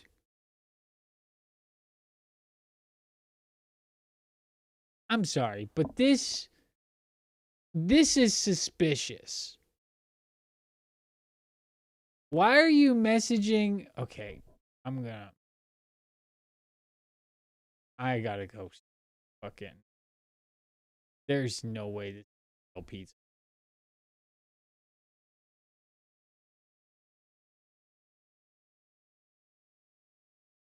Apparently it is. Okay. Or they just made this as cover story. Shop. I don't know if this is a real pizza place, guys. Honestly, I'm starting to think that this is not a real pizza place. Just saying. Their website doesn't work. Orders. Yeah, this is not a real pizza place, guys. This is not a real pizza place. Come on. Just give me a second. This ain't a real pizza place. Tell me this is a real pizza place. What the fuck is this? This isn't real, dude. This is a fucking fake pizza shop. Except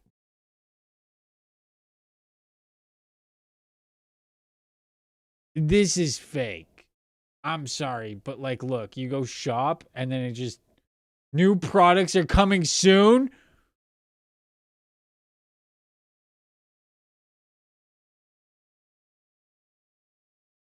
Come on, dude. When was this fucking now I gotta go to the archive. I want to know when this website came on.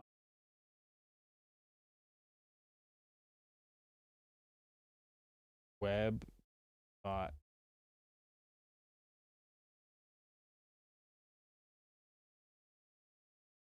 I want to know when the fuck this shit came onto the scene. This is not a real pizza place, dude. Ain't no fucking way this is a real pizza place. Look at this photo. It's fake. Like, it's apparently been around since 2010. I almost said 2020. Hey, dude, what the fuck is taking so long? Oh, I got their phone number.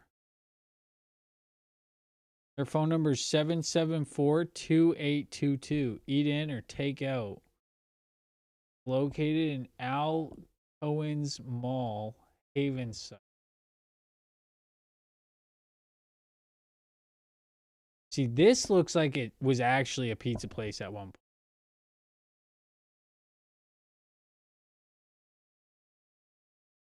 At one point, but something is not Something's not adding up here. Oh, look at that. Crazy how as soon as the Epstein files come out, now all of a sudden they changed. Oh, it wasn't. No. It wasn't even. Dude, I'm telling you, this is getting sus.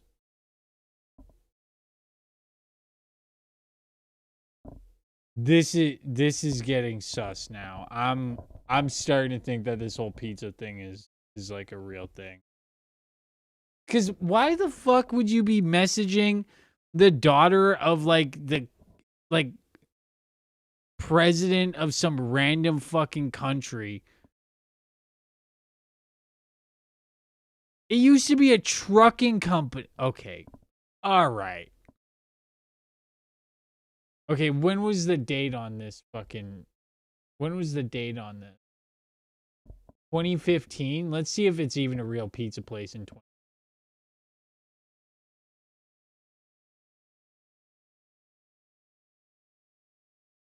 I'm telling you, this is suspicious.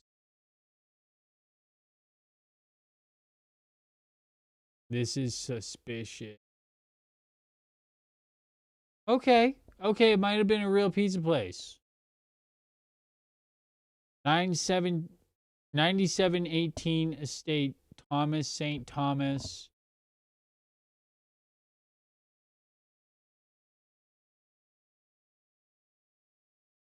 In Al Cohen's Mall, Havens.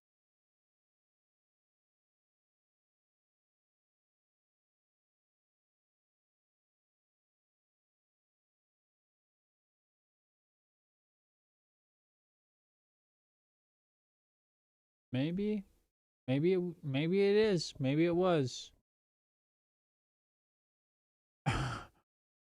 So what, did somebody just buy this website and turn it into this?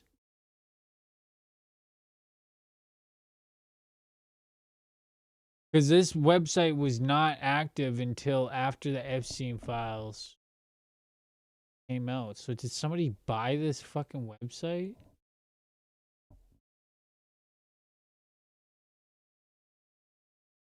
It's a well-known large liquor warehouse located in St. Thomas, U.S. Virgin Islands, near the cruise port. Specialized. Oh.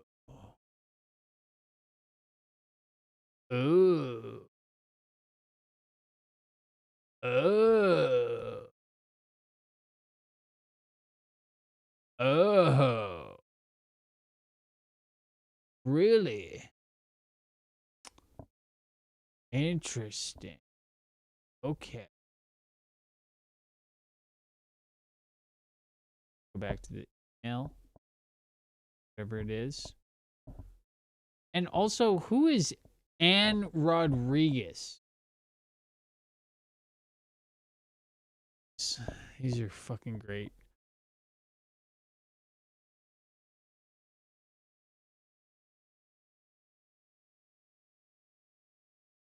Also, look up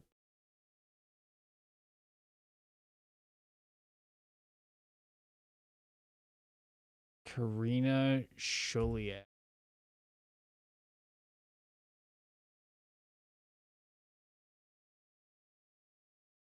Anne Rodriguez is a name associated with multiple individuals, including a strategic business leader for psychiatric practitioner, Hopewell Junction, New York, and a chief operating commissioner. Karina is a Belarusian-born dentist. Why is a Belarusian-born dentist who has ties to the leader of who was in a long-term relationship with Jeffrey Epstein and was named as a key beneficiary in his estate? She reportedly received significant financial assets, including $50 million and 33 carat gold, 33 carat diamond ring. Juliak has maintained a low public profile since Epstein's death in 2019.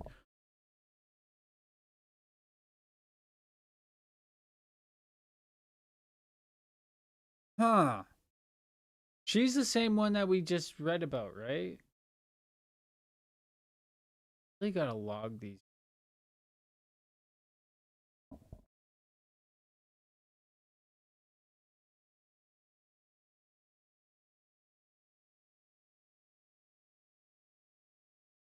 Okay, what next? What should we search? Actually.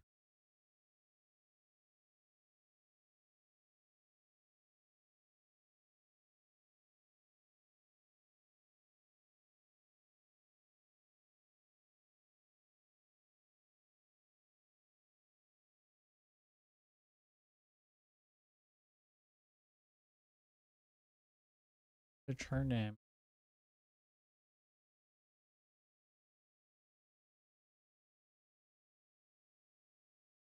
$36,000 times. Huh.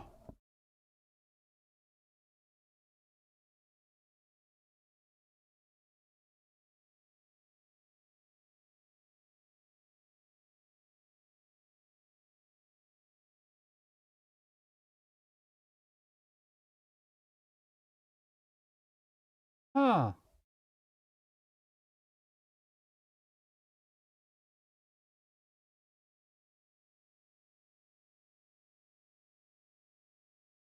And then you know.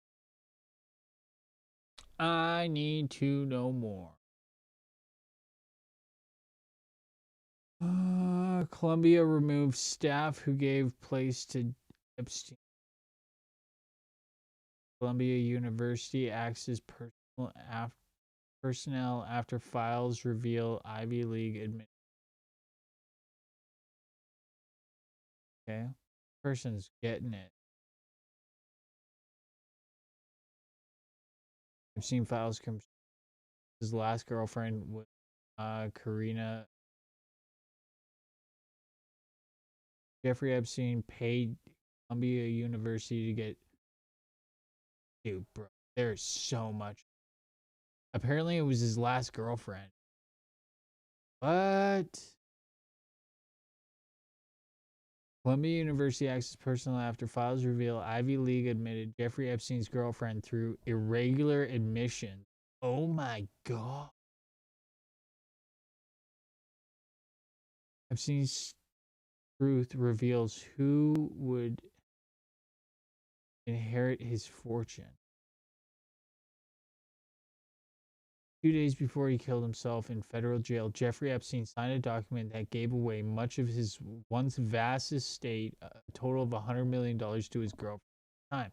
In the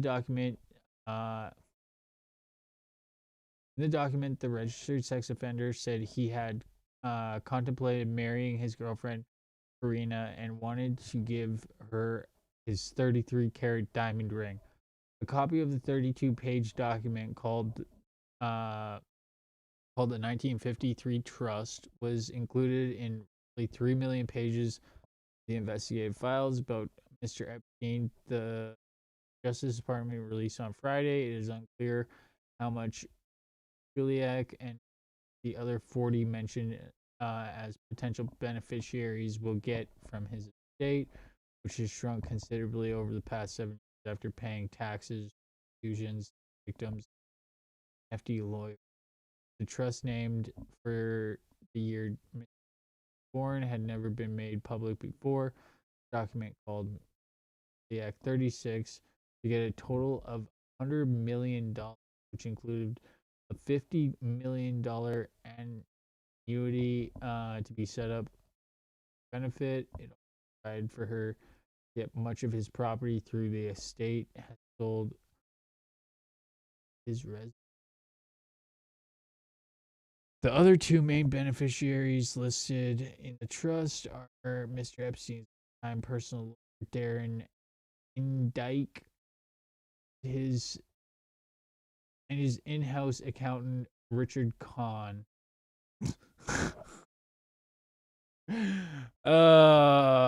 Richard Kahn. That is a terrible name for an accountant. Okay, I'm going. I gotta go. Richard Kahn.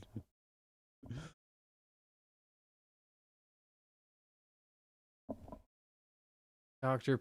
Peter Attia? What?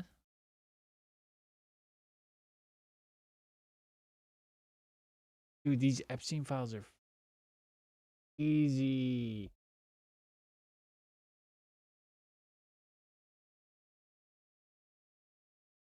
One second. I go to Riley. Let's check out where they buy their pizza.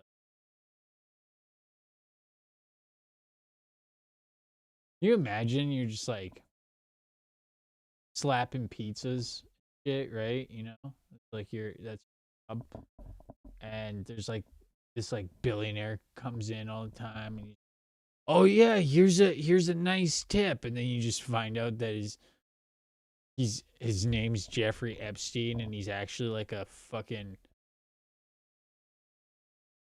sex offender and other things that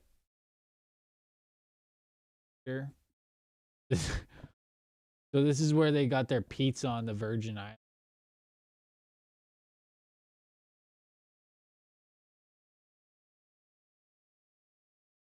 Do you want pepperoni, Italian sausage, ham, beef, salami, mushrooms, onions, tomato, jalapenos, green peppers, black olives, pineapple, roasted garlic, or extra cheese, maybe anchovies?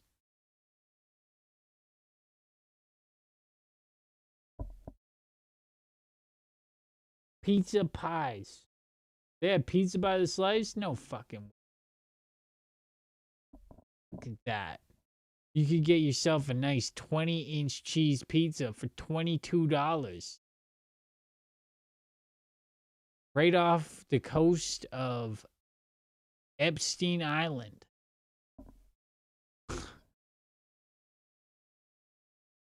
Old favorite? Oh no, I bet Jeffrey Epstein definitely did not ever order the old favorite. He probably get the virgin favorite, you know.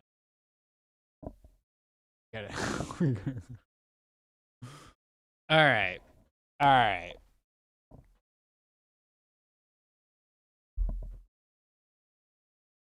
I'm actually kind of surprised how this stream did. Like,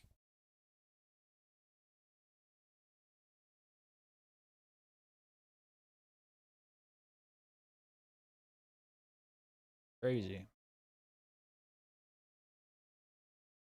Like, we were peaking at like what, 20 fucking viewers there for 3 viewers. I like that.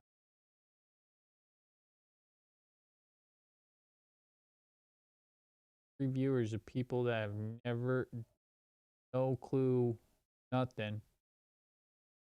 Rolling through files. I like that.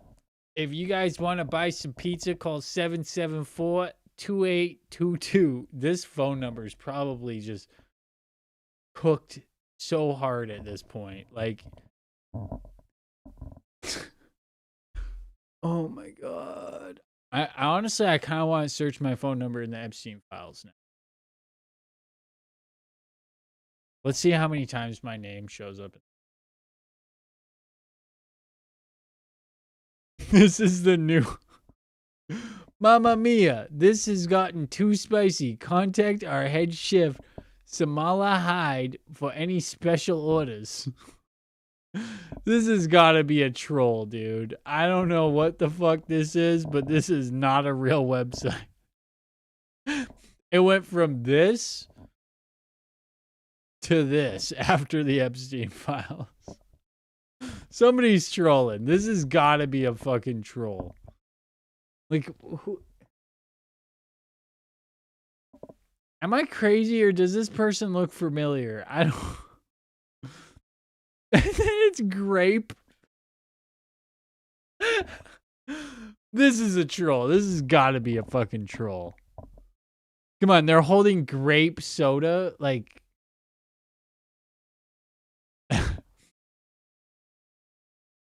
whoever did this is a fucking legend. Yeah. You want some pizza and some grape? That's awesome. Had me going for a second. I'm like, what the fuck? This can't be fucking real. It's not. Okay, let's see how many times I show up. 360. That's what I said. I said I showed up 360 times. Or no, I said 7. Let's see what. Hang with Isaac today.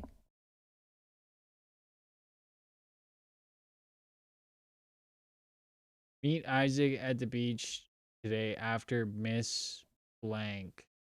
2 to 4. They're fun. Isaac coming over at 11:30 Friday. Why are the fucking names and everything? Pick up Isaac at 2 p.m. from St. Luke's. Who's Isaac? Who's Isaac and what? Welcome, Charles Isaac Gunderson.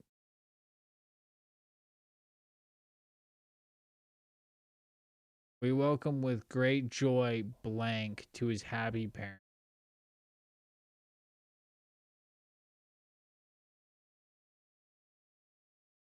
Do this card.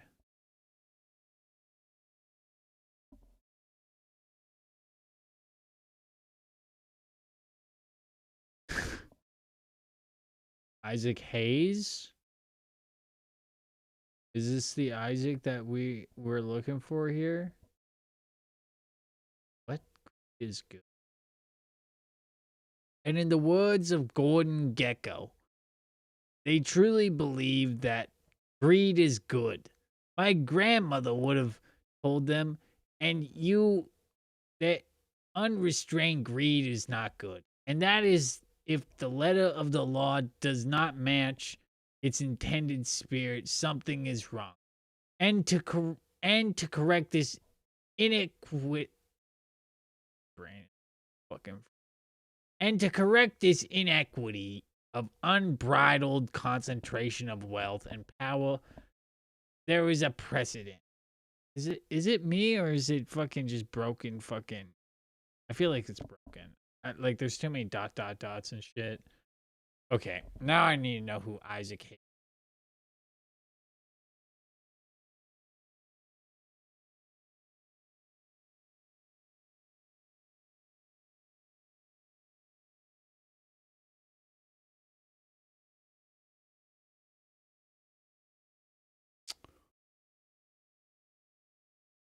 I couldn't find any information linking Isaac Hayes to the Epstein files. Isaac Hayes was an American singer, songwriter, and actor, best known for his work in the 1970s. The Epstein files primarily concerned Jeffrey Epstein, a financier and convicted sex offender, and his associates. If you have any more specific details or context regarding Isaac Hayes and the Epstein files, please provide them. ChatGPT.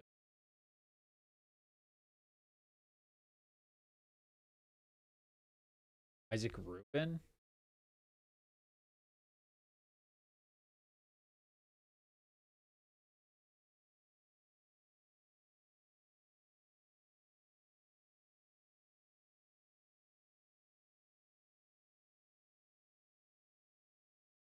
You think?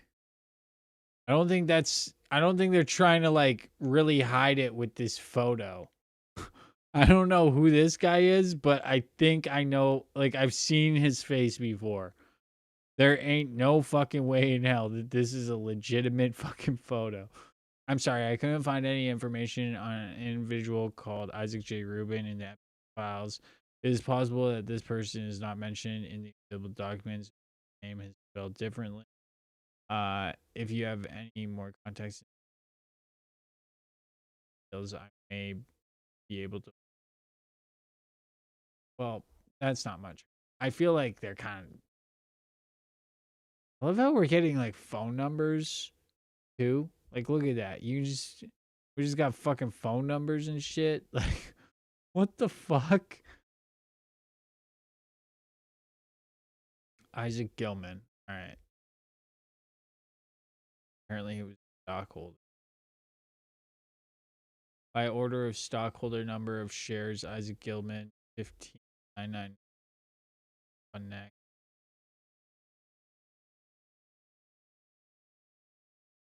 At the time, Gilman, 5 years. Isaac Perlmutter, who sold Marvel to Disney, lives in. I'm curious. You know Isaac Perlmutter, who sold Marvel to Disney and lives in Palm Beach. Okay, this might be the person we're looking for. Isaac Perlmutter.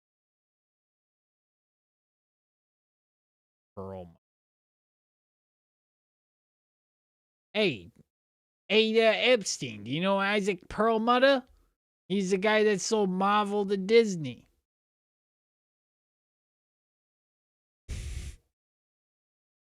Lives in Palm Beach.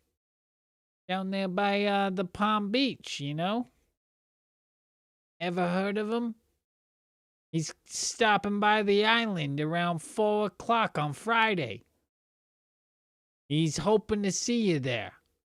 You gonna be around? Okay, come on. Seconds. From Michael Wolff. Oh, shit. I need to know more now. I need to know more. Who is Isaac Perlmutter? That is such a fucking weird name. That's the only instance. Perlmutter. Isaac Perlmutter. Maybe if we go. Wait. Go Michael Wolff.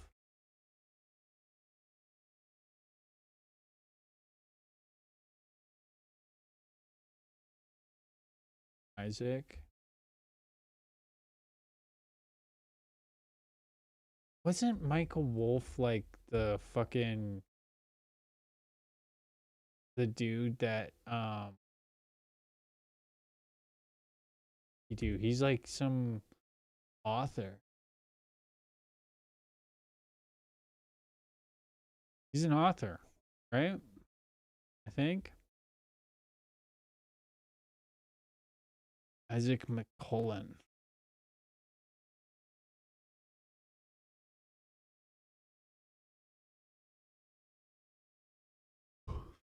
Isaac McMullen. Paintball party.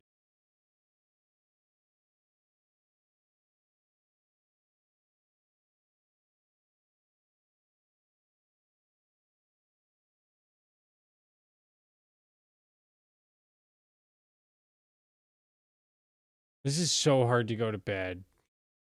I'm sorry I couldn't find any information about an individual named Mullen and the Epstein. They keep giving me the same fucking response. I think ChatGPT is censored or something. Charles Isaac, best paperless post experience. Add to your address book to ensure you receive all cards and invitations. This one. The main impact of Isaac has yet to arrive, hence the crew. Warmest regards.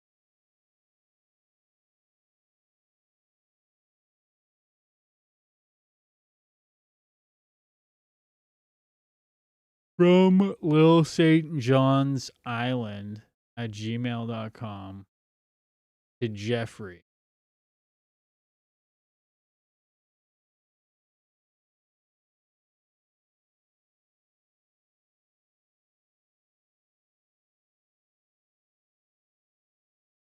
Okay, so Little St. John's has their own Gmail account, and they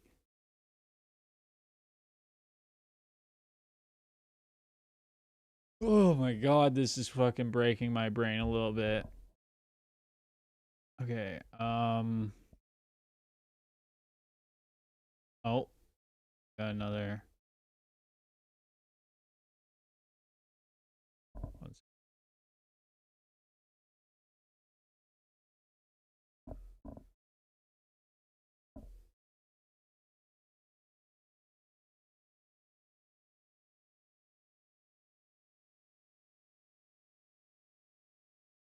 What did I need to title your woman ready to download? Jeffrey, your tickets are ready to download.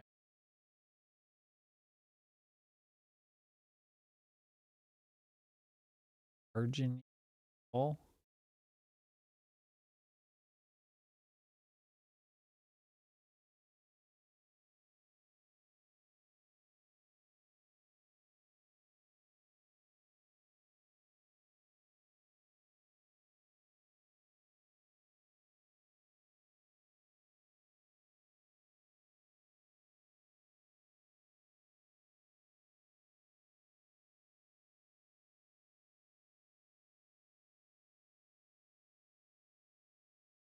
Place.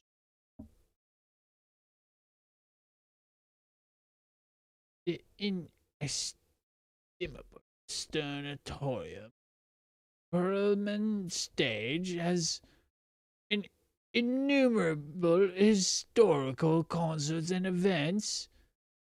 The very first opening night in 1891, Horowitz sold out 1965 recital to Groucho Marx. 1972 appearance at the twilight of his career are but a few, with 5 Curvilinear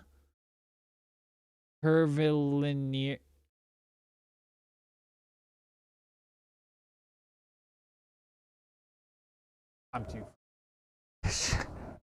curvilinear levels, with 5 curvilinear levels that seat 2,090 Stern Perlman, has acoustics that have dazzled audience and performers for over a century. Oh, yes, amazing. All right, I need to go. Where the fuck is my mouse? Okay, I need to go. I really know. I have been looking at the fucking Epstein files way too long today. It's already 6:30 in the fucking morning. I swear to God, I started like searching words in the Epstein files at like 4:30. Okay. All right. Well, this was fun.